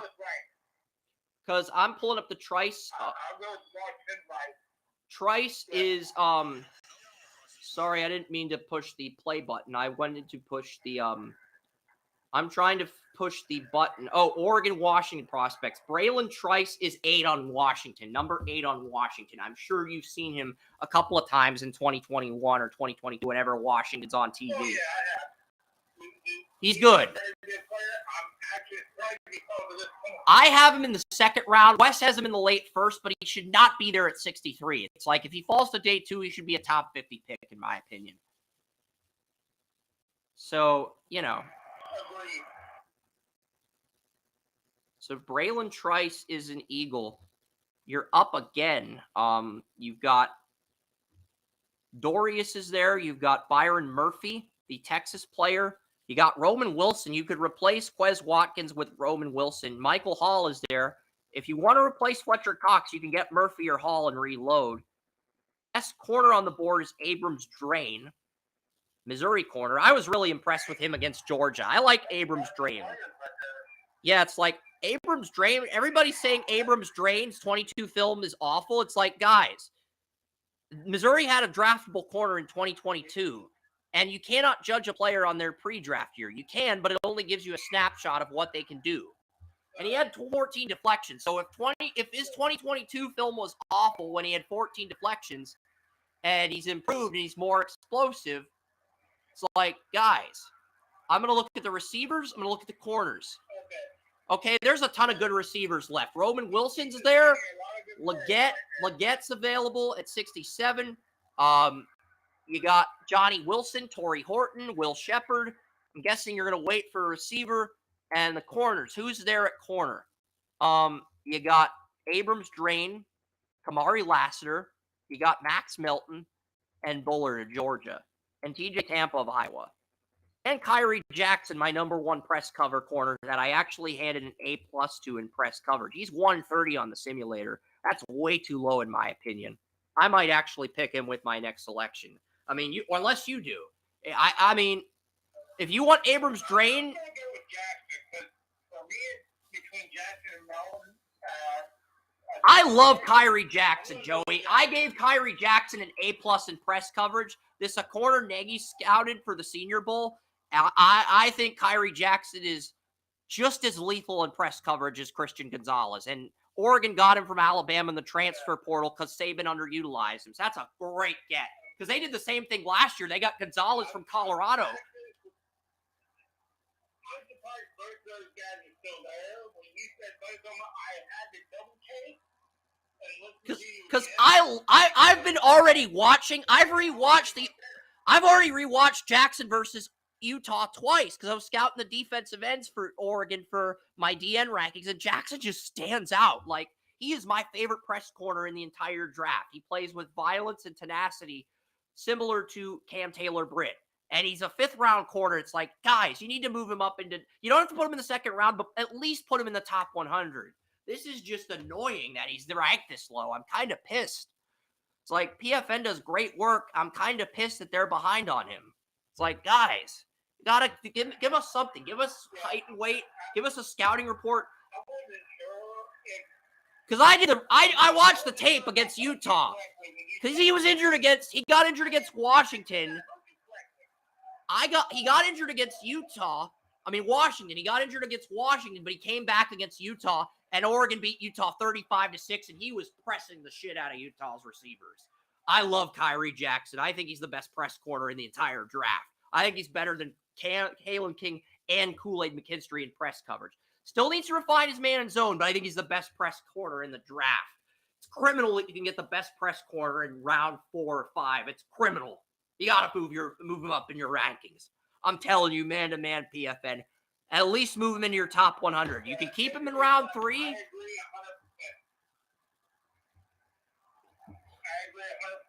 And Joey's not going to give me the satisfaction of trading up for him with still on the board. He's just not. That's not going to happen, guys. It's like... I agree. It's probably not going to happen, though. All right, and Joey's back up with the Rams. The best player on the board is Jordan Travis. I don't know if you took a quarterback yet. You took Patrick Paul and Marvin Harrison Jr. So you get Jordan Harrison round 3 as a successor to Stafford. Add value. I mean, best case scenario, you get a starting quarterback. Worst case scenario, you get a Desmond Ridder. You want me to look at your other QB options? Jaden Daniels is still there, but I've got a 4th on him. Cam Ward is there. I mean, Rattler is there. Van Dyke is there. You might want to wait for Rattler, Van Dyke, or Pratt even in that 4 through 5 range. That might be where you get your QB in round 4 or 5 and just load up on value picks. So the Rams do need an edge rusher. I mean, it's like Jake pretty much pointed out how the Rams need an edge rusher. You got Harrison and Paul. Who is the best edge on the board? Let's see. Brandon Dorlus is a 34 end. Harrison from Ohio State. You took Harrison already at 6, and then you took Patrick Paul. Yeah, I'm just trying to think who's the best value pick for you at this point. There are a few 43 defensive ends that I absolutely love. Best 34 outside linebacker is Chris Braswell, Alabama. He's an edge rusher next to Dallas Turner. But that could be another, remember that the Rams took that Alabama edge, Terrell Lewis. It didn't work out. Adisa Isaac, the left end on Penn State, 6'4", 244. That's a good edge for you here. I'm looking strictly at 34 linebackers. There are some good 43 defensive ends, but they're mainly 43 defensive ends. Jack Sawyer is 6'5", 248. I do have him as a defensive end, but he does have an outside linebacker body. He has good tape, but I have a 3rd-round grade on him. So if you want Sawyer here, he's listed at 220, and I'm trying to figure out why. It's like, he's in the top 100 of most mock drafts. So why does the simulator have him at 220? Does he have a really bad 40 time, or there's some character concerns? You're hiding something here, PFN. I'd like to know what you're hiding. Because I don't think he's a 7th-round pick, Jack Sawyer. Like, the Rams run a 34 defense. The Rams run a 34 defense. You want a lighter player at edge with the Rams. He's perfect for the Rams, but he does play in a 43 defense. So I will take Sawyer for the Rams. I've got my 4th-round pick if he's still there. All right. Which I was thinking about taking here. But I will take Sawyer because I do think that Sawyer 24 would be good, and 23 he would not be able to survive. The Browns traded up for Xavier Legette. They gave the Falcons 85 and a fourth rounder in 2025 to move up 8 spots for Xavier Legette. Andrew Berry strikes gold in virtual reality. And they took Rod Moore to replace Grant Delpit in the second round, but they traded up for Legette. So you got Cooper, Legette, and Tillman as your top 3. Well, you still have Elijah Moore too. So you're basically. Andrew Berry is great with cap, so I can't see him letting Delpit go. But at the same time, if he does, I'm not sure who he would take. But at this point in the draft, I want to see that was a horrible pick at this point in the draft. Yes. I'm waiting to see what's available. The Lions take Tavondre Sweat. Okay, best player on the board is Jalen Polk. I like Polk, but I'm not sure he's the best answer. I'm thinking here. I am thinking here. You know what? I'm going to take a lineman just for the freaking hell of it. Why? Number one, right guard. Number one, right guard Trey Smith and center Creed Humphrey are both nearing the end of their rookie deals. Zach Frazier is still available, Joey. So I'm going to take Frazier, and that way, if one of my linemen wants too much money, I can just reload with Frazier. I know it's a horrible pick in theory, but I think it's a smart strategic reload on my end. Yeah, I got Frazier in the third round. I passed on a receiver because I was like, Creed Humphrey, Trey Smith, both in the final year of their rookie deals. I can develop him, or I can play him at left guard and cut Thuney to save cap space. Either way, I can redshirt him a year and then bring him in, and he'll be ready to start in year 2. Or if one of my interior linemen get injured, I can play him as a rookie.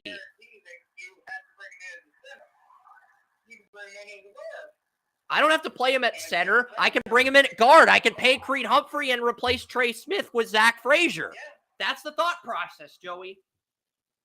That is why I took him.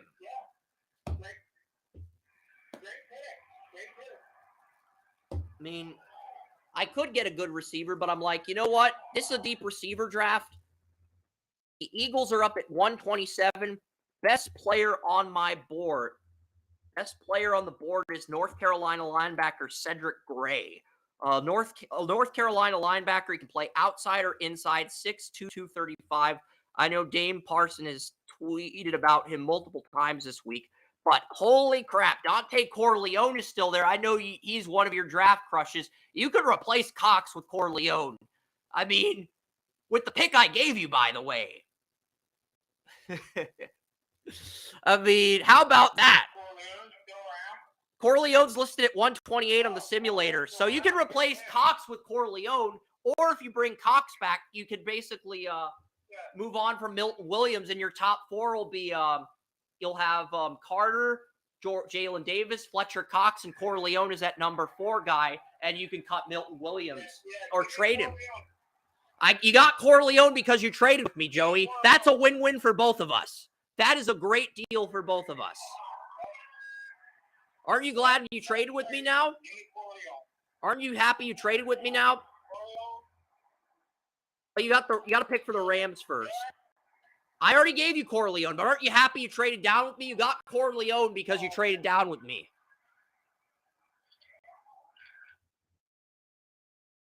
Okay, the Rams are up. You could get Tyler Van Dyke's there in round 5. So is Blake Fisher, who I had a second on. 2 players are there. You could get Blake Fisher in round 5. No problem. But there are a few players available. A few good ones, actually. Tyler Van Dyke if you want a quarterback, Blake Fisher if you want a right tackle, and Bryce Foster if you want a center. You got 3 quality options in round 5 with the Rams. You are guaranteed one of those 2 with the Eagles 2 picks later. Rams, I'm going to go Spencer Rattler. I don't think Rattler's on the board. Best QB on the board is Tyler Van Dyke. Other options include Michael Pratt, Tulane. The other option is Ugalele, Oregon State quarterback. But I know you don't trust Oregon State QBs, so I'm guessing you're not going to pick him, and you pretty much decided between Pratt and Van Dyke at this point. Those are the top two on the simulator anyway. Yeah, he's there in round 5. Let's do Van Dyke, because he is given a year or two behind Stafford. I think he has the potential to really be a nice starter. Yeah, agreed. I mean, Justin Jacobs is a Bill, and the Eagles are up. Cedric Gray is available. Donovan Edwards is there in round 5. If you want a running back, that is really good value. Wes thinks he's the Kamara of this draft, but it's like he hasn't really gotten a lot of carries this year. But Donovan Edwards in round 5 is good value. Wow.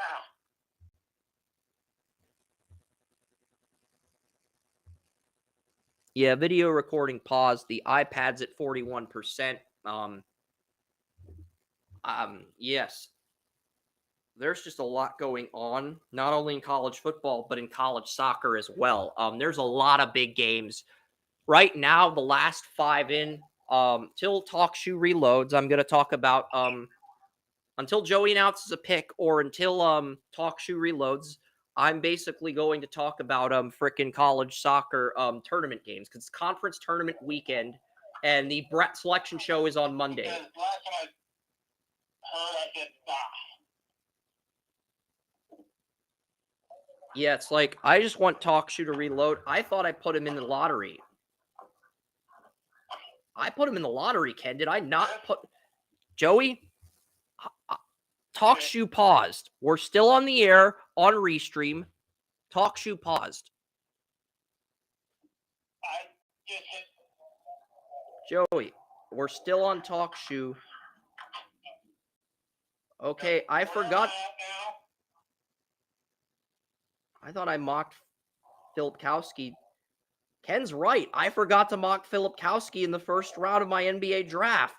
Holy crap, I screwed up royally. Wes Bryan and I made NBA mock drafts. I thought I put Filipkowski in my top lottery. I forgot.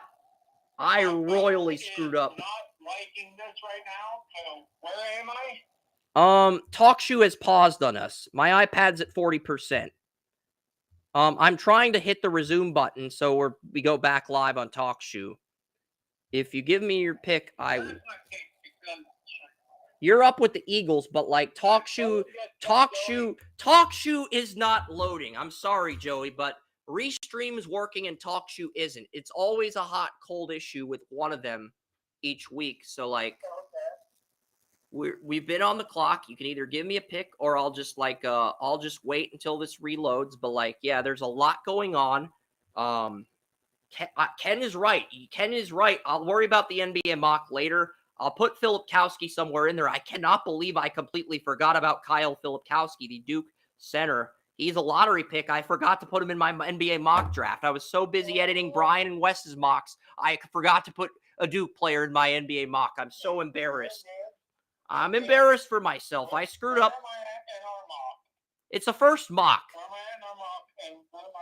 Joey, I forgot. I'm supposed to be the perfectionist. I forgot about a Duke basketball player. I fucked up royally. This is like getting caught cheating with your spouse. And I'm supposed to keep you on point because you are a perfectionist, so we need to keep on point at the same time. Yeah, all right. You are back. TalkShoe. Yeah, it's like TalkShoe. Yeah, the college soccer game that is awful. It is no team in college soccer's RPI. Yeah, so the Eagles are back on the clock. I'll tell you about the worst RPI game in college soccer history after we finish the group mock, because we do got to get through NFL picks and a lot of stuff. The iPad's at 40%, and your phone's probably running low on battery as well. Eagles at 136. Who are you looking at here? Cedric Gray's the BPA.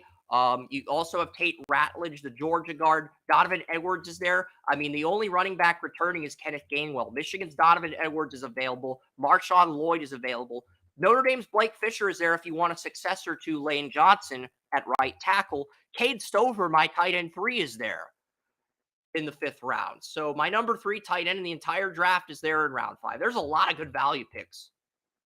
I mean, if you wanted to, you could replace. I think Stover's a good pick here. Yeah, nice backup to Dallas Goedert. Really good value pick, in my opinion. It's like, why is he made a catch in quadruple coverage? Why is he there in round 5, guys? I'm like, the Bills get Bryce Foster, the Saints get Marshawn Lloyd. Who the hell? The Titans took Blake Fisher as a right tackle. I'm looking at what I've done with the Chiefs. I got Morgan, Tuimoloau, Frazier. Obviously, I need a D tackle and a receiver here. And I only have 2 picks left, so I have to go D tackle and receiver with those picks, even if the value's not there, because the Chiefs is a bad position to be in. Brendan Rice, Taj Washington, Zachary Franklin. I like Zachary Franklin. I think I can get him later. Luke McCaffrey's still there. Yeah, I think I might take a receiver with my last pick, given the abundance of options I have. Because there's just so many good options at receiver in this draft. Good food for thought over the last few weeks on a couple of late round picks. So, I mean, I'm going to take the best receiver on my rankings. Potential run with. All right, Nazir Stackhouse is still available in round 5. We're going to replace Derek Nottie with Nazir Stackhouse. Nazir Stackhouse should be in the 4th or 5th round. So we're going to take Stackhouse at 149 and get the best receiver with our last pick. That's the ideal Chiefs draft with Veach there. And Stackhouse is a good pick. And the Rams are up at 150. So that probably would have been your selection had I gone that route. But like, you've got your QB, you've got your edge, you got your left tackle, you got Harrison. The Eagles, the Blake Fisher, the Notre Dame tackle, is he still there if you want to double up at tackle? I'm double checking. No, I think the Titans took Blake Fisher. The Titans actually made a smart pick and took Blake Fisher. Jack Howell's there as a the Jack Howell, the Colorado State safety. He's there as a replacement to Jordan Fuller. Yeah, Howell's there if you want a Jordan Fuller replacement at free safety. He's available. I take Howell. All right. I do like Howell. I thought he'd be gone way before. Howell's a junior. That's why I haven't posted his film yet. I mean, it's like, if he declares, I will post his film.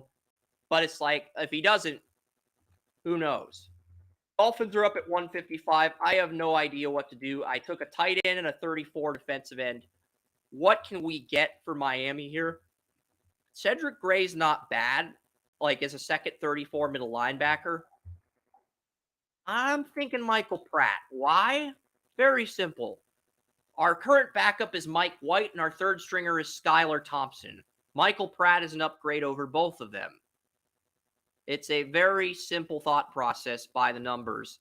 Tua does need a good backup, and it's like, Michael Pratt here is a good backup for Miami. And I think he's an upgrade over Mike White and Skylar Thompson, and the Dolphins are going to have to cut players to save cap space, so I went that route. I got 164 too? Okay, let me see what I can do here. Dallin Hooker, the Colorado State tight end. I do like Dallin Hooker. He's made some nice plays, but I already took a tight end. Let me see what we got here. Brendan Rice is available. I think the Dolphins have their backfield, though, with the Dolphins got their Devin Achane. The Dolphins have their receiver. They've got weapons. It's like, I'm just trying to think of the best player for the Dolphins here.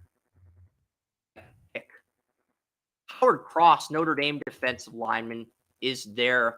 I'm not sure if he's a nose tackle or a 34 end, but I think Howard Cross is too talented to still be on the board, so I'm going to take him in round 6. It's just one of these guys I really like as a late round pick. Nobody is the best player of it. The Rams are up. You are up the board, but Tyler Davis, the Clemson defensive tackle, is available. 6'1", 308. I mean, if you want him, he's there.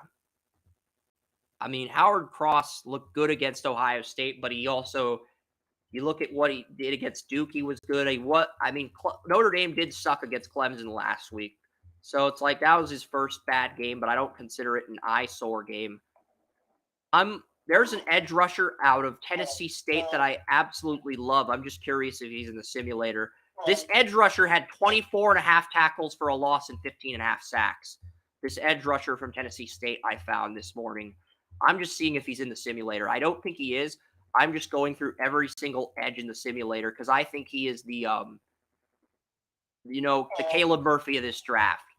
And no, he's not. Wow. He's not available in the edge rusher. Maybe he's a vegetable. I think I've hit the biggest needs for the Rams. At the same time, I think there's some minor needs for the Rams that I haven't hit. Best player on the board is Joshua Farmer. He's a D tackle on Florida State. Omar Speights is there if you want linebacker depth. I mean, if you want some inside linebacker depth, Omar Speights is a really nice value pick here.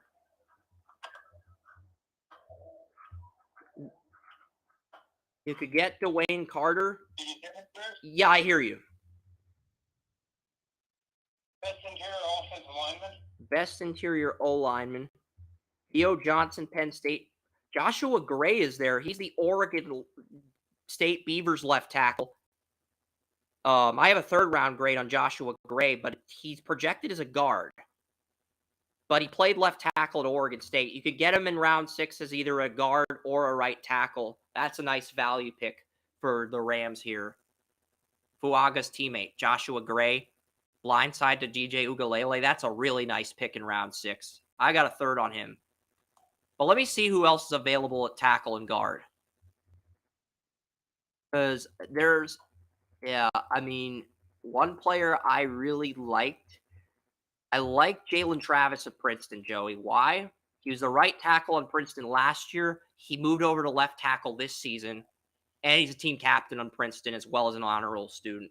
And he really wowed me against Dartmouth. Even though Dartmouth won the game, Princeton was Jalen Travis was absolutely flawless for Princeton in the loss. 6'7", 314. You get him as a right tackle here. He's listed at 412 on the simulator, but Colton Edwards told me about him. He has, and I think he's a 4th rounder. Honestly, after watching him in person against Dartmouth, I think Jalen Travis is a 4th rounder. I think he's the Io Civis value pick Princeton has in this year's class.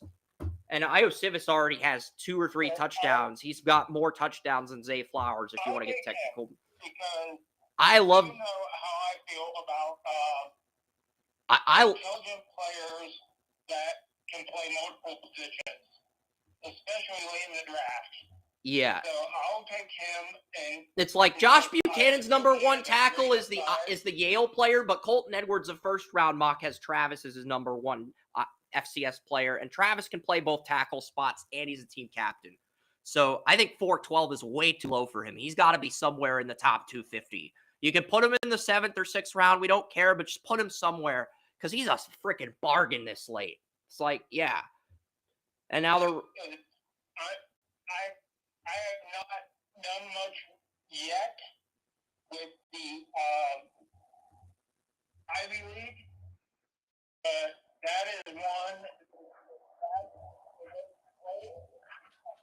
Because I originally put him in round 5, but I was so impressed with him against Dartmouth, I actually moved him up to the 4th round. And I told Colton Edwards, if he dominates the All-Star game he's in, he could move into the 3rd with a good All-Star game and combine. Like, there's an outside chance he can move into day 2. Still early in the process, but there's a window for him.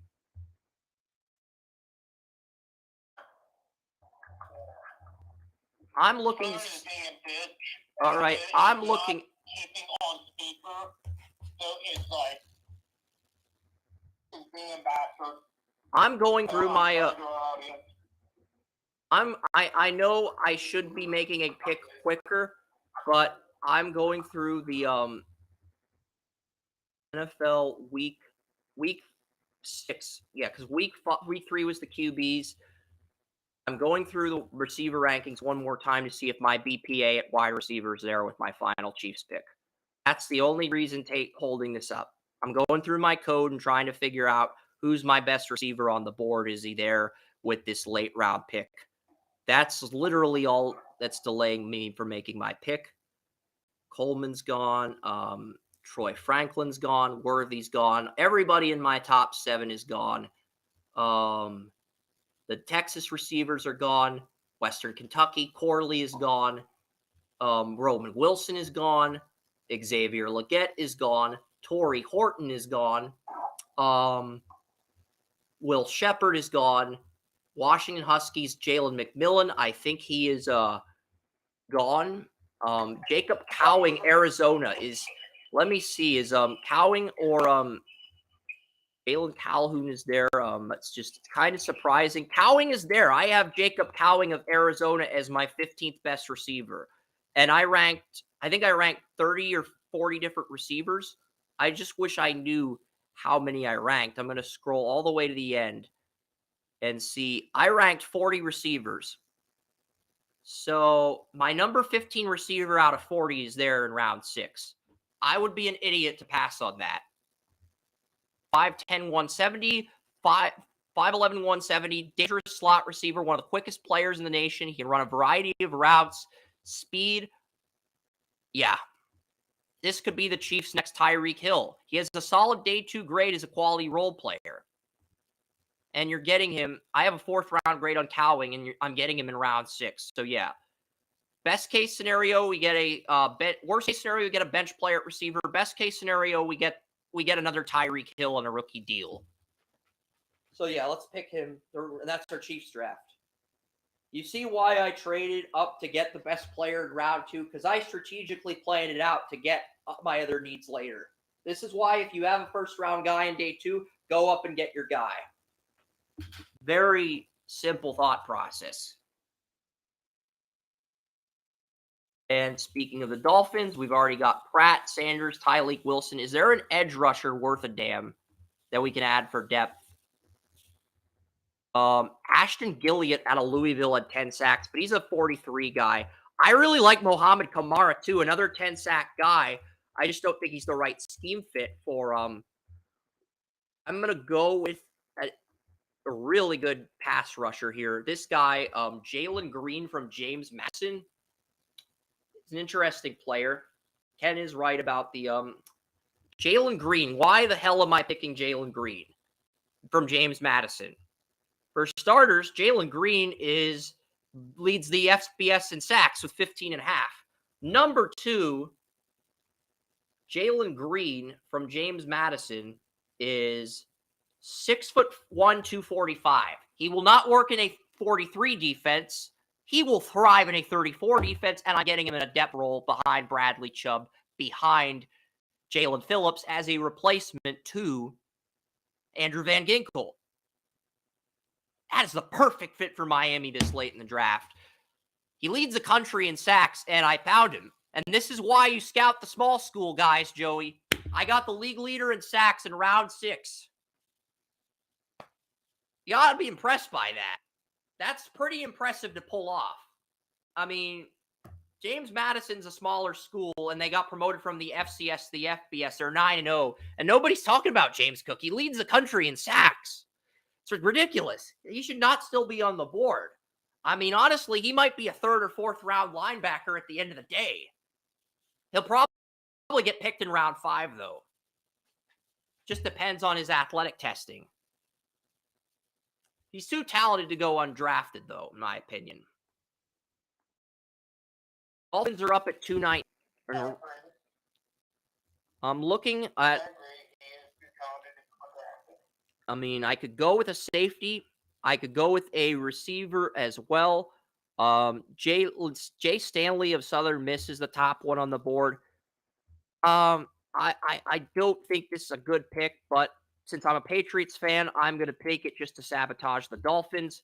Lathan Ransom, completely unrelated to me, even though we're both Ohio State fans at heart. So I'm going to end the Dolphins draft with a Ransom. I'm not as high on him as the consensus, but it's like, since I'm a Patriots fan, I'm going to give the Dolphins him out of spite in round 7. Who cares at this point? It's like, this is Joey's attitude for the draft. I'm gonna improvise Joey and have some fun here so we can get on with our podcast. I think you're appreciative of that because it's like, it allows us to get through our draft quicker.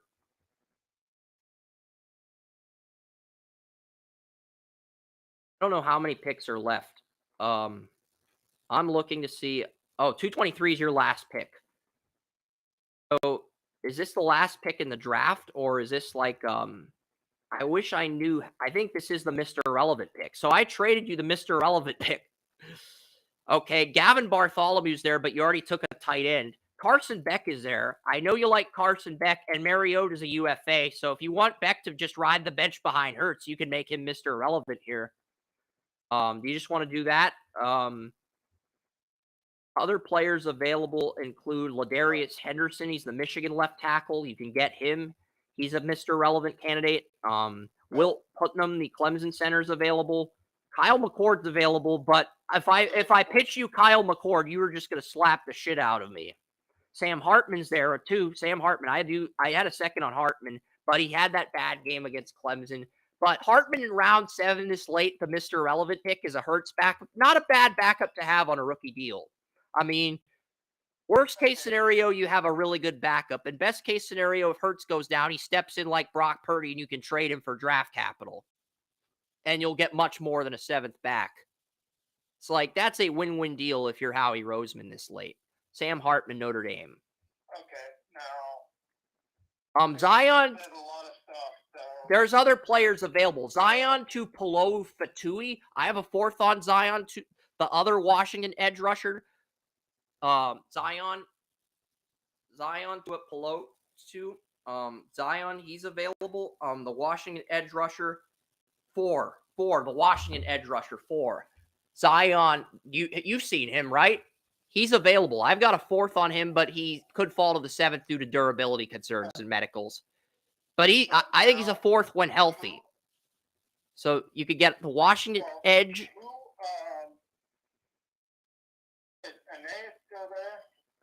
He is. If you really want him, I think he's there. He's there. You want him again? Quez Watkins is a UFA, and so is Julio. Eagles, 223 with my Chiefs pick. All right.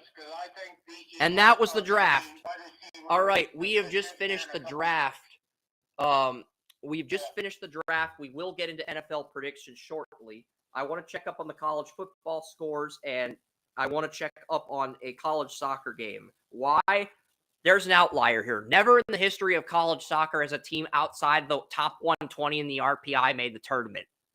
But we have the 123rd team in the country playing the 133rd team in the Summit League Championship. How the hell did this fuckery happen? Well, a Kansas City Roos college soccer team that won 3 regular season games out of 16 somehow made the conference tournament, Joey. And the Kansas City Roos knocked off the top seed Denver Pioneers, who won 11 games in penalty kicks. So the Kansas City Roos, who won 3 regular season games, can win their conference championship if they beat Omaha, who's ranked 133rd. And in Kansas City's defense, they did defeat Creighton, a Final Four team last year in the regular season. That's a quality win. They won 4 games all year, but it's like, if you play 16 college soccer games and you win less than 6, you shouldn't be eligible for the tournament. I think we're both in agreement on that. You shouldn't be eligible for the conference tournament to qualify for the postseason tournament. It's like 3 regular season games and you have to play for your conference title because the 2 worst teams in your conference only had 2 and 1 wins. And then you beat an 11-win team with a 3-win team in a conference tournament game. I don't think I've seen something that lopsided in college basketball unless you count a 16 seed beating a 1 seed. I mean, that's pretty incredible to beat an 11-win team with a 3-win team in penalty kicks. You won 3 games, you lost 7, and you tied 6. That's pretty freaking incredible. It's like, what if the 3-win team wins the conference? Then you have to put a 3-win team in the tournament, and that kind of sucks because Northwestern was one of the last 5 teams in college soccer to lose a game. They were 9-0-1 on the year. They got knocked out in the first round of the Big Ten tournament, and now they're going to miss the tournament because the College Cup gives the conference champions automatic tournament berths. It's like college hoops. It's like all 23 conference champions are in the tournament, regardless of their regular season record. So we're going to have a 4-win team in the tournament if Kansas City beats Kansas City beats Omaha in college soccer. I think it's hilarious. It's like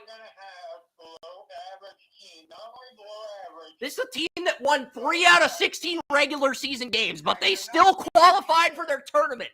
It's like the Summit League only has 6 teams in their league, but the top 4 get in the tournament. So the team that wins 3 games somehow made the top 4 and beat the team that won 11 games in penalty kicks. So the team that wins 11 games is still going to make the tournament, but the team that wins 3 games gets an automatic bid. And that's going to screw either St. Louis. It could screw Pittsburgh out of the tournament. Pittsburgh had the number 1 hardest strength of schedule in the country. They still went 6-6-4 without Burton, Valentin Noel, and they beat Wake Forest when they were undefeated, Joey, but Pitt could end up losing a tournament spot to a team that won 4 games, the Kansas City Roos. Their logo's a kangaroo, and they call themselves the Roos. That's worse than some of the minor league team sports logos, Joey. It's like, that is just charging at the collegiate level. I mean, it's like, this is just, I mean, I'm sorry. It's just like the Kansas City Roos. You only won 3 games out of 16. You lost 7. You tied 6 times. You won 3 out of 16 games, and you get to play in your conference tournament. And since you beat an 11-win team, if you win your conference tournament, Omaha went 7-7-4. It's like, Joey doesn't like Omaha, but they have home field in Oklahoma. He's rooting for Omaha so the 4-team team doesn't get in the tournament, the 4-win team, because you're in agreement with me that if you win less than 6 games in college soccer, because we're in agreement on this, if you win less than 6 of your 16 games in college soccer, you're ineligible for the conference tournament. Sorry, good luck. The tournament's only 3 teams. You're 4 out of 17. So 4 out of 17 is 235%. So you have a 235 winning percentage on the season. 4 wins in 17 games. That's your winning percentage for the year. That's your resume. And because college soccer's like college basketball, it doesn't matter. And, that's horseshit. Northwestern only lost 1 game in regular season and won the conference tournament. They were one of the last 5 teams in the country to lose a regular season game, and they're not going to make the tournament because they lost the first round of the Big Ten tournament. That's horseshit. We both agree that's horseshit. Northwestern is more deserving of a tournament spot than freaking Kansas City. But Kansas City's going to win. Kansas City, if they win today, they will get in the tournament with 5 wins on the year. 5 wins, 7 losses, and 6 ties. They will get an automatic bid to the tournament. The selection committee will have to put them in, Joey. It's like, come on, really? I just think that is incredibly depressing. I might make a Kansas City Roos player my Mr. Irrelevant this year's MLS draft as a practical joke. Like, that is how bad it has gotten. It's like, really, are we really going to do this? We're really going to put a 4-win team, a team with a losing record, with 5 wins in 16 games, 5 wins in 18 games in the conference tournament. We are really going to do this, guys. I mean, I might have to root for Omaha just out of Omaha. What is it? The Omaha Big Red? Yeah, Big Red. Omaha Soccer. I don't know what their team name is. Omaha Men's Soccer. Here we go. The Omaha. Yeah, Omaha. They play in Tulsa, Oklahoma, not Lincoln, Nebraska. But whenever you say Omaha, the first thing you think of is Peyton Manning. It's like, yeah. So, I am locked away and threw away the key. Did that mean Omaha won? More than the basic player, not the basic stats of college soccer. It's like a team with under 5 wins is going to make the tournament. I think that is hilariously bad on the NCAA's part to allow a team that won under 6 regular season games. That should be the rule. If you win under 6 of your 16 or 18 regular season games, you don't get to compete in the conference tournament. You go home. Better luck next year. It's the only way to incentivize competition, Joey. It's like you have to win 6 games to make a bowl game in college football. I know in college basketball, everybody can make the conference tournament. 110 teams in soccer, and the 123rd best team is playing the 133rd best team for a conference title, an automatic tournament bid. That is unacceptable. You cannot have that because it means a good team that actually played well gets screwed out of the tournament. You know, right now the last 4 in are Oral Roberts, St. Louis, San Diego, Pitt, and Pitt went 500, but they had the toughest strength of schedule in the country before losing to Louisville in double overtime. And they could end up losing a tournament spot to one of these scrubs. Is just like, I would just put them against the weakest ACC team in the opening round and just to prove a point. It's like if Kansas City wins today, I am putting them against the weakest ACC team to prove a freaking point that you have no business in the tournament. Because if you win 5 games and you win your conference, you're getting the weakest ACC team, and they're just going to come into your stadium and kick your ass out of the tournament. Because I don't think they could. I honestly don't. I honestly think Pitt could beat Kansas City. I know this is a very stupid thing to go on a rant about, but it's like we are both in agreement that if you win under 6 of your 16 college soccer regular season games or 18 before the conference tournament, you have no business in the tournament. It's like you got to win 6 games in college football to make a bowl. Same rules should apply to conference tournaments. They should. Oh, the game's not until 9 p.m.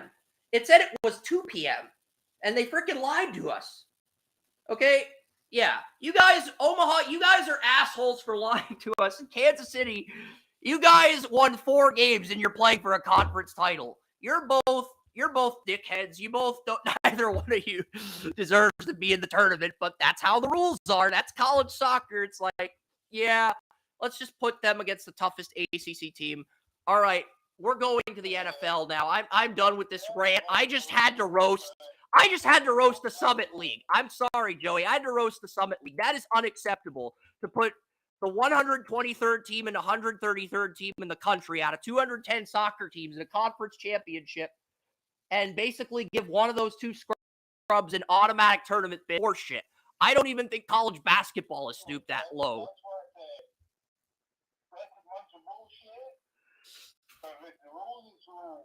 Yeah, it's the rules, but it's bullshit.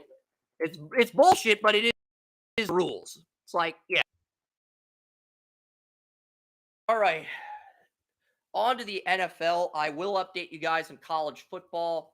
We're gonna start with the Sunday morning game in Germany. Colts Patriots. I want to pick the Patriots as a fan. I think they have the better depth chart. The problem is their offensive identity is very inconsistent. What happened is Jack Jones, the player with character concerns, a rookie, and J.C. Jackson were out partying, and they were both late to a team curfew. So Belichick basically benched both of them against the Commanders last week. That's why we lost to Sam Howell. Belichick benched our 2 best corners because they broke the team curfew. This is how dysfunctional our secondary is without Christian Gonzalez. I never thought it would get to this point, Joey. I mean, J.C. Jackson never broke any team curfews in New England. I think maybe Malcolm Butler did once leading up to 52, but then Belichick lost the Super Bowl to the Eagles because he benched Malcolm Butler. Only 2 people brave enough to take the Patriots to Germany are Kerm and Tanya. Everybody else has the Colts. I don't like Gardner Minshew, but I think the Colts just have too much talent to lose the Patriots. And the reason I think the Patriots score 21, without Julius Brents, without Dallas Flowers, the Colts don't have their top 2 corners. If Kenny Moore plays like he did last week, 2 pick sixes, Colts win. It was a narrow win over the Panthers, but it's still a win regardless. But yeah, I like the Colts 23-21 over the Patriots in a game, and the over-under in this one is 43. So I am taking the over barely. Colts 23, Patriots 21, because the Colts' top 2 corners are injured. That's the only reason I'm taking the over, but the Colts still find a way to win at the end thanks to the heroics of kicker Matt Gay. All right. You have anything you want to add to that game? Because the next game on the list is Browns-Ravens. I really don't think you have anything to say about the Colts-Patriots. It's cool that it's in London, but it's like the fact that you're going to give that game the minimal amount of attention when you consider your phone battery. My iPad's at 22%. Everybody at Draft Utopia took the Ravens except for Joey. He considered the Ravens. Like, it's not like the Ravens don't have talent. Top scoring defense in Baltimore versus the defense with fewest yards allowed. The Browns are 1 in fewest yards allowed. The Ravens are 2. The Ravens are 1 in sacks. The Ravens are 1 in scoring defense. Ravens are going to have their offensive line at full health. Morgan Moses is going to be back. He missed the Seattle game. He came back for week 10 against Cleveland. I believe Morgan Moses got injured against the Browns in week 4, if I'm not mistaken, Joey. I think it was the Browns game where he suffered his first injury. Yeah, it was. He left week 4 against the Browns and missed week 5 before returning in week 6. So this is a payback game for Morgan Moses. And, it's also a payback game for Myles Garrett. He said 3 drives decided the first meeting. I mean, Mark Andrews dominated week 4. I think the Browns are just going to try to take Flowers out of the game and try to make the other receivers, Bateman, Flower, beat him. I mean, I just put my headphones back in. It's got 10% on it. Should we just read our winners? So I'm going to say here, on this game, because I don't know how long it's going to last, the Browns are, the biggest thing is going to be the Ravens offense looking at the Browns' third down defense, because the Browns' third down defense, like I texted you earlier, it's good, but it's not the best in the league. The Chiefs have like a 30% third down rate. They're forcing a punt on 50% of third down. Yeah, but the teams are only getting third down conversions 30% of the time against the Chiefs. So opponents have a 30% third down conversion rate against the Chiefs. I'm not saying the Browns aren't good against third down conversions, but it's like the Chiefs. You only get a third down conversion 30% of the time against the Chiefs. You get a third down conversion 50% of the time against the Browns. That's nice for the Chiefs. We can get to that when the Chiefs come up. I like the Ravens because I think they are just going to find a way to win this. They beat the Browns before. The Browns, they give up. The Browns always have one corner give up like 80 yards to the Ravens. The Ravens have the healthier team on paper and the better coaching staff. That's really the only argument I need. I mean, James Hurst is the 4th best tackle of the Browns, and the starting right tackle is the 5th best tackle. So it's like Owa and Bowser might go off in this game, and if they do, you're talking over me, so you need more than I do. I'm not trying to talk over you, but we both want to assert our dominance. You want to assert your dominance for the Browns? Go ahead. Then I'll assert my dominance for the Ravens, and we'll move on. It's not about dominance, but all right. Go ahead. 57% third down efficiency. That means teams are only looking at 23% of first down. Then you look at arguably, not 100%, but arguably the best corner tandem in the NFL with Emerson. I think the Chiefs with Snead and McDuffie are good. You got a lot of teams that are good corners. Jaguars, but go ahead. I think it's going to be a defensive matchup because the Ravens have the best pass rush in the NFL. They have the best pass rush in the NFL, unquestionably. The Browns don't have either of their starting offensive tackles. That's why I'm making a bold prediction here. Justin Tucker against Browns kicker. We're looking at a kicker matchup here. We're looking at a kicker matchup. Because I think we're looking at 2 of the best defenses in the NFL. I think they're going to take. I think both defenses are going to take out the passing game. I think both defenses are going to limit the running game. I think it's going to be a game. Who is the best kicker? Now that may be These PFF rankings are very laughable. You remember how we went on a rant about PFF rankings being laughable? They've got Denzel Ward at 41, Martin Emerson at 60, and Newsome at 71 among the corners, every corner in the league. So they and that's out of 114 corners. So they have that is just laughably bad. You're telling me Denzel Ward's not a top 40 corner? That's laughably bad.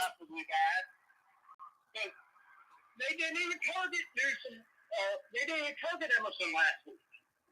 It's almost like Collinsworth is going, here's a guy on the Browns suck. Here's a guy on the Browns, rank him lower. Here's a guy. That's almost like what's the thought process here, PFF? Yeah. I know Collinsworth owns the site, but it's like every corner on the Browns is ranked 40th or lower on PFF. It's like, guys, are we this lazy? It's like, here's a guy on the Browns. The Browns are the worst AFC North team. Here's a guy on the Browns. Because honestly, I think that's the thought process. And Joey can't really argue that because it's like, this is just comically bad. No, it is.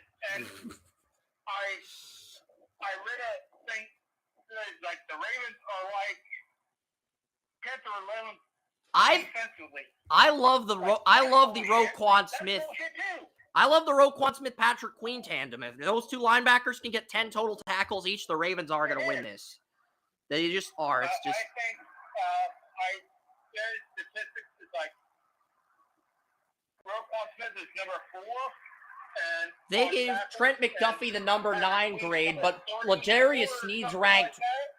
Yeah, L'Jarius Sneed's ranked lower than every other Browns corner. I took the Ravens 27-20. I just trust the Ravens depth chart more than the Browns, but the Browns are going to score more than 3 points with Watson. I don't think either team gets that many points, Chris. Patrick Ricard is going to get the game-winning touchdown. That's my prediction.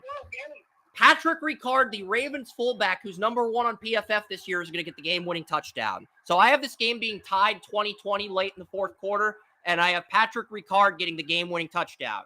That is my prediction for this week.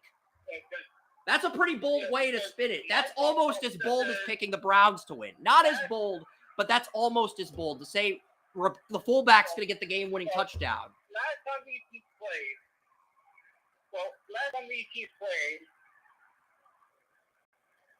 I think 20 of the Ravens' points were scored, or something like that. 17 to 20 points of the Ravens' points were scored on turnovers. They were points off turnovers. So if the Browns limit turnovers, this is going to be a purely defensive game. Geno Stone leads the league in interceptions, and they get Marcus Williams back from an injury this week. So now they got to deal with Stone, Hamilton, and Williams. I think if Marlon, this may be low-key the game of the week.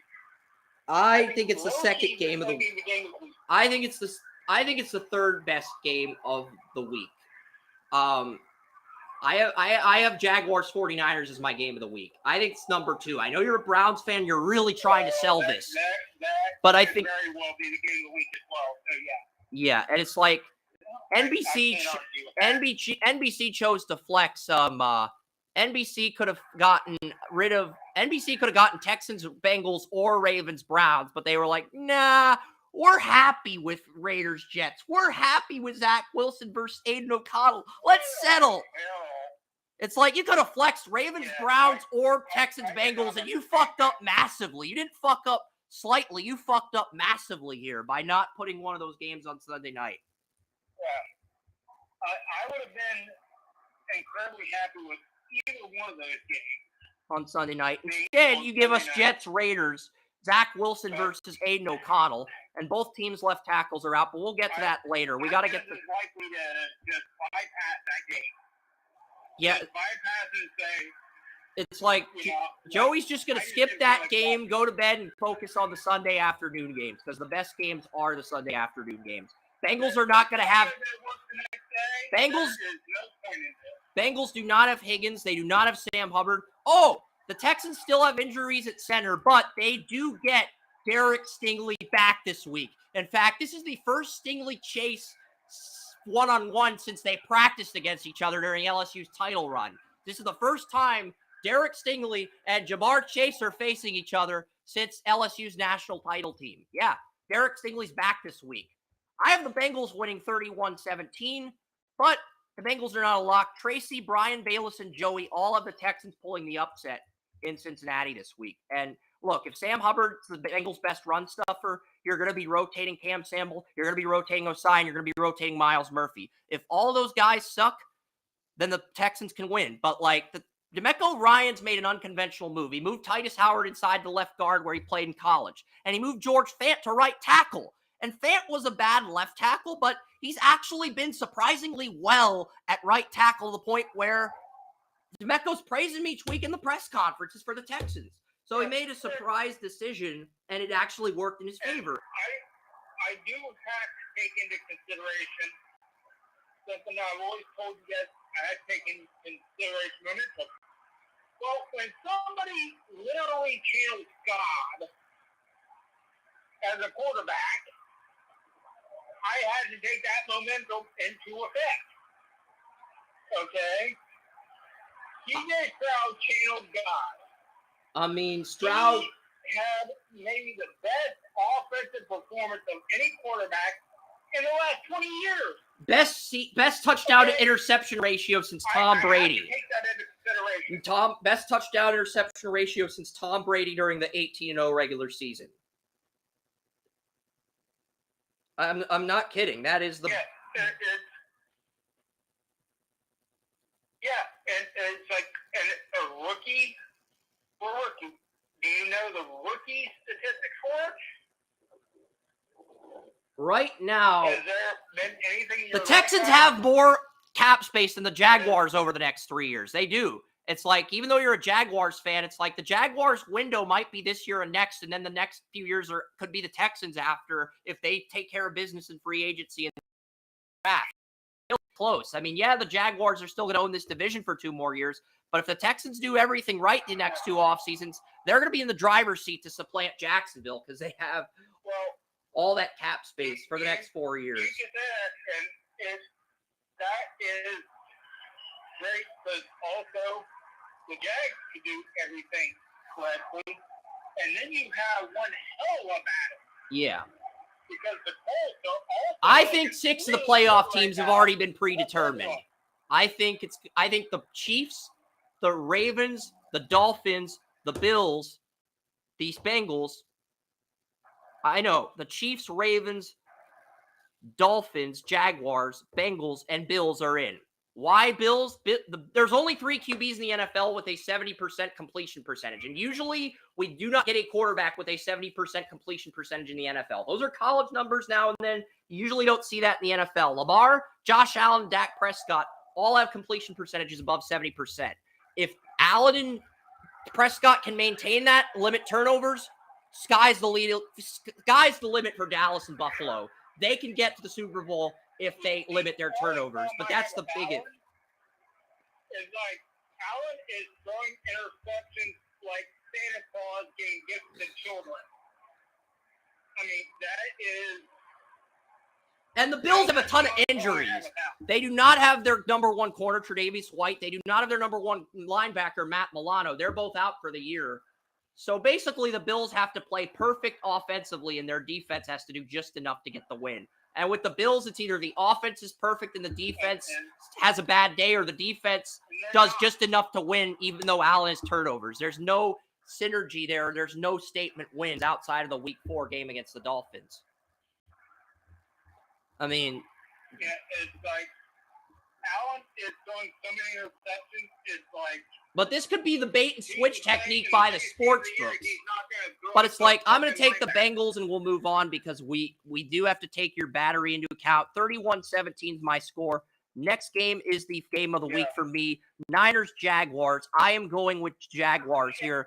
Duval is the healthiest AFC team heading into week 10, guys. They are. Walker Little is back. Devon Hamilton is back. Tyson Campbell is back. Zay Jones is back. Essentially, the Jaguars have their roster at full health for the first time all season. The only season-ending injury is Ventrell Miller, And he was competing with Shaq Quarterman for the number 4 linebacker job. And Quarterman was in the final year of his rookie deal. So Quarterman gets to play out his rookie deal, and Ventrell Miller gets to replace him next year. And you don't have to draft a linebacker. It's a very good situation to be in. I have the Jaguars winning in overtime, 26-23. Niners are favored by 3. The over-under is 45. I love the over, and I'm taking the Jaguars in an upset, 26-23. I have the Jags in overtime, and this is a split decision game on Draft Utopia. Tracy, you, Jesse, Tanya, Orrin, like Jacksonville, Banel, Wes, Lisa, Kerm, Brian have the Niners winning. And Lisa, Kerm, and Banel are now the top 3 on Draft Utopia.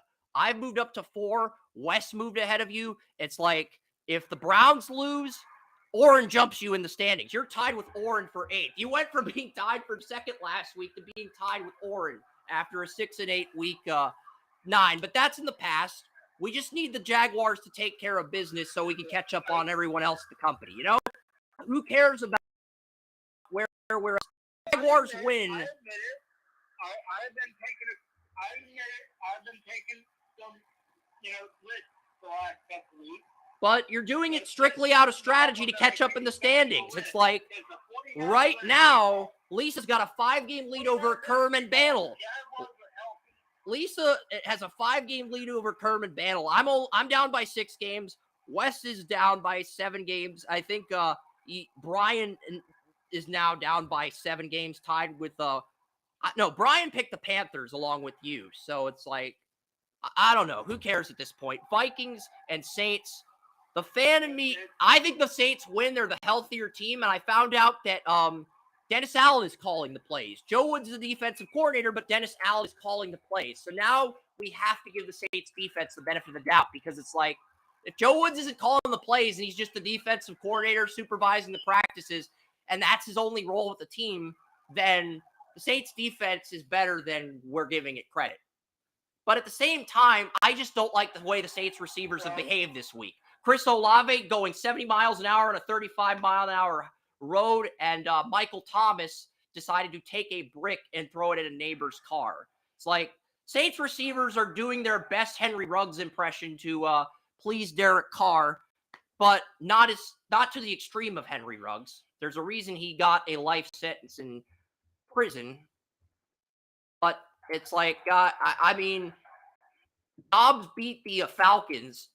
And look, I did not give Dobbs player of the game. The reason, Byron Murphy had the pick that gave the Vikings the game-winning field goal, and Dobbs fumbled the ball 3 times. So if you fumble the ball 3 times and you lose it twice but throw no interceptions, you do not qualify as player of the game. You get an honorable mention, but the fumbles disqualify you from the player of the game achievement. The 2 fumbles lost. That's really, if he doesn't have that, he's in the conversation, in my opinion. Impressive performance, though, without Jefferson when you first week on the job.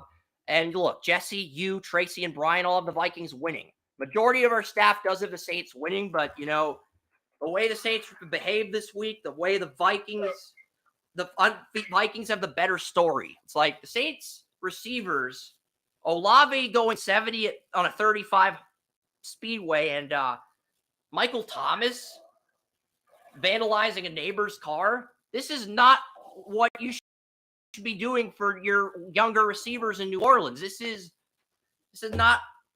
You're the veterans on the team. You invested in it. And let's face it, I have had unwavering support for Josh Dobbs for about 3 years. Okay, so if every time he's gotten a shot as a starter, he's not been the one that cost the team game. The team has sucked around it. This is the one time he's having a chance, and now he's got a star receiver back. He's going to have a shot to really declare himself. I'm not expecting superstar status. I'm not expecting anything like that. But I'm expecting him to hold down the fort. I'm expecting him to be. Darrisaw was out last week, too, at the last minute. Darrisaw got ruled inactive at the last minute. So he didn't have Darrisaw or Jefferson, and he still beat the Falcons, which is kind of impressive when you consider that it's his first week on the job. I mean, Darrisaw and Jefferson are the staples of that offense outside of Cousins. And to beat the Falcons in your first start without them just says a lot. Okay. Yeah, and I just believe that I'm not saying that Josh Dobbs is going to be the next coming of anybody. He can hold down the fort with the right supporting cast, and I think he does that. I mean, some people are saying Dobbs could be this year's Geno Smith. Some people are saying Dobbs could be this year's Geno Smith once Darrisaw. Like, once the offense is fully healthy, Geno Smith of 2023. It's possible, but I think that if you're looking for guys like Geno Smith to come around, well, that is who's the last one like that come around since Geno Smith? Rich Gannon. So you're looking at 20 years in between. You may be waiting a while.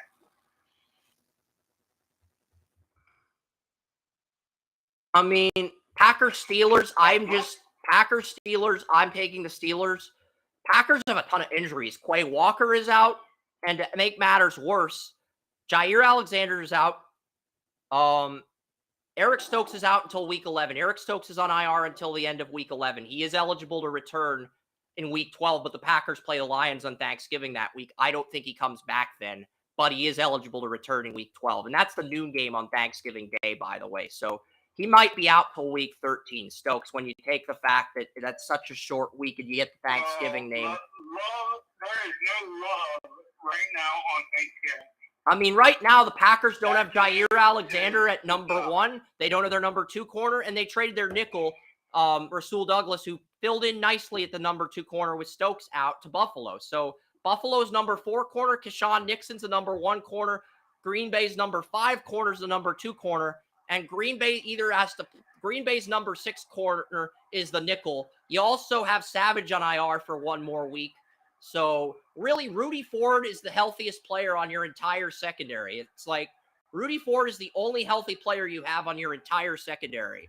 As crazy as this is going to sound, I think Pickett throws for 300 yards against the Packers and has 0 picks, no turnovers. That's not a testament to Matt Canada or Kenny Pickett. That's a testament to how bad the Packers' backup defensive backs are. We've been talking about it for a few years, but it's never gotten to this level of injury with their secondary. So I've got the Steelers winning 31-6. I mean, this game is going to make Tom Grossi put on a Justin Fields Bears jersey. I think he wore a Vikings and Lions jersey, but only wore a Bears t-shirt when going to Soldier Field for his 30 teams in 30 days game. This game is going to make Tom Grossi put on a Bears jersey. That is how lopsided this game is going to be. This is a really bad game for the Packers, I think.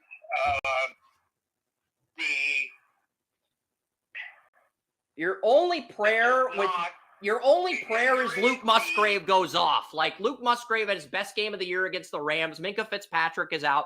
Luke Musgrave continues the momentum, and he absolutely goes off, and Pickett throws like 3 interceptions. That is your only prayer to beating the Steelers. And I just don't think that's going to happen. And even if it does, it's going to be like a 17-13 game. And here's the interesting thing. I was looking. It can happen, but it's very unlikely. Because remember, in week 3, Saints led 17-0, and the Packers came back from that because Carr got injured. Basically, Pickett's got to throw 3 picks, and Love's got to play turnover-free ball. The Steelers are the most unusual winning team I have seen in a very long time. They have a negative 30 point differential. Yet they make the plays that they need to win. They should not be in the position they're in. Yet I still believe they are going to come out and beat Packers. Here's the thing. Because I think the Bengals, You're Ravens. -30 and you're still going to win. I think the Bengals, Ravens, Chiefs, Jaguars, Dolphins, and Bills are in. That's the top 6. So that leaves you with the Steelers, the Browns, the Texans, and the Chargers for the last wild card. Honestly, I just think that's where we're at. And that's why I think the next 2 weeks with the Ravens and Browns and then the Steelers and Browns are so important because it's like I texted you before. The Steelers win, or the Ravens win this week, they pretty much clinched. If the Ravens can clinch the AFC North if they win their next 2 games, Joey, because the Ravens are going to get the Bengals on a short week at home. Yeah. And if T. Higgins and Sam Hubbard are out for that game, they could steal that game. Remember, the Bengals lost the Ravens without T. Higgins last year. I'm not saying that'll happen again. Yeah, Burrow's playing out of his mind right now, but it's like you're watching the Bengals against the Texans, you're watching the Ravens and the Browns, and you'll go from there. If the Ravens beat the Browns again and the Bengals lay an egg against the Texans, you're probably going to pick the Ravens. And if the Browns beat the Ravens or if the Bengals win, you're probably going to take Burrow. That's probably where you're at. And I know you hate picking against the Ravens. I know you're managing to piss off John Harbaugh by picking against the Ravens at home. But this is a team that's had a lot of injuries over the years, and they haven't been consistent when it matters. It's like this point of the year, every year, week 10, 11, this is the part of the season where the crux moment where Lamar gets injured and everything goes downhill. It is. The Ravens are the best team playing best football in the AFC right now. I don't think they have the best depth chart on paper. Their divisional hopes alive. I don't think they're the Ravens win. The only thing they have to do is win 1 game. So that's why I say they beat the Browns and Bengals. They're 9-2, and they've got the number 1 seed. And basically, the Chiefs would have to beat the Bengals and the Eagles and the Bills, and just go toe to toe with the Ravens in order to supplant them of the 1 seed. Yeah, that's basically. That's why I think it's so important right now. I've got the Ravens, Steelers, and Bengals going 11-6, and the Browns at 9-8. But here's the thing: if the Ravens beat the Browns and Bengals and lose to the Chargers, you're gonna be so disappointed as a fan because it's like you if you beat the Browns and Bengals, it could happen. It's the Sunday night game. It's the Sunday night game in Week 12 before their bye week. It is. If you beat the AFC North at home, you beat the state of Ohio twice, and then you lay an egg against the Chargers, it's like, and then you get the Rams. So, but the toughest part of the Ravens schedule is 15 through 17.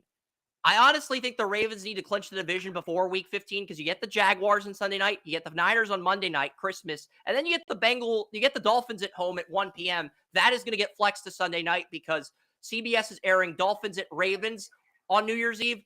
CBS is also airing Packers at Vikings in Minnesota on Christmas Eve. CBS can only protect Burrow, Mahomes, or Tua Lamar. They're protecting Burrow, Mahomes. So Dolphins, Ravens gets flexed to Sunday night on New Year's Eve. The end. That's pretty much how that's going down because there's no way the NFL is keeping Packers, Vikings in prime time. It's just not happening. There is no reason the Browns and Ravens shouldn't be flexed this week. So your thought process is completely correct. They are protecting Lamar and the Ravens for the Dolphins game, because if the Dolphins and Ravens both win out, that's a game that could potentially decide the 1 seed this late in the season. Same with Chiefs Bengals. They're just waiting it out, and CBS is going to protect the better of the 2 games, and the other is going to get flexed. That's what's going to happen.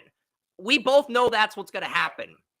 It doesn't take a rocket scientist on monkey phonics to figure that out. But I mean, the league's already made the executive decision. We're flexing that game in Week 17, and we're going to flex a game for Week 18. I don't see the NFL flexing a game in Thanksgiving or Christmas break, and there's some good games in December. But let's move on. Next game on the list is Titans and Buccaneers. I took the Buccaneers to win this one. The Buccaneers do not have Carlton Davis or Jamel Dean. I've got the Buccaneers winning by 2. The over-under is 38. I'm going Buccaneers 21, Titans 19. And this is not a lock. Wes, who was the only person to pick the Titans over Atlanta, He changed his pick after our podcast last week. Jesse and Oren are taking Will Levis to beat the Buccaneers. Yeah. Everybody else has Tampa. Oren, Jesse, and Wes like the Titans in the upset. I mean, we'll see. Falcons and Cardinals in Arizona. I just don't trust the Falcons right now with Grady Jarrett out for the year. I know the Cardinals have a ton of injuries on the offensive line, injuries at left guard, injuries at center. DJ Humphries might be out for this game. Cardinals might have to play Paris Johnson at left tackle this week. I know it is crazy to pick the Cardinals, but they get Kyler Murray and James Conner back. I told you back in May the Cardinals' first win would come against Atlanta. Kyler Murray back. It's happening. I like the Cardinals by 2 touchdowns, 28-14, and Kyler Murray celebrates by playing Call of Duty Modern Warfare 3, the brand new Call of Duty in the medical tent, or the team film room following the win over Atlanta, because Benjamin Albright tweeted that the new Call of Duty game comes out this week leading up to the Falcons-Cardinals game. So the Cardinals win, and they celebrate by playing Call of Duty in the quarterback room following the win. Well, let me be 100% frank and say... And then the former Browns quarterback coach, who's now the Cardinals offensive coordinator, turns off the console and unplugs the controller. But I will say both teams royally suck. That's just putting it my end. So when it comes to what if Kyler Murray gets the game-winning touchdown and then he pulls out a Call of Duty video game console during a touchdown celebration? Like, he just pulls out a box of the video game Call of Duty.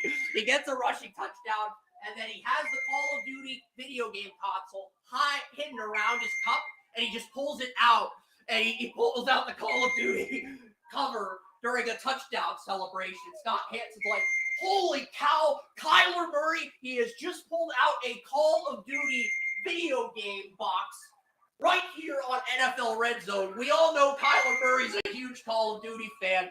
Unbelievable touchdown celebration by Kyler Murray in his debut. Kyler Murray any more of an idea about how to get suspended right after coming out from his injury. I mean, don't do that.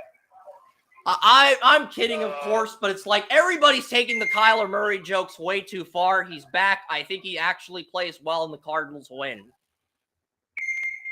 I got the Cardinals winning. Everybody else has the Falcons. Jason Bannell, Jesse, and Oren were bold enough to take the Cardinals.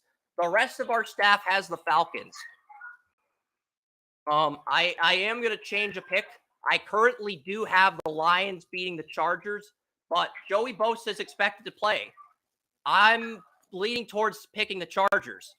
Joey Bosa had a non-injury rest day on Wednesday. He missed Thursday with an illness. He was a full practice on Friday.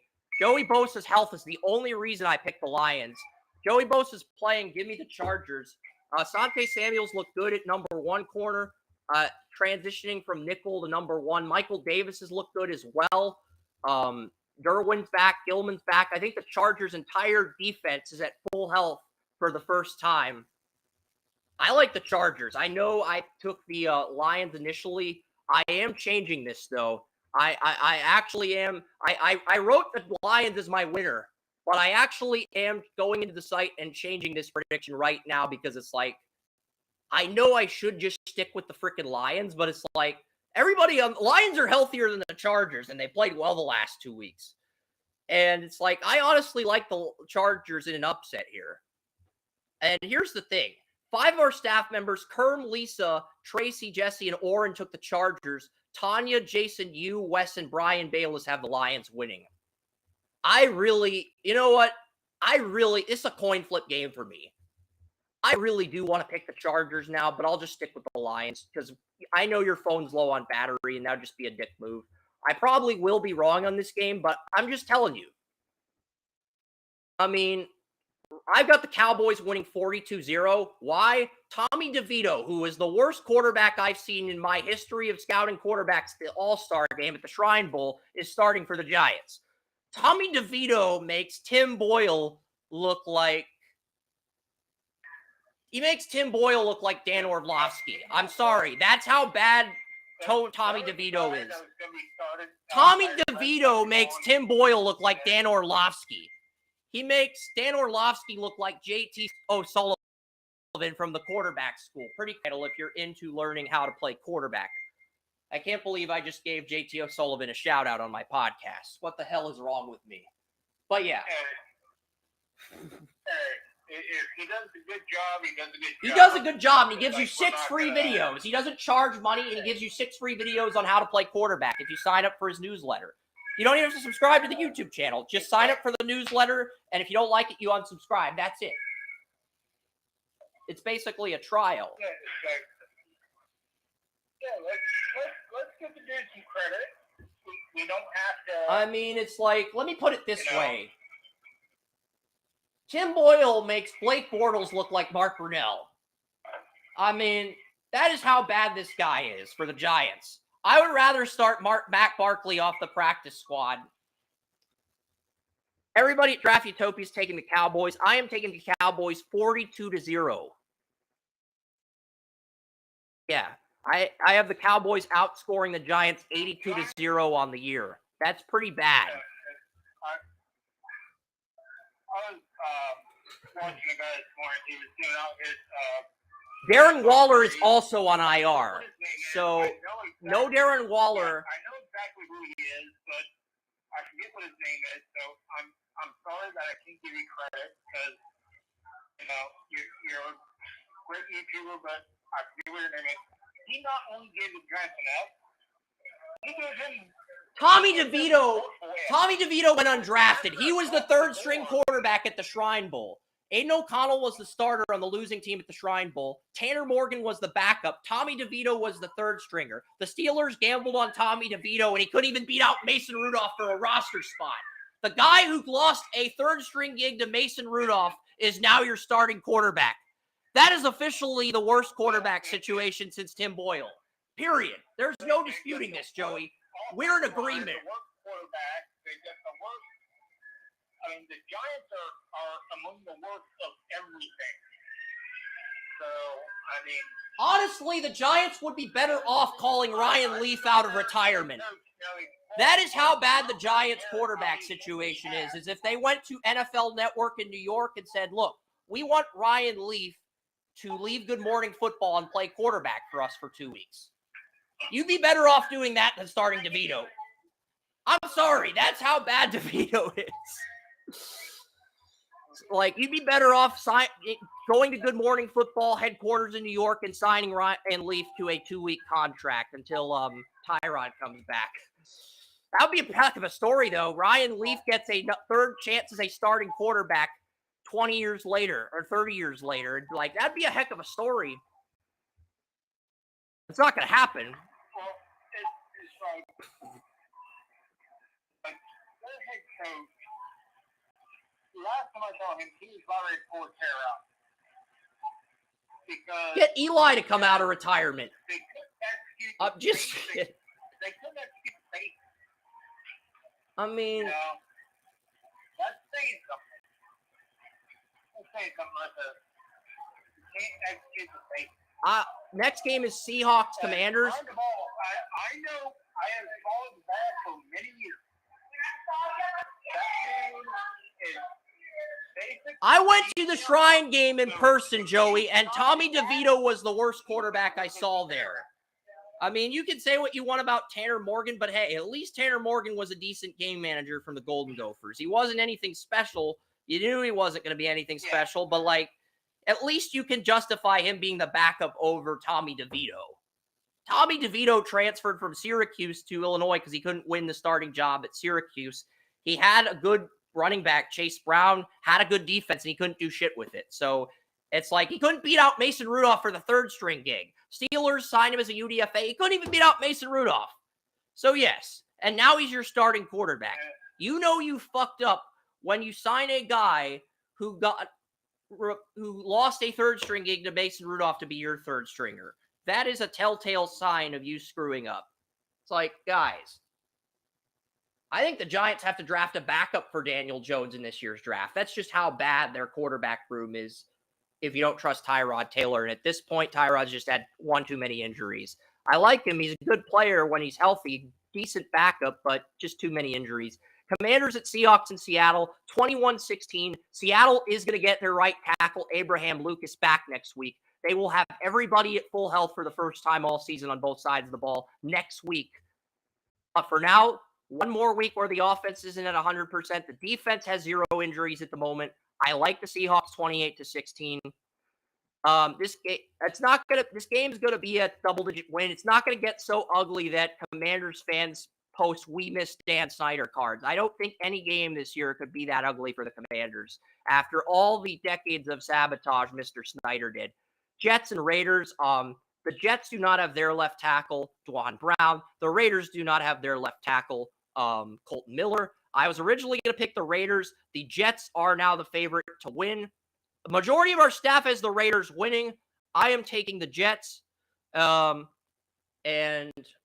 Zach Wilson. No, we're not going to make a joke about Zach Wilson milks in a brothel in Las Vegas. That's completely inappropriate to do on a podcast like this, even though brothels are technically legal in Vegas. I'm not going to do that. I am better than that. I have better character than that. You have Garrett Wilson. You have Breece Hall. You have this really good defense. Sauce Gardner, Breece, DJ Reed's been really good for the Jets. I mean, you have both these defenses have 0 injuries, by the way. Nate Hobbs came back from his injury last week. You have 2 fiery defensive-minded head coaches, Pierce and Saleh. The defenses are going to show up. I've got the Jets winning 19-17, and I've got Greg Zuerlein kicking a game-winning field goal to beat the Raiders. 19-17. Jason Bannell, you and Brian Bayless are the only members that are company to take the Jets, even though Vegas favored the Jets. 7 of our 11 staff members went with the Raiders at home. I guess that's not surprising when you consider how depressing of a game this is, but God, NBC screwed up royally. Chris Collinsworth did not say guy once during the Bears-Chargers game. Then he saved all his guy comments for the Bengals-Bills game. He's probably not going to say, he might say, now here's a gal or here's a girl because of how feminine and sissy-like this game's going to be. It's not a good matchup. You should have flexed this game. I know Las Vegas is a great tourist destination. I know the Raiders are 4-5. I know New York's a big market, but God, NBC, this is just lazy. This is like letting Matt Lauer get away with sexual harassment allegations and not firing him after the allegations become public. I mean, this is just very lazy on your end. You got to flex some of these games. I'm sorry, NBC.